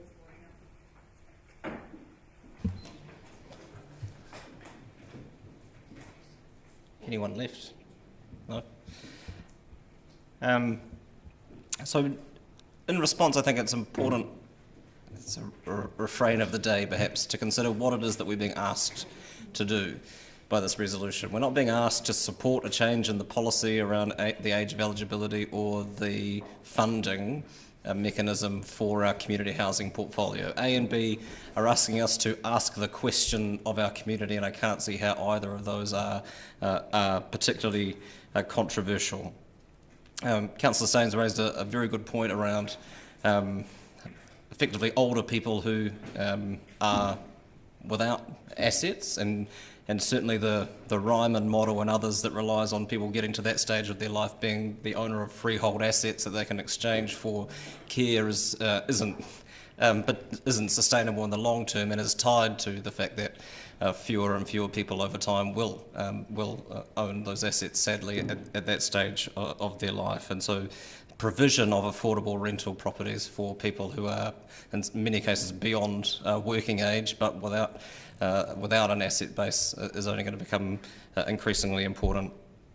The shift in policy around the income-related rents subsidy, I share perhaps Councillor O'Malley's jaundiced view of how we got to that point. There was an ideological view of a previous government that suggested that the community sector and the social sector were better positioned to provide for social and community housing, and we saw that with the transfer of what was then Housing New Zealand's stock into charitable organisations, and the way that they dealt with the local government was changing the legislation to stop us from being able to access the income-related rents subsidy, and many took the hint, and I'm quite proud of the fact that back then this council chose not to.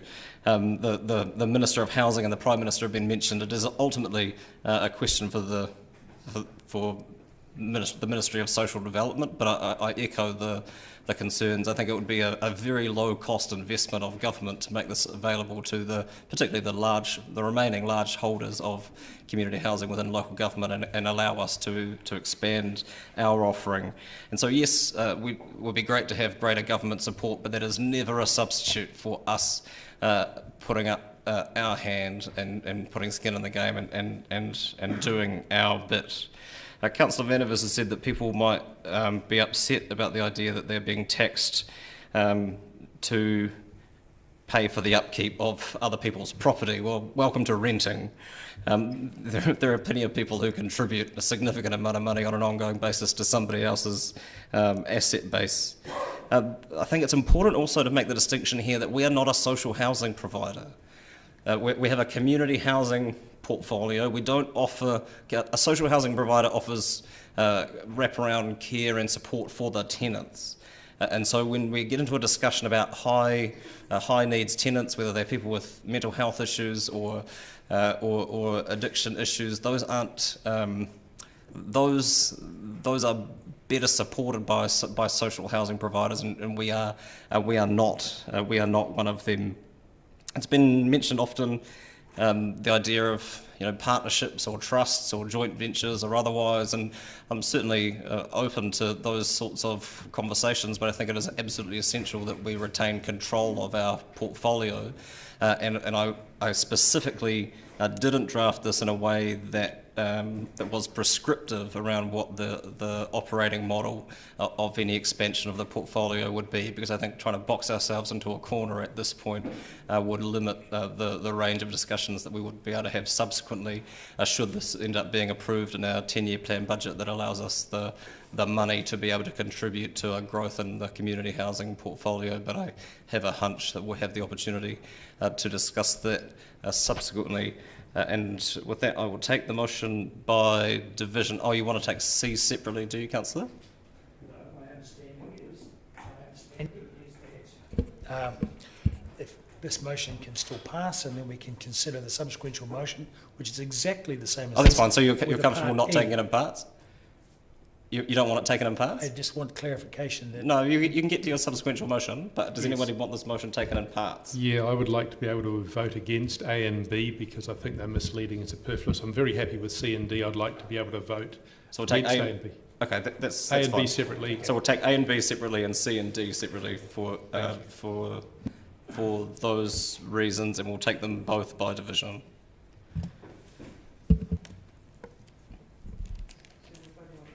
A and B, yeah. Well, you're not. Yeah. Yeah, I got it. Councillor Barker. Aye. Councillor Benson Pope. Aye. Councillor Elder. Aye. Councillor Gary. Aye. Councillor Hall. Aye. Councillor Houlihan. Aye. Councillor Lafiso. Aye. Councillor Lord. Aye. Councillor O'Malley. Aye. Councillor Raddick. Councillor Staines. Aye. Councillor Vandervis. No. Councillor Walker. Aye. Councillor Wiley. Yes. Your Worship.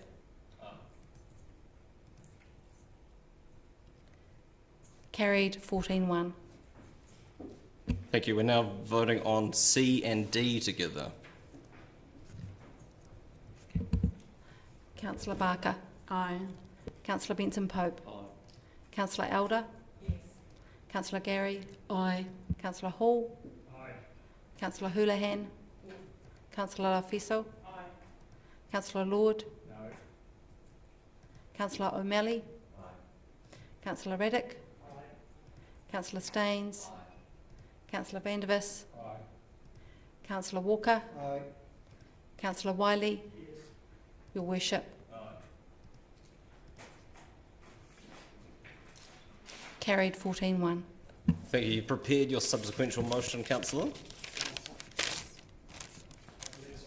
It'll be smaller, so hopefully it'll be able to be bigger.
Sorry, wait.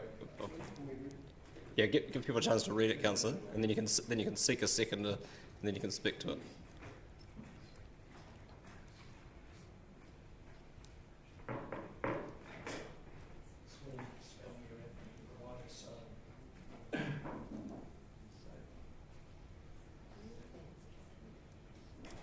Don't know.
I'll move that we adjourn the meeting. Seconded, Councillor Gary. All those in favour? Yes. Those against? Agreed.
proposer has taken his 15 minutes and is not done yet. We do have to move on, though, at some point. And imperfect art is a very diplomatic way of putting it, yes.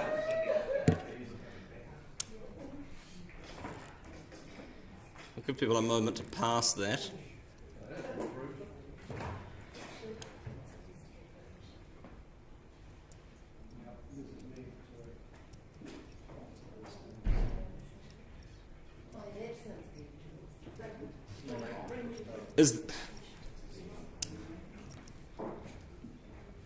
Can't say I fully understand it, but is there a seconder?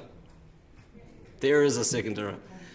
It's been moved, Councillor Raddick, and seconded Councillor Vandevers. I think it would be helpful at this point to get comment from staff around what the implications of this might be. Right.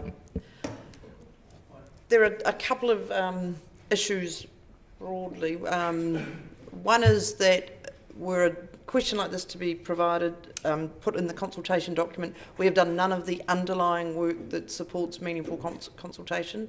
Our ability to do that in advance of the documents going out would be tested, but if council resolves to put something like this in, we will do our best.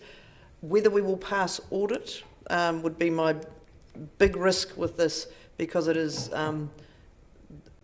the level of work we need for audit is not insignificant for something like this, which is a major decision. I've also asked David to have a look at the exclusions from registration. There's a piece in the legislation, and again, I haven't had time to take any legal advice, obviously, because I've only just seen the final word.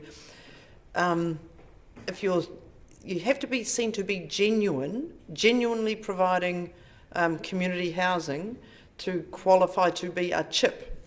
So, and specifically saying you're doing it in order to get the rent subsidy may seem to call into question the reasons why you are trying to be a provider of social housing. And again, but that is just an observation, having read the web page very quickly. So I would caution that if you were of a mind to move forward with this, I would want to do it subject to legal advice. That would be all I would say. But my bigger risk, my bigger worry is that we won't have done the work to enable us to pass audit with a question like this in the consultation document, aside from the fact that you need to make sure your question allows the community to have a meaningful question to answer. But they're my... Thank you. Would you like to speak to it, Councillor Raddick? Certainly. I think obviously it's quite a big thing and a significant issue. There's a lot of nuance to it, but certainly leaving it subject to legal opinion, I think, is a good solution as we go forward. I think that there are a couple of precedents out there that I've heard today, certainly in the Wellington region and in Christchurch, where it appears, from what I've heard, to be working successfully and attracting that income-related rent subsidy. So it is also opportunity to test a standalone model and the possibility of attracting partner or partners so that we actually grow our community housing portfolio in Dunedin at a more rapid rate as well. So, and similarly to those new houses will be new ones, new units.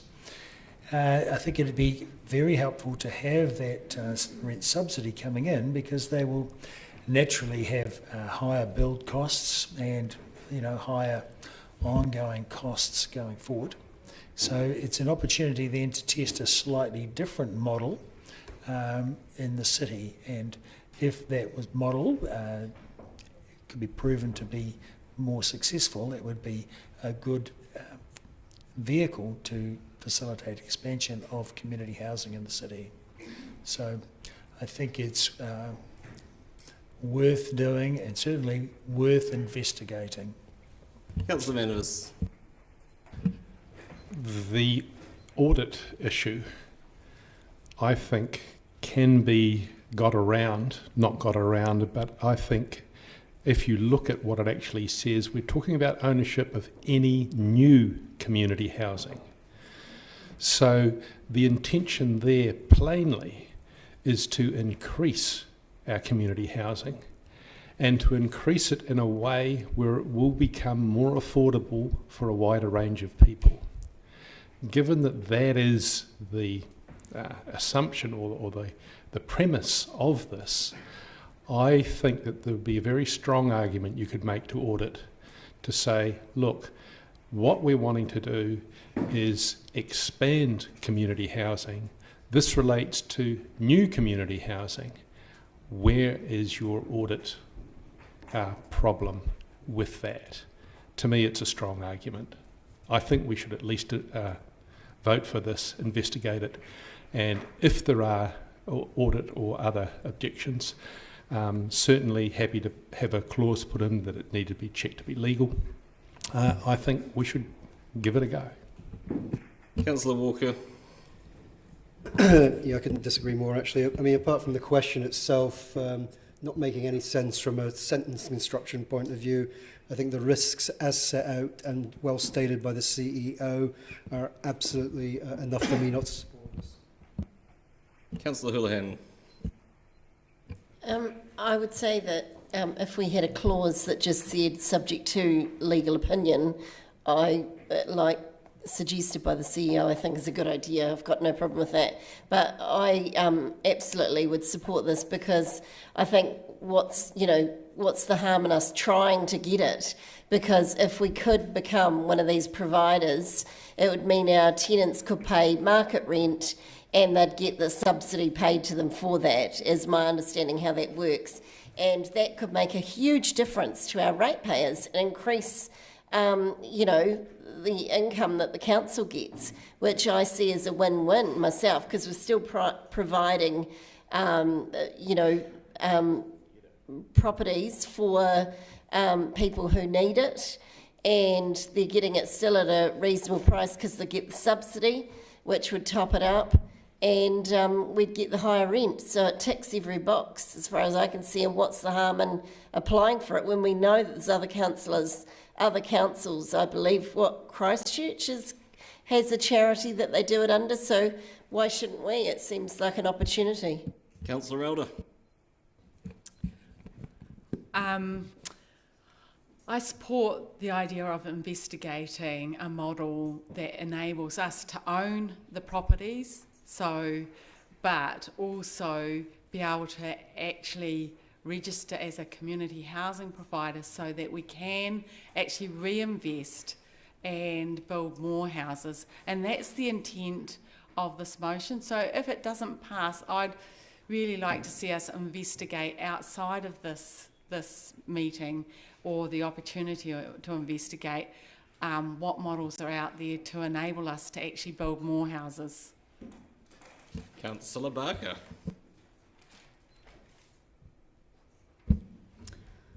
I cannot support this motion. While I would think about that we should look at our options around community housing, I think that this should be via a professional staff report. We've heard people saying, oh, here's an anecdote about this, simplistic ideas around it, and then we're saying in it so that we can get a rent subsidy. I just really cannot support it. Councillor Benson-Pope. Thank you, Worship. I think the reasons why this shouldn't fly and doesn't actually fly have already been articulated in the earlier conversation by Councillor O'Malley. In terms of policy, we should be working with government to change a situation that we consider unsatisfactory, and it's not actually relevant to the original discussion because of that alone. But as far as the comment that Councillor Elder just made, well, what this says, if you can work out what that is, and I can't, certainly isn't an investigation of the possibility of doing this. And if there's some way we can pick up or become entitled to the subsidy, that's what we should be focusing on. But I doubt that there's any likelihood of any sensible answer to the question, because even the wise Councillor Walker can't work out what it means, apart from the legal risk that we've been alerted to, and the very serious question of what ownership status we might have to change or lose or would be compromised as way of this. So I certainly won't be supporting it. Councillor Gary. Thank you, Your Worship. The original thought was around the dollars, and that has issues because if you ask people if we want the community to respond around saving money or finding a different way, of course we know what the answer will be. This is a much more complex issue than that and much wider. And I take the CEO's point around the complexity and risk in this, and I don't think this is something we should be deciding on the fly, and that's what we're doing, responding to anecdotes that we don't have the depth of information that we need. So I would be suggesting that we be redirecting that energy into advocacy to government around this. Don't have a problem with that overriding question. I don't think this is the right way to do it, though. Councillor O'Malley. Your Worship, I have sympathy with the mover, and I think that to some extent what this motion is, it reflects the commentary that was coming out of the earlier debate, which is the inequity that I brought up, that councils are not able to access the rent subsidy. And I would have been happy to go forward with some sort of public debate about that. I feel that in the end that this is becoming a little prescriptive, and therefore I'm reluctantly not going to support it. And Councillor Sludge is like, you do this to me all the time. But I think the point is that I really do think that we need to actually go after why it is that councils are on the exempt list as housing providers when nobody else is. And I do believe that that's ultimately sort of where this might have had its roots in. I don't want to go into a situation where we suddenly develop a new housing, community housing policy that is now that they're all going through this new model, which is kind of the way this is written at the moment, or asking the people, do you want to go into that new model? But I, again, would send criticism back to central government saying you're trying to force councils down this path and therefore push back on, we want an answer as to why it is that you will not modify the existing acts that are basically currently making us not able to access the rent subsidy, because it's utilised is actually probably the correct word there, because we want that extra income to do with it what was done in the 1960s and 1970s when central government helped local government build community housing.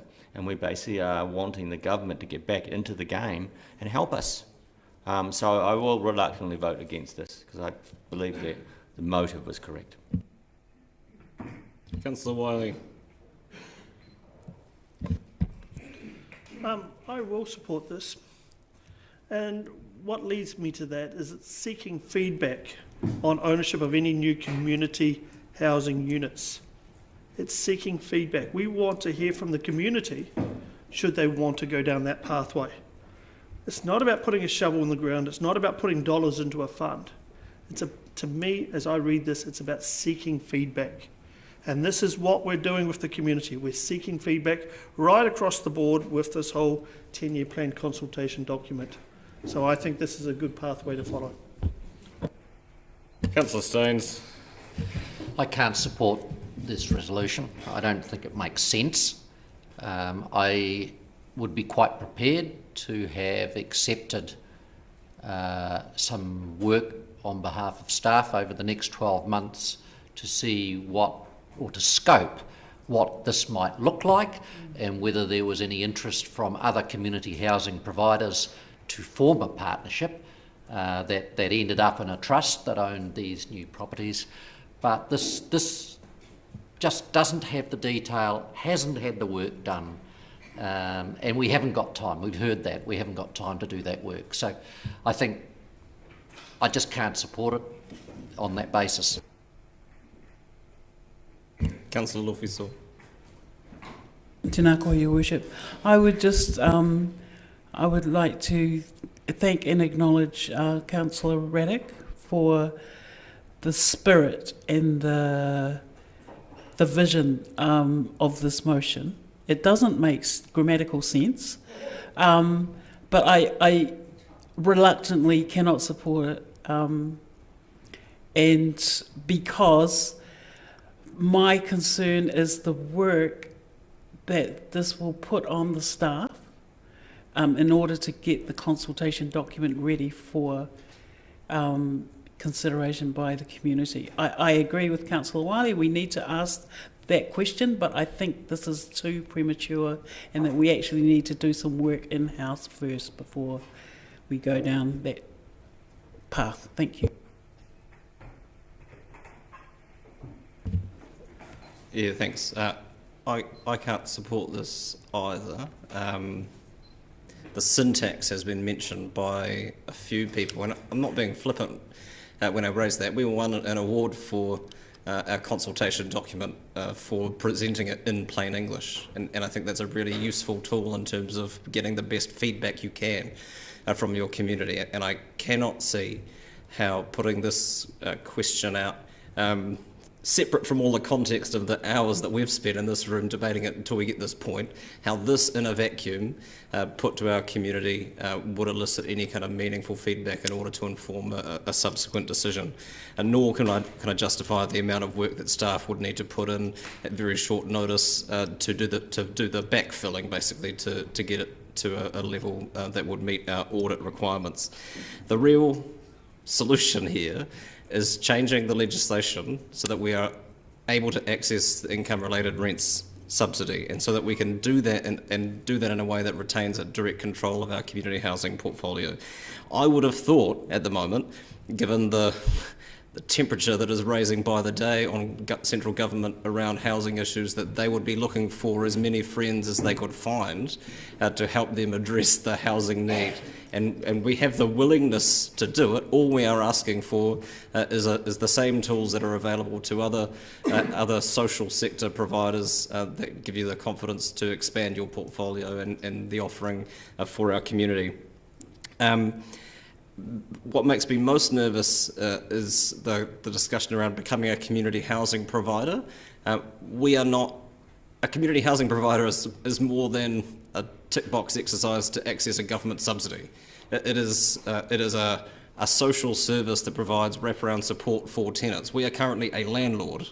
We don't offer the service that PACT do or the Salvation Army do for their tenants. That is a specialised skill set that currently doesn't sit within this organisation, and I think we need to be cognisant of what kind of shift in direction that would be were we to head down this path. But basically, I think our existing setup is fine. All we need is access to the tools that allow us to expand the offering in line with our community's needs and with what looks like the political will sitting around this table to do as much as we possibly can within the resources that we currently have. Councillor Raddick. Yes, well, I agree with the grammatical construction of the sentence and think the word that would be easily corrected by insertion of the word whether. Should council investigate whether ownership of any new community housing units be established as. So I'd like to see that word inserted there, and perhaps that would change everyone's mind in terms of the grammatical construction of the sentence. However, I think not. The whole thing here, we're asking the community as to whether they think council should investigate ownership, whether ownership of any new community housing be established as a CHIP.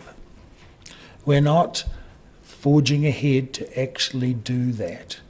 We are asking the community whether their opinion, as part of the long-term plan consultation document, as to whether they think we should look at whether we should investigate establishing a standalone community housing provider.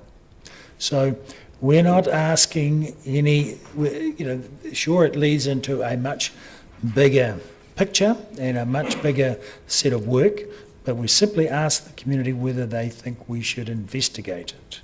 We are not committing to investigate it, we're waiting for their opinion on the matter, and neither are we committing much in the way of resources to do it. It's just simply being ready with some answers about it. So we haven't even committed to do the investigation. So I think it's a relatively low risk and small ask to put in the document and canvass the community opinion on what they think.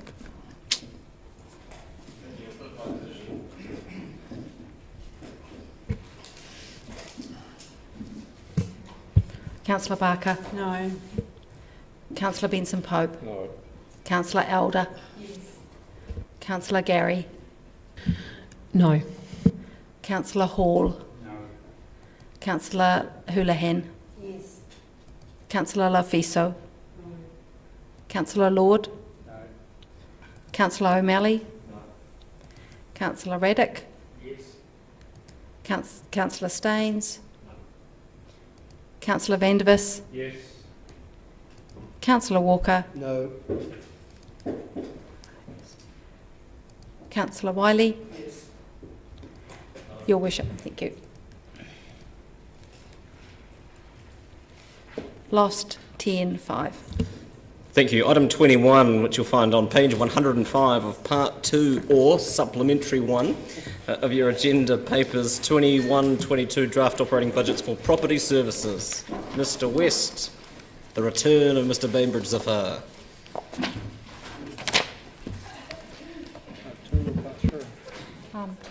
Part 2, 105.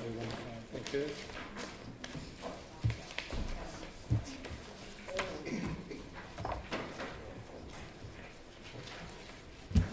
Questions?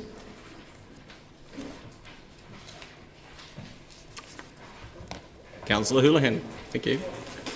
Given the motion we've just had that failed, but is it something that the property department could do? I'm sorry. Lobby government to get that status? Or investigate it, getting that? I'm not sure lobbying and advocacy is a function of staff. I don't know, it could be. If it's in our favour to ask about how to do it, and, you know, is that something we've looked into?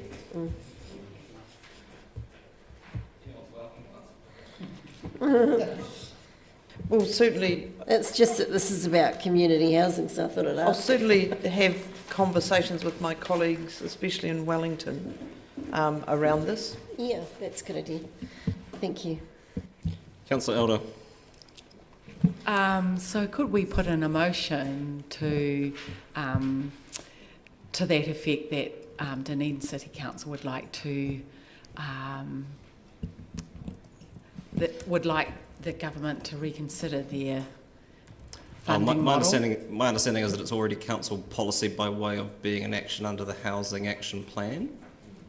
So it is, you know, from an advocacy point of view, that is already our position. So it wouldn't require a motion at this point. So we could re-litigate that at any stage, like, and send them a letter.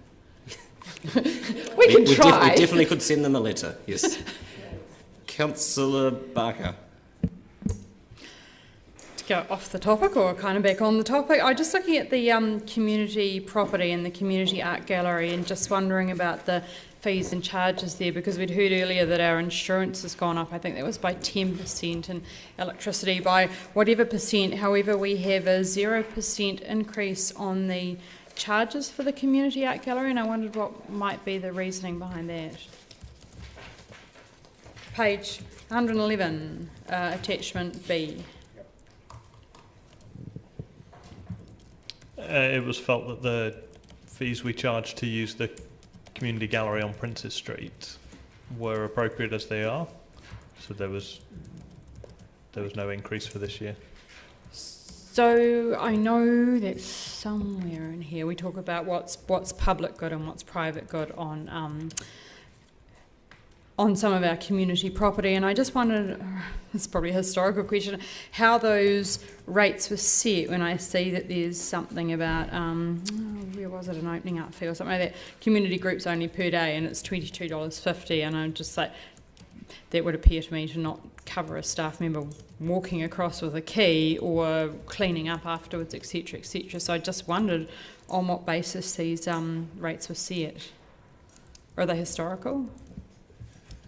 They are quite historical, yes. Property Services only took over the running of the community gallery from the community events group a couple of years ago, so I'll have to check into the history of how they were originally set and how they were calculated, and I'll get back to councillors on that. Thank you. Is it still the case that electricity of that space is coin operated? Yep. Yep. Definitely something to stay on top of if you're ever hiring that space. Councillor Van der Vis. Just happy to move when the time comes. Oh, happy to second then. Councillor Reddick. How come the rates have risen by 1.35 million? The rates contribution to the budget. It seems like quite a lot, 17% increase. I can answer that. So this is part of the wider strategy of what we've done as part of the 10-year plan, has gone through each activity and effectively reallocated where the rates income sits, so that as you can see, this portfolio now breaks even on the basis, and then and it also matches the revenue and financing policy that you'll discuss later on. Okay. Yeah, and so in terms of the fees and charges, when we've had general fees and charges increase right across the board of 3%, there is no increase here in the fees and charges for the housing units, which seems like an aberration, especially in these times of very high rental increases in the market. Yeah, I'd refer you to points 13 and 14 in the report. Under new legislation, you're only allowed to increase rent once every 12 months. The rental increase for last year was delayed until the 1st of January 21 because of COVID. So our next earliest opportunity to raise rents would be January next year, 22. And traditionally we raise rents in August, so the proposal in this is to put it back to the original time scale that was delayed due to COVID and go for a next increase, if council choose to have an increase, of August 22. Right. Okay, that makes sense, thank you. Right. Why from August and not from July? Because we need to give our tenants enough notice, and council don't make their decision early enough for us to do it. Oh, because official sign-off isn't until June of the year. Yeah, okay, that's fine.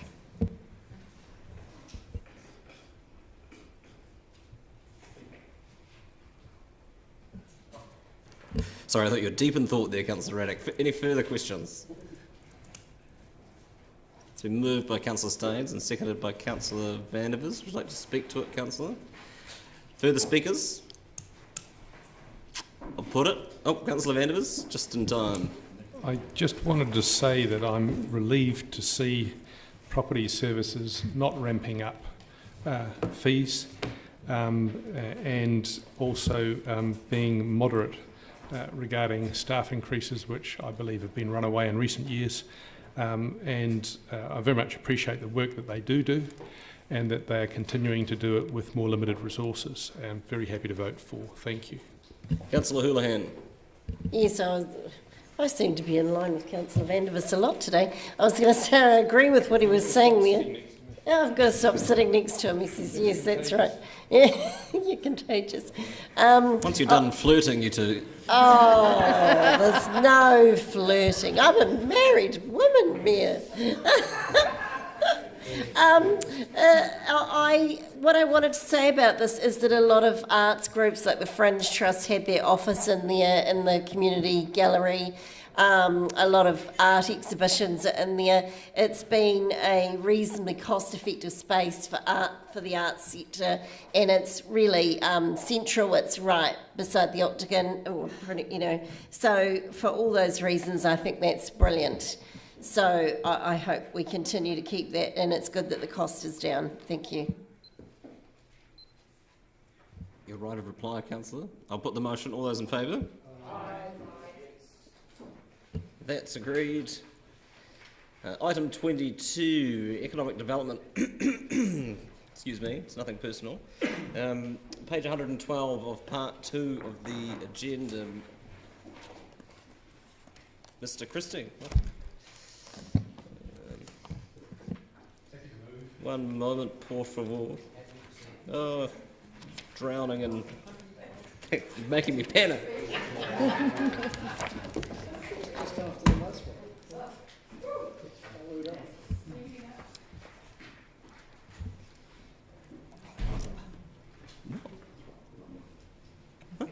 Oh, you're not talking to me. Thank you. I lost track of that flurry of interest. It was you, second, and Lee. Was it you? Yeah, thank you. Sorry, Councillor Vander was. It's getting late. States. Questions, councillors? Council. Thank you, Mr. Christie, for the draft operating budget. I just have a question around the proposed fees and charges for the permit for filming, and just wondered where that emanated from, and I'll probably have a follow-up question. So the fees and charges for film have been a part of Council's fees and charges for some time, and they are there to generate our ability to interact with the sector as they come into the city. So it's not so much about the revenue we collect from that, but our engagement with that, the particular parties that are coming into the city. Okay, so my follow-up question is, I looked up the charging in Auckland, and they scale it, so they start at $50 for low impact, and then they go right up to $800 to $1,600 for major productions. I just wondered if there's consideration of us doing that, so for those low budget films, it didn't impinge on them disproportionately. Yeah, we do have the ability to waiver the fees for some productions, which we do. As I say, the encouragement is for them to engage with us rather than the collection of the actual permit fee itself. But if Council were of a wish, we could certainly in future look to have a graduated scale, given that we're seeing a lot more activity in that sector now, and some of those productions are multi-days versus some that are just quick one-day exercises. Thank you. Councillor Gary. Just a follow-up question to that, Mr. Christie. Do you recall the last time I can recall the discussion? I just don't know when it was that we discussed those fees and had that fairly full and deep discussion about them. I think it comes up every year as part of the discussion, Councillor. Thank you. It's been moved and seconded. Councillor Vander, would you like to speak to it?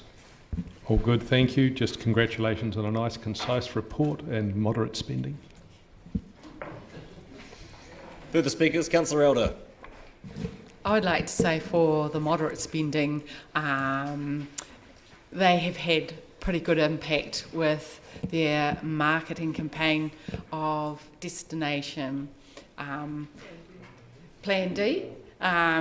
Just on the feedback on the latest tourism report, and want to congratulate them for the efficiency of that delivery.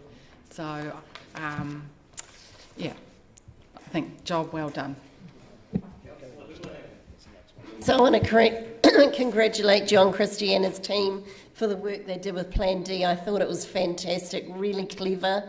I loved it, and I think I said the other day, we had friends down from Wellington, and I said to them, oh, it's a beautiful day, you should go to the saltwater pool. And the lady turned to me and said, oh yeah, I read somewhere it's like Bondi. And I went, oh yeah. And so, you know, it just shows that the marketing is working, and it really reminded me of a campaign I was involved in years ago with Saatchi and Saatchi, and it has that imaginative, creative feel. It was really great, so well done, Nathan. It was excellent.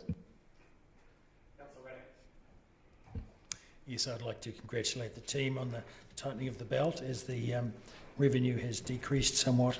They've similarly trimmed expenditure so that the budget is balanced. Well done. Councillor Barker. Thank you, Isha. I just want to comment back to the councillors that have talked about Plan D. I think that talking to a couple of people and having a little bit of anecdotal evidence does not create an economic impact assessment, and I will be looking forward to MBs, the Ministry of Business, Innovation and Employment, MRTEs, their actual statistics on how we've fared in benchmarked in relationship to other RTOs. Councillor Gary.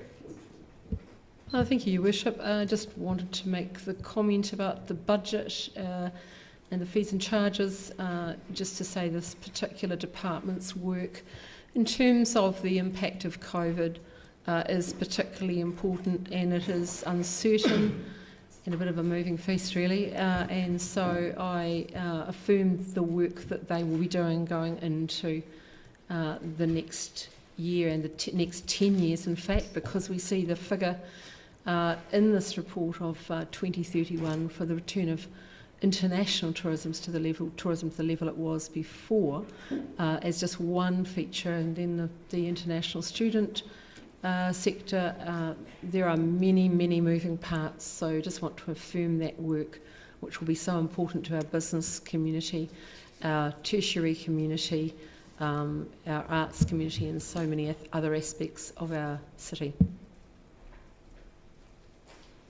Councillor Vandevers? All good, thank you. I'll put the motion. All those in favour? Aye. Those against? That's agreed. Turn the page. Page 118 in part 2. When you hear this sound. Item 23, operating budgets for governance and support services. Mr. Logie.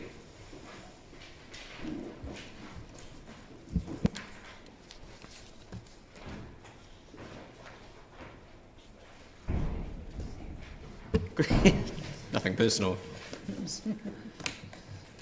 Lumbering off. Questions? Councillor Barker. I guess this is a general question across the board. I note that when we're looking at our fees and charges, I don't have a page number on this. 18.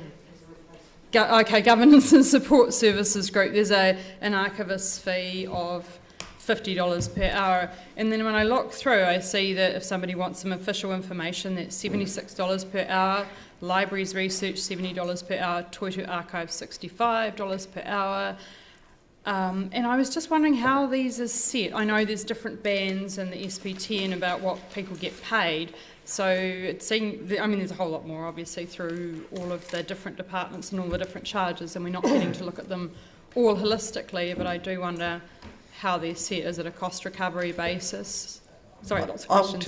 The one I can answer is the official information one. It's set by the Ministry of Justice. There's a maximum we can charge, and we charge that. So what about the other ones, Gabby? Mr. Logie? The other ones again, sorry, I haven't got the page, so if I could, can you put the page up so I can have a look? Yeah, I haven't got the supplementary. Yeah, it's $50 an hour for an archivist fee. I'm just questioning about across the board how all of these fees are set. It seems possibly, I'm guessing that the people that are doing research or archives, etc., probably in possibly the same pay band. So it's like whether we're charging a cost recovery or. So it would be based on a cost recovery. So it's obviously not just the salary cost. There's obviously an overhead element to everybody's time. Whether it's so.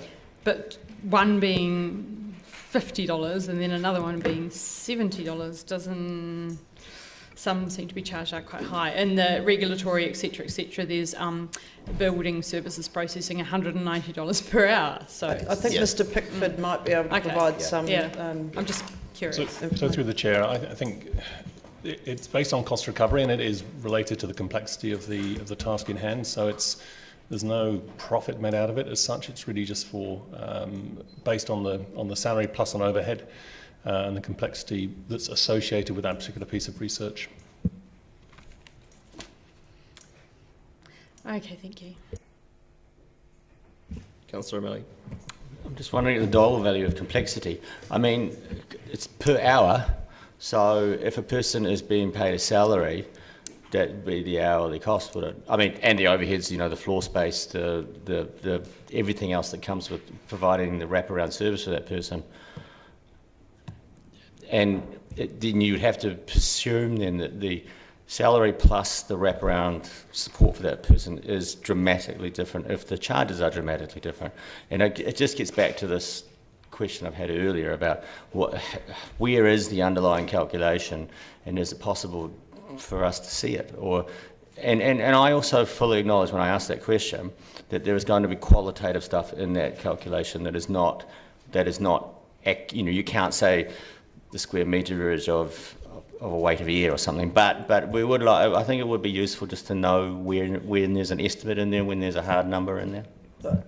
And I agree broadly that some of the things that we've done, we've just built on year, and as part of looking at our processes that we've mentioned before, this quality improvement, and then the framework, the KPIs, the measures, all of this needs to form part of it, because I think we probably haven't done that in some areas. We're working on aquatics at the moment, hopefully in time for next year to have an accurate assessment of what the fees should be, but it's a big job, but there needs to be some internal logic to it, but we're just not in that position to do it probably right at this second. Yeah, just following on from that, there's like there's also some kilometre costs and. Okay. Eh? Sorry. Oh well, animal control $2.10 per kilometre, environmental health mileage 70 cents per kilometre. So I'm just like, I just thought I'd bring it up all at once. And thank you, and we'll note that there's some complexity with different legislation controlling what we can charge for different services as well. So, but we will look at it in the round. And you need to also remember that somebody in building services probably has a higher overhead component because you've got a staff network sitting underneath the building services team to support them, whereas an archivist is fundamentally somebody on their own, whereas a building services has got administrators and stuff like that that are helping with the delivery of that service.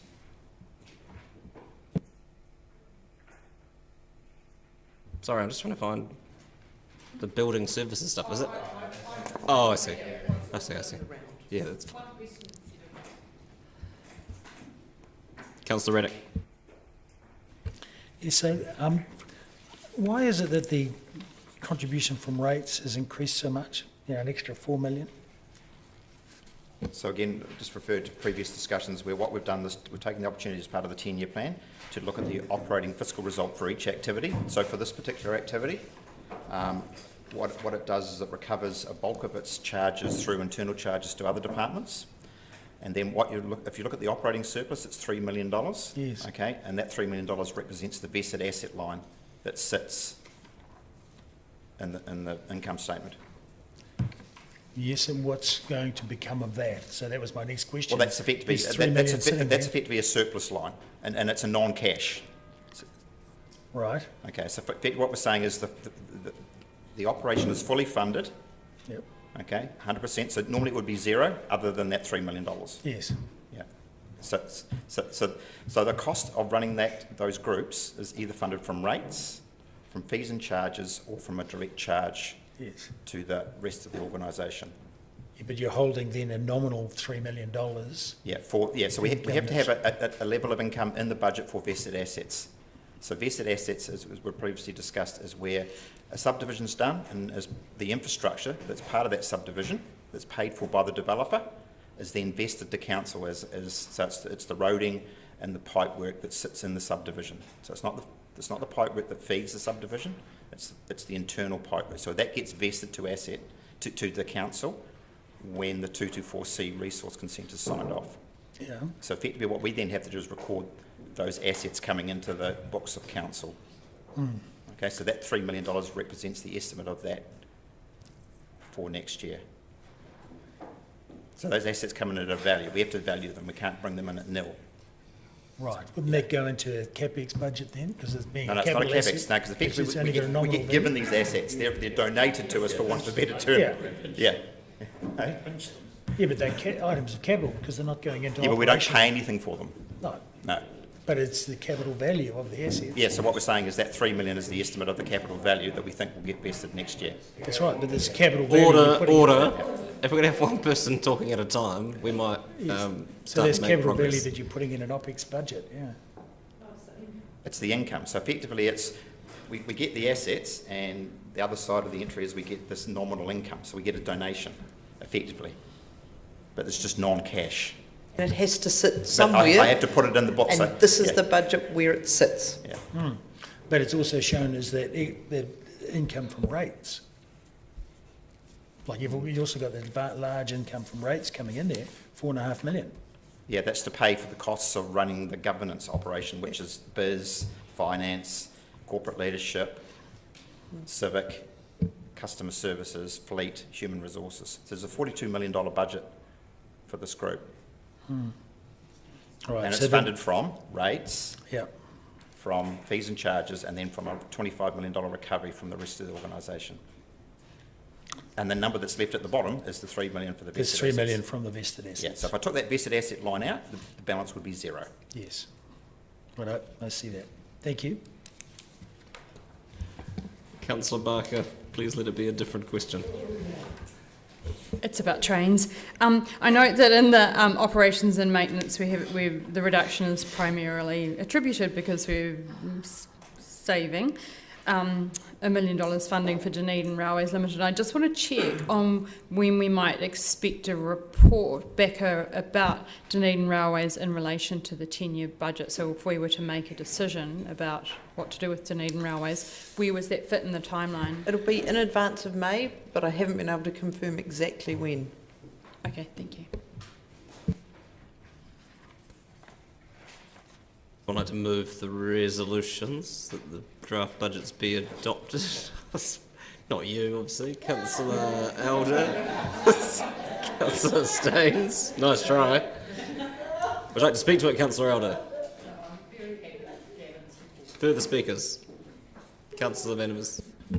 I would like it if we could take 1 and 2 separately. I'm quite happy with the fees and charges, but the extra $800 and something thousand for That's fine. We staff. can take them separately.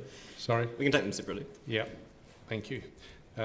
But just speaking to it. Oh, sorry. Yeah. I was just saying that personnel costs increasing by $886K. It's getting onto $1 million. I find that difficult, and I'm sure that there are some reasons for it, but at this time they need to be really good reasons for taking on more staff. So that would be my reason for voting against Part 1. Thank you.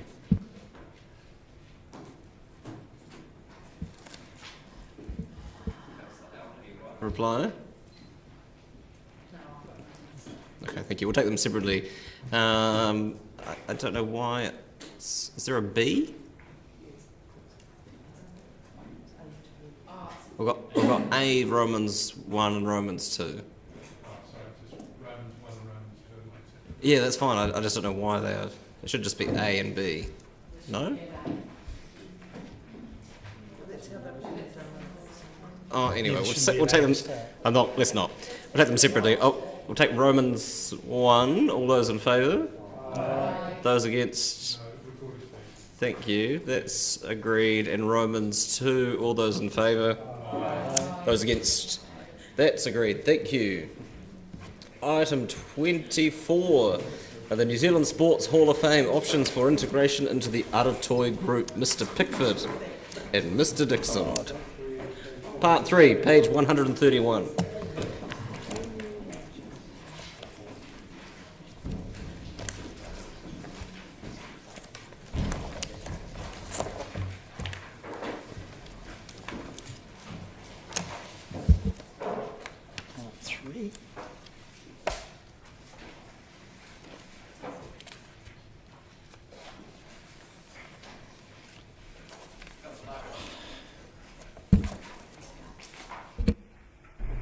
I have a couple of questions. Since the report was written, which I assume is fairly recently, is there any more information that's become available that might affect any decisions made today? Not really. I've discussed the structure of the report with Sports New Zealand and with Sports Hall of Fame, and the work that RSL are undertaking, which is covered in the report, kicks off today. So that's pretty much brings you up to date.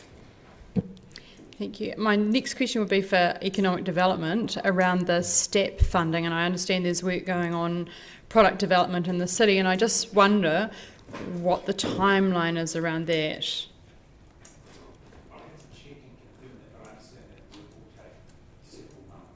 Yeah, because I understand it's a big piece of work. I was like, maybe it'll be finished by the end of March, but probably not. Yeah, thank you. I'd like to indicate that I would like to move option 4.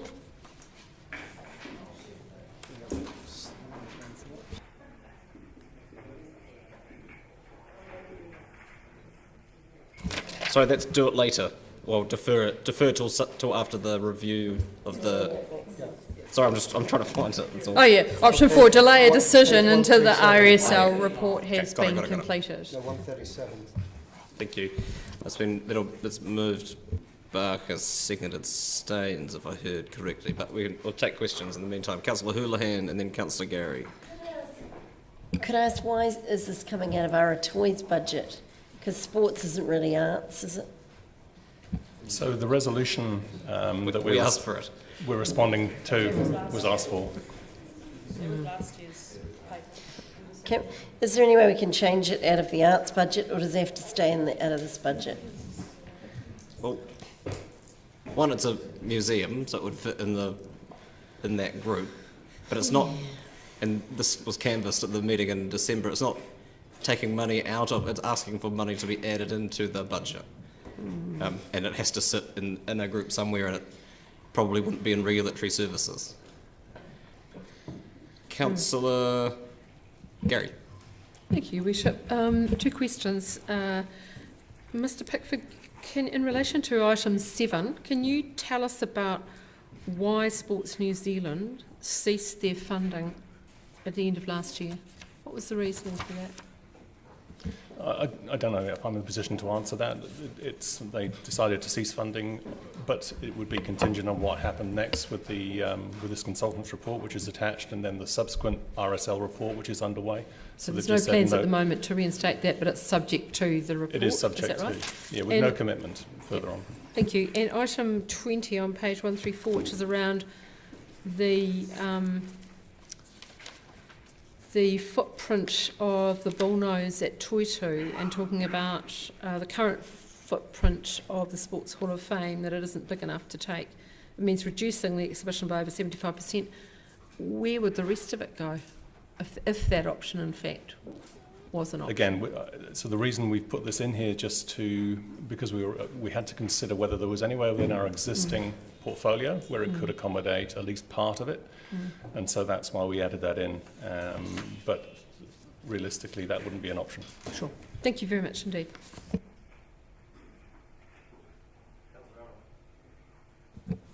On page 134, I need new glasses. Item 21. An informal discussion with Dunedin Venue Management Limited identified sufficient space is available, and I was just wondering if that was going to be covered in the new report and what options there are there. So RSL are aware of that. I've made them aware of the discussions that Mr Dixon's had with DVML about the stadium, and they'll be following up on that offer. And the other, following up from Councillor Gary's report, have other lines of grants been investigated for this at board level and in the next review? Not by us, but the board obviously are looking to council to help with either taking it over or a significant amount of financial support, and that's what's highlighted, I think, in this report that's attached here. That as a standalone operation, it isn't viable, so it needs significant help. Thank you.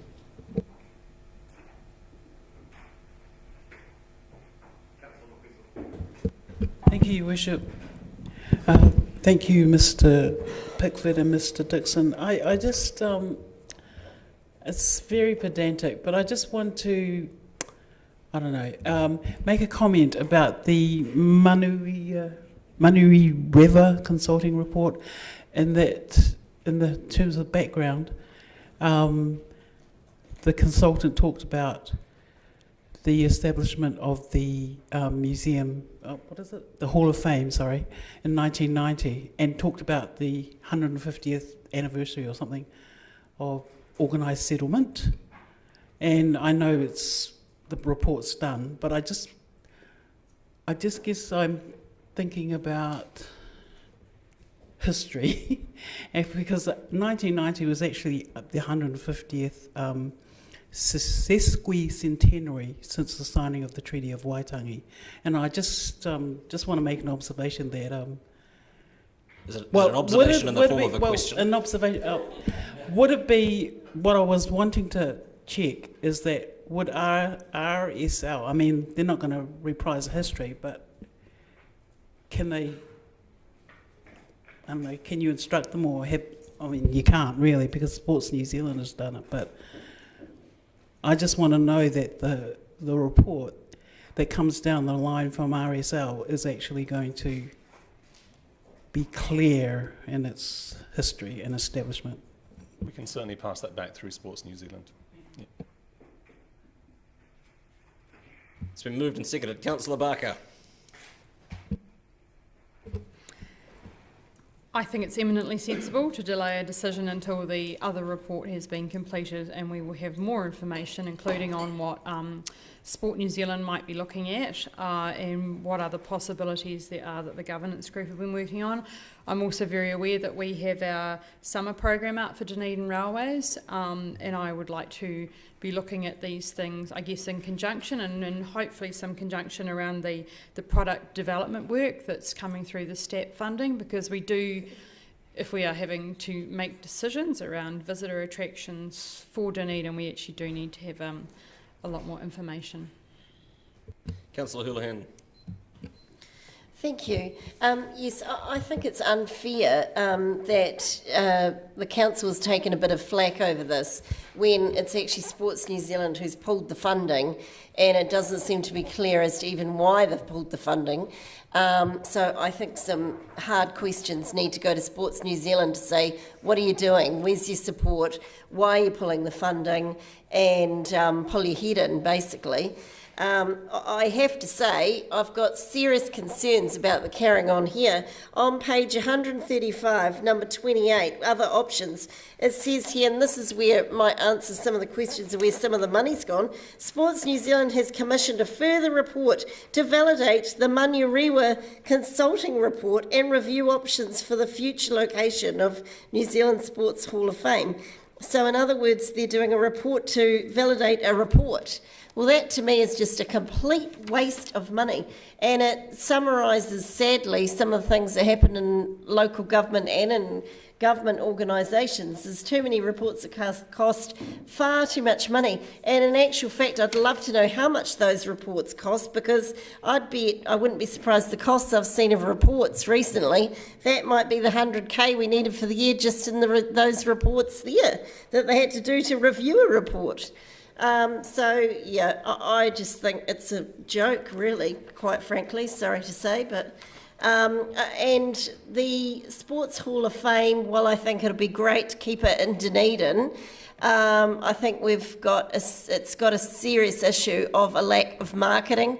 A lot of people, when you talk to them, don't know anything about it and didn't even know it was here, so or even where it was housed. So I think it needs, if it does get a reprieve to actually stay here, that it needs to be marketed way better than it's been presently. Thank you. Sorry, Councillor, are you speaking in favour or against the motion? Well, I agree with Councillor Barker's recommendation that we wait for further information. Oh, that's fine, thank you. Councillor Walker. Yep, thank you. I fully support option 4. It's the one I would have put. I think it's the wise way to go. And I think we're all aware of the fact the Sports Hall of Fame structurally has, it's a problem. Governance-wise, it's a problem. Marketing-wise, it's a problem. Locationally, I think it's definitely a problem. And storage-wise, in terms of the archival stuff that's contained there, it's a problem. I do, however, remain eternally disappointed that our billion-dollar banks, for example, across the Tasman, don't come to the party on this one in the way they do to other sports, at which they throw hundreds and hundreds of millions of dollars a year. But perhaps the RSL report will highlight this, along with probably highlighting the fact that Sports New Zealand itself, I'd like to understand a little bit more as to why they've pulled the funding for this, because whether you like sport or not, I think we all recognise that if you have been down to the Sports Hall of Fame, these are really important parts of our sporting heritage, and wherever it goes or however it's saved, I think it needs to be saved. Yes, I agree with Councillor Walker. It's certainly a problem. It has been a problem for some time. And I would like to commend Mr. Ron Polinsky and his family for keeping the Sports Hall of Fame going under extreme duress and at great personal cost to themselves. And on the other side of that ledger, I'd like to commend Aratoi for the budget that we see in front of us, which is probably a far more realistic budget for running it, even as it is. But I think realistically, the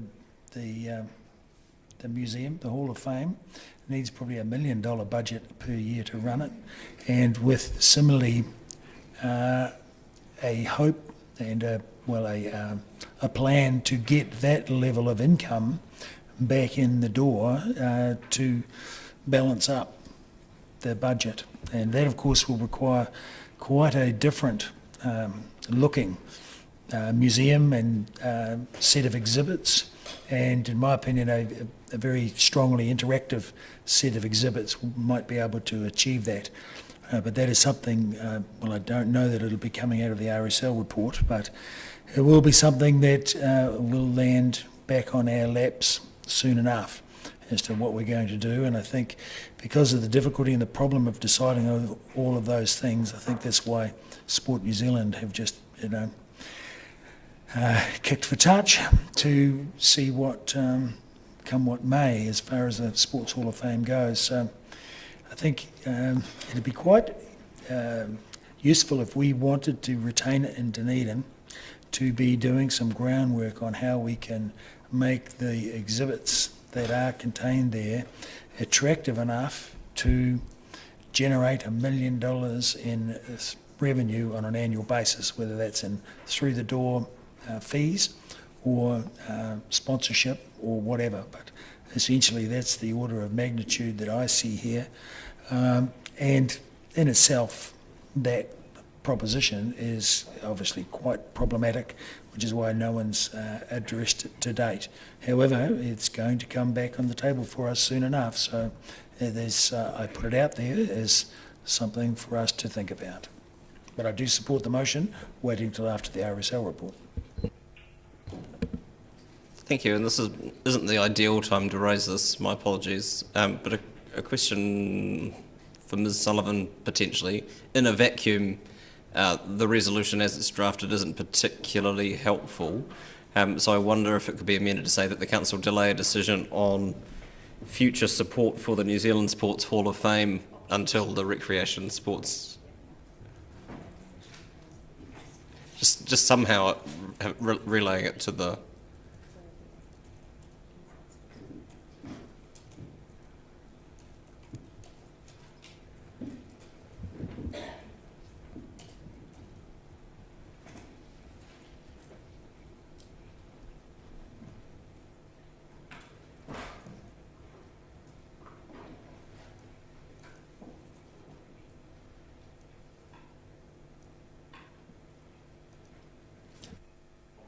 Assuming the mover and seconder are comfortable with that. Yeah, thank you.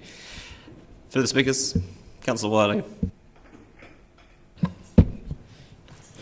I will be supporting this. The Sports Hall of Fame, or the New Zealand Sports Hall of Fame, is about celebrating many New Zealanders' great achievements across the globe.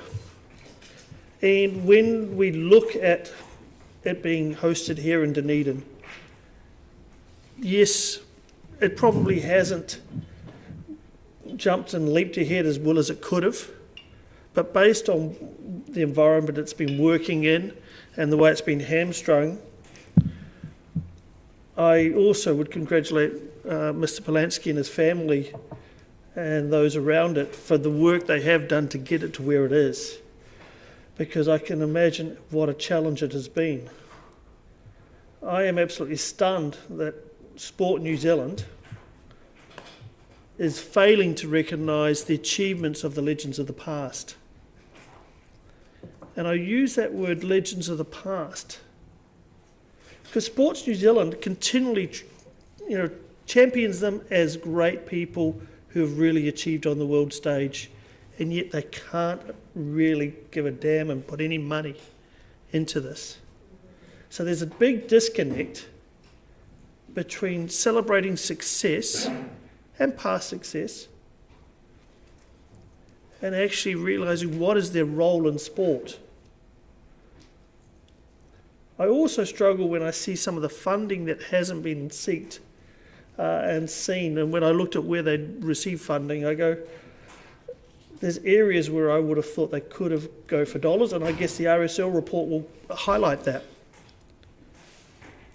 But regardless of whether the New Zealand Sports Hall of Fame stays in Dunedin or whether it moves somewhere else, it needs to be properly funded. To be honest, I'd be absolutely devastated to see it go anywhere else, because I think it's a great asset for our city, and I think it tells a great story. But I look forward to the next report. Thank you.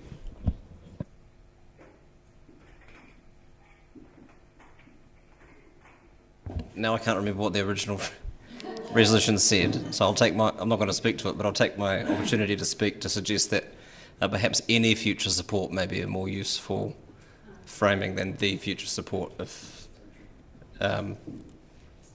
you're comfortable with that. Okay, thanks. Yeah, any future. What? No, that's fine. Delay a decision on any future support.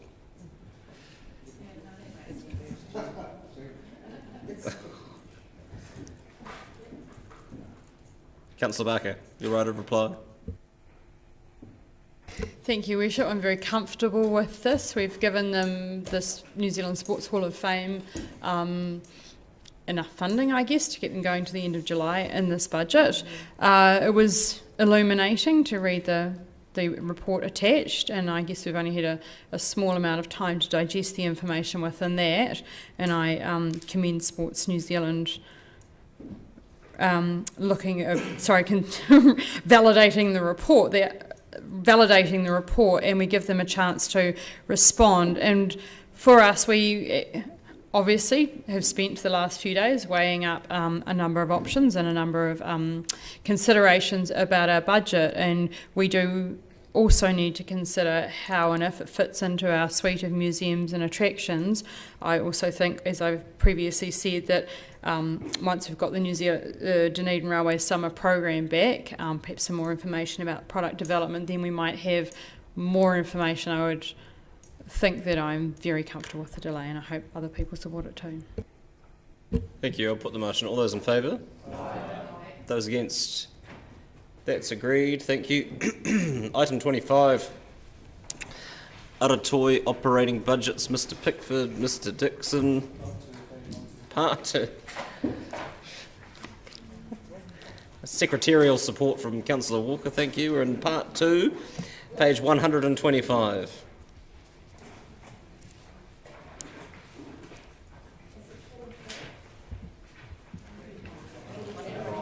Item 25, page 125 of the middle section. Supplementary agenda or otherwise. Councillor Gary. Thank you, Worship. On page 1265, 126, and I just lost it. Oh yeah, 5B, the new budget line included for the unpaid portion of the Clutha District Council levy. There might be colleagues around the table who are not familiar with the story in a great detail. I just wonder if you could tell the story as to why we need to have that in there. It's a long story, but very shortly, Clutha have reverted to what they are responsible for under the Act, which governs the levy for the Otago Museum. Which leaves a shortfall, and under the Act the shortfall is met by the Dunedin City Council. Thank you. And my second question is around Ulverston. How have the changes to the various innovations that have been put in place, the high teas, the croquet, etc., how have they been responded to currently I'd be interested to know, get some feedback on that. Well, in terms of response from the public, very well. Events are now selling out. There is strong evidence of demand for this kind of activity. In terms of the impact on the revenue side for Ulverston, until November, we were actually earning more in the sales related to these new kinds of product lines than we had lost in the cruise ship market. We are obviously, that was pre-summer, and summer will tell a different story. The graphs are slowly crossing, and obviously we're waiting to see the full year outturn, which will be very indicative. But there is not only a positive or a reduction of the negative impact of the loss of the cruise ship market, but we're also developing a stronger engagement with the people of Dunedin, and that's as valuable, in my view, as the revenue lines. Thank you. Thank you. While we're on, thank you.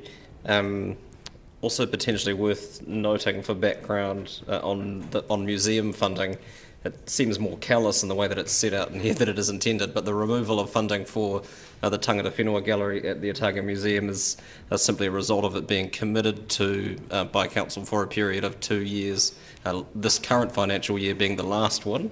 So it's more that it's ended than it has been removed, which is a little less dramatic potentially. Councillor Barker. Thank you, Bishop. I'm just looking at page 130, where we're looking at the income statement and expenditure by activity. In previous LTBs, i.e. the 2018 LTP, the Public Art Gallery, Toitu and Lanyuan used to be separate lines as expenditure by activity, and that was kind of useful from a councillor's point of view to be able to track what we were spending on each item. Is there a reason why they've been amalgamated in this budget? We're actually sharing staff across the institutions. So the visitor host body of workers, for example, is shared across the institutions, and at least one of the manager posts is. So it is actually very difficult to tease out the differential lines for the institutions. Okay, thank you. On page 131, we see some significant increases in the half-day and full-day Dunningham suite charges. Can you give us some idea of the current occupancy rates and whether or not the community groups are using the Dunningham? I can't give you that information, Councillor. I'll get back to you on that. Oh, it would be lovely if you could email us something. Yeah, thank you. I take it that the increases are sustainable by the proposed users of the suite. Yes, and they reflect a significant investment in the quality of the facility as well. So we've got a new audio-visual system and new other kinds of resources for that visitor facility. So you've taken it up market a bit? Yeah. Okay, thank you. Just on that same subject, actually, a question is, should community groups be wanting to use the Dunningham suite, is there a discount for that, for charities or? To my knowledge, there is no discount, but I will get back to you on that again. Thank you.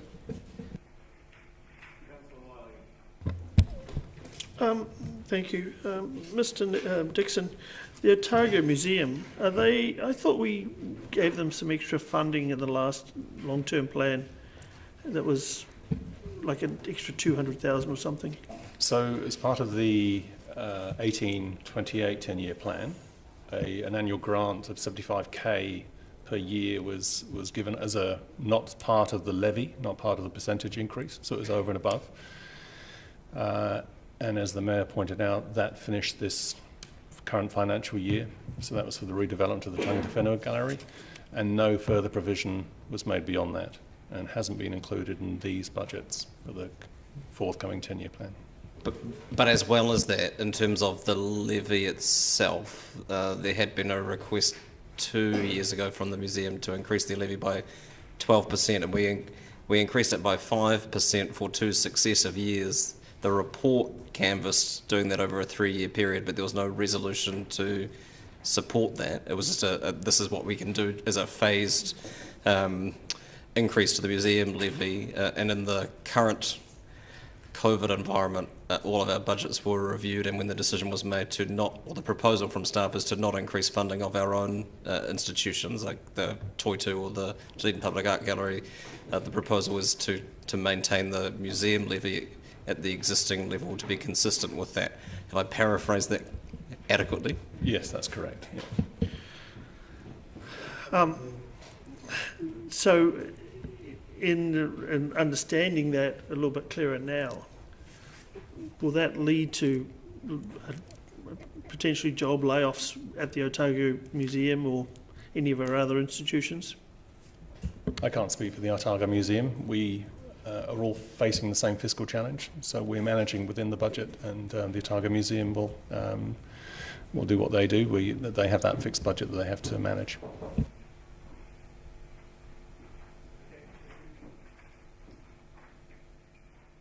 It's been moved by Councillor Gary, seconded by Councillor Walker. Would you like to speak to it, Councillor? I would. I consider the assets in this budget to be some of the jewels in the crown of this city, and thanks to the vision of the founders and forefathers of this city, we have some extraordinary facilities. An art gallery, public library, Ulverston, the Otago Museum, Toitu and Lanyuan, that in many cases have national and international standard exhibits. And I want to acknowledge the commitment of staff, because they've gone through a really tough time with COVID, the impact of COVID and the change in the visitor market, and the creativity they have shown to pivots to the domestic market and the local market. And particularly I want to single out Ulverston, which is an extraordinary treasure for this city. And they've enhanced the products, I guess you could say, with the local market in mind, and that's to be really affirmed. And so I'm very happy to support this budget and want to encourage that innovation and that creativity to continue, because it's what makes our city so very special compared to many other cities in this country. Yep, just very briefly, I guess following what Councillor Gary has just said, I just want to pass on my thanks to Mr Pickford, and in particular Mr Nixon and all of his team for the past and ongoing work. And I think we all accept that Aratoi has been hit probably more than most in terms of in the COVID-19 context, so well done. Yes, I have to say I agree with Councillor Gary around the jewels in our crown and this, so I will be supporting this paper. Any dollar for the creative sector is desperately needed, and I think is well spent, because it flows on by giving us a lot of well-being in our city. And Dunedin, for a city of its size, actually punches well above its weight for the galleries and art and creative sector that we have here, and I'm really proud of that, and I think it's fantastic, so thank you for the work. Councillor Gary, your right of reply. Oh, sorry, Councillor Barker. Thank you, Risha. I was just going to do my ROS shout out. When we look at some of the visitation numbers, they're pretty impressive. When we look at Toitu, 71% of Dunedin people have been in the last 12 months, and the satisfaction rating is 94%, and I think that's to be highly commended. Otago Museum, which we also fund, a 76% visitation by Dunedin people, also at 94% satisfaction rating. Libraries, 64% of Dunedin people have visited with an 89% satisfaction.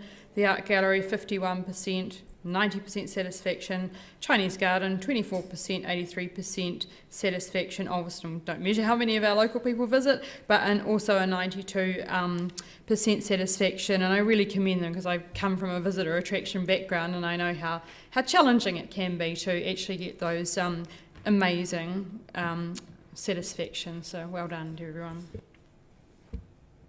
Councillor Gary. Yes, something brief. Just want to respond to Councillor Barker's point.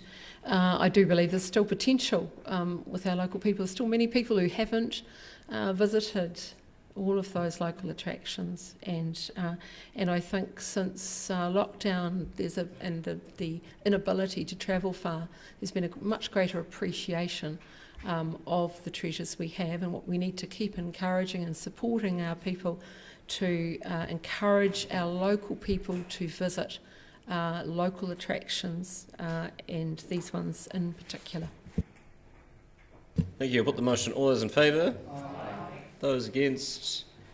That's agreed. So people are aware. My intention, or aspiration, potentially, depending on the meeting, is to get through the draft operating budgets and then adjourn to come back tomorrow morning, as has been inevitable for some time, to deal with some of the higher level items subsequent in the agenda. So item 26, draft operating budgets for regulatory services, page 133 of section 2. The next page, what? Oh, the next page. Oh, handy. Happy to move item 28. Thank you. 26. Yeah, happy to move that as well. Oh, we've reached... It's not many that have got ticks, I might as well get in there. We've reached the efficient part of the afternoon, have we? Questions, councillors? Councillor Benson-Pope. Thank you for your thoroughness, gentlemen. I'm looking at page 139. And just below the blue line, I was interested to see that mules and asses are cheaper to keep than horses and cattle. And I just want you to reassure us that you're not underfeeding the mules and asses. But more importantly, is there any reason for the differentiation that you're aware of? I'm not aware of any differences, Thank Councillor. you for the entertainment.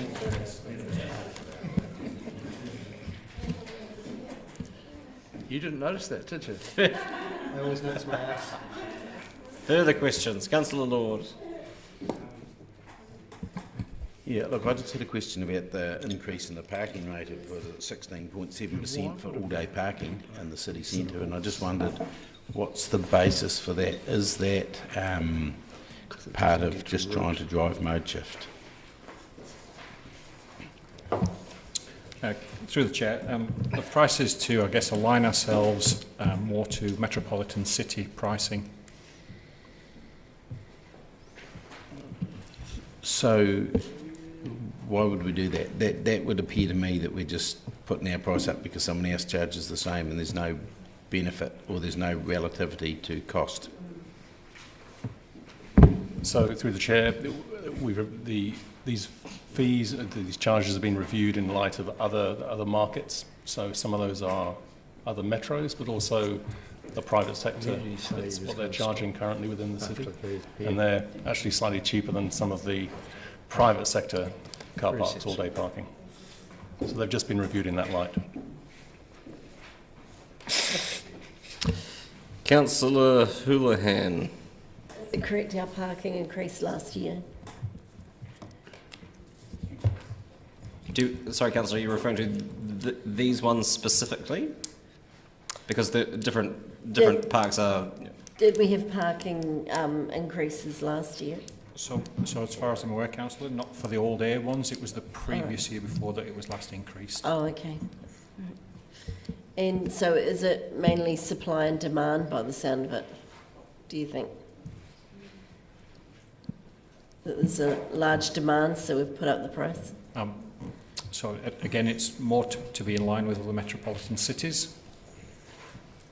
So are we calling ourselves a bigger city now? Are we considering ourselves bigger or? We're a metro city, and as I said before, it is about aligning and comparing ourselves with those metro cities. Obviously, if you compare yourself with Auckland, you're significantly cheaper, but comparing to somewhere like Tauranga, which has a very similar cost per all-day parking, and the private sector charge within Dunedin is also higher than the proposed increase that's in here.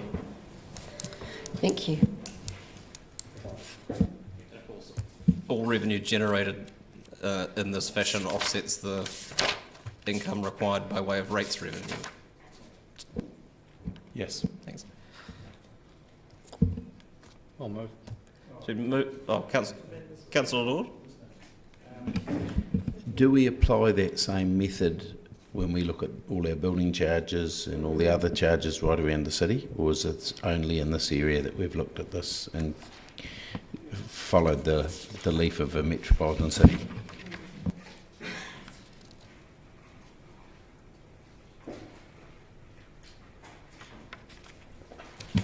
I'm not sure, actually, to be fair, Councillor. I'd need to come back to you. Would you mind doing that? Thank you. Just a quick question from me, and full disclosure, our household utilised the service relatively recently, but I'm trying to find the eco-design advisor as a function listed under fees and charges. I know it's free, but is it listed in our schedule of fees and charges? No, because it is free service that we offer through the council, through the CSA. So nothing in the schedule of fees and charges is free? I don't believe so. There are some things that have a zero charge in the fees and charges schedule, I think, isn't there? Right. I can see one here. Sorry. It's fine. Councillor Staines. Thank you, Worship. This is probably touching the edges of limits, but I notice in here that there is a charge for parking facing the wrong direction, and I just want to understand how that applies to electric vehicles where the charging cord on the charger won't reach the outside of a vehicle which has its charge port on the roadside. So you have to, and if you watch, electric vehicles often have to park the wrong way around in order to be able to plug in. Through the chair, I believe those infringements are set nationally, but we can come back to you on that. I'm not aware of any current charging infrastructure that creates that issue locally. Yes. Is there? In fact, I can't charge my Tesla without backing in the wrong way round on Vogel Street. And I've seen plenty of other cars that have their charge port on the roadside that can't get the thing round into the socket. It doesn't appear to be something that we can resolve. No, it's here, just raising the issue. Staff will take it or take that. Traded on. Councillor, was there someone? Councillor Raddick? Yeah. In the same vein, park the wrong way round. Is parking perpendicular to the direction of traffic considered the wrong way round? So in other words, if you back a smart car into the curbing and park at 90 degrees, then you deserve all you get. is there well, you can get two cars in a park, which is efficient use of space.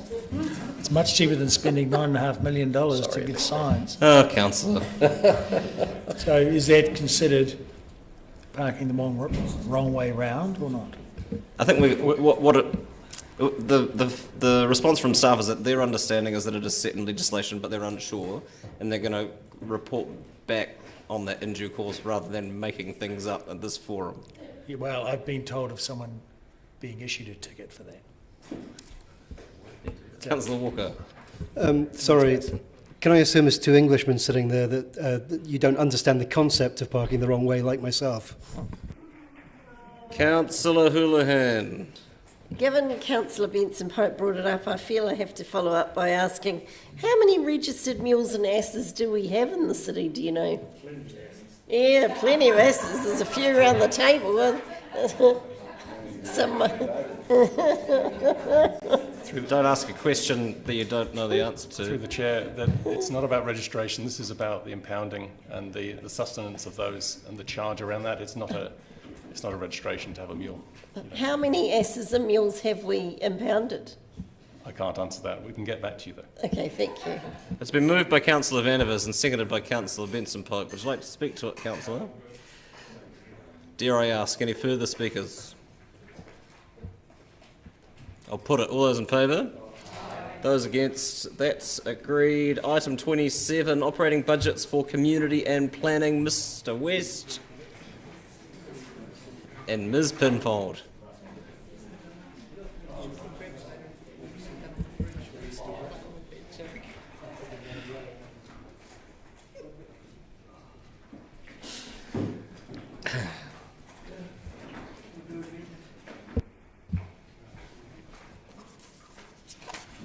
It is the subsequent report on page 148 in section 2, item 27.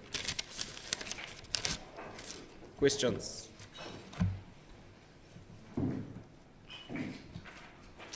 Being none, would someone like to move that the draft budgets be adopted? Moved Councillor Stain, seconded Councillor Hall. Would you like to speak to it, Councillor? Further speakers? Being none, I'll put it. All those in favour? Those against? That's agreed. 4:30 for those of you who had that in the sweepstake. I'll move that we adjourn the meeting. Seconded Stonewall Rush, seconded Councillor Gary, and we'll return at 9 o'clock tomorrow morning. All those in favour? Those against? That is agreed.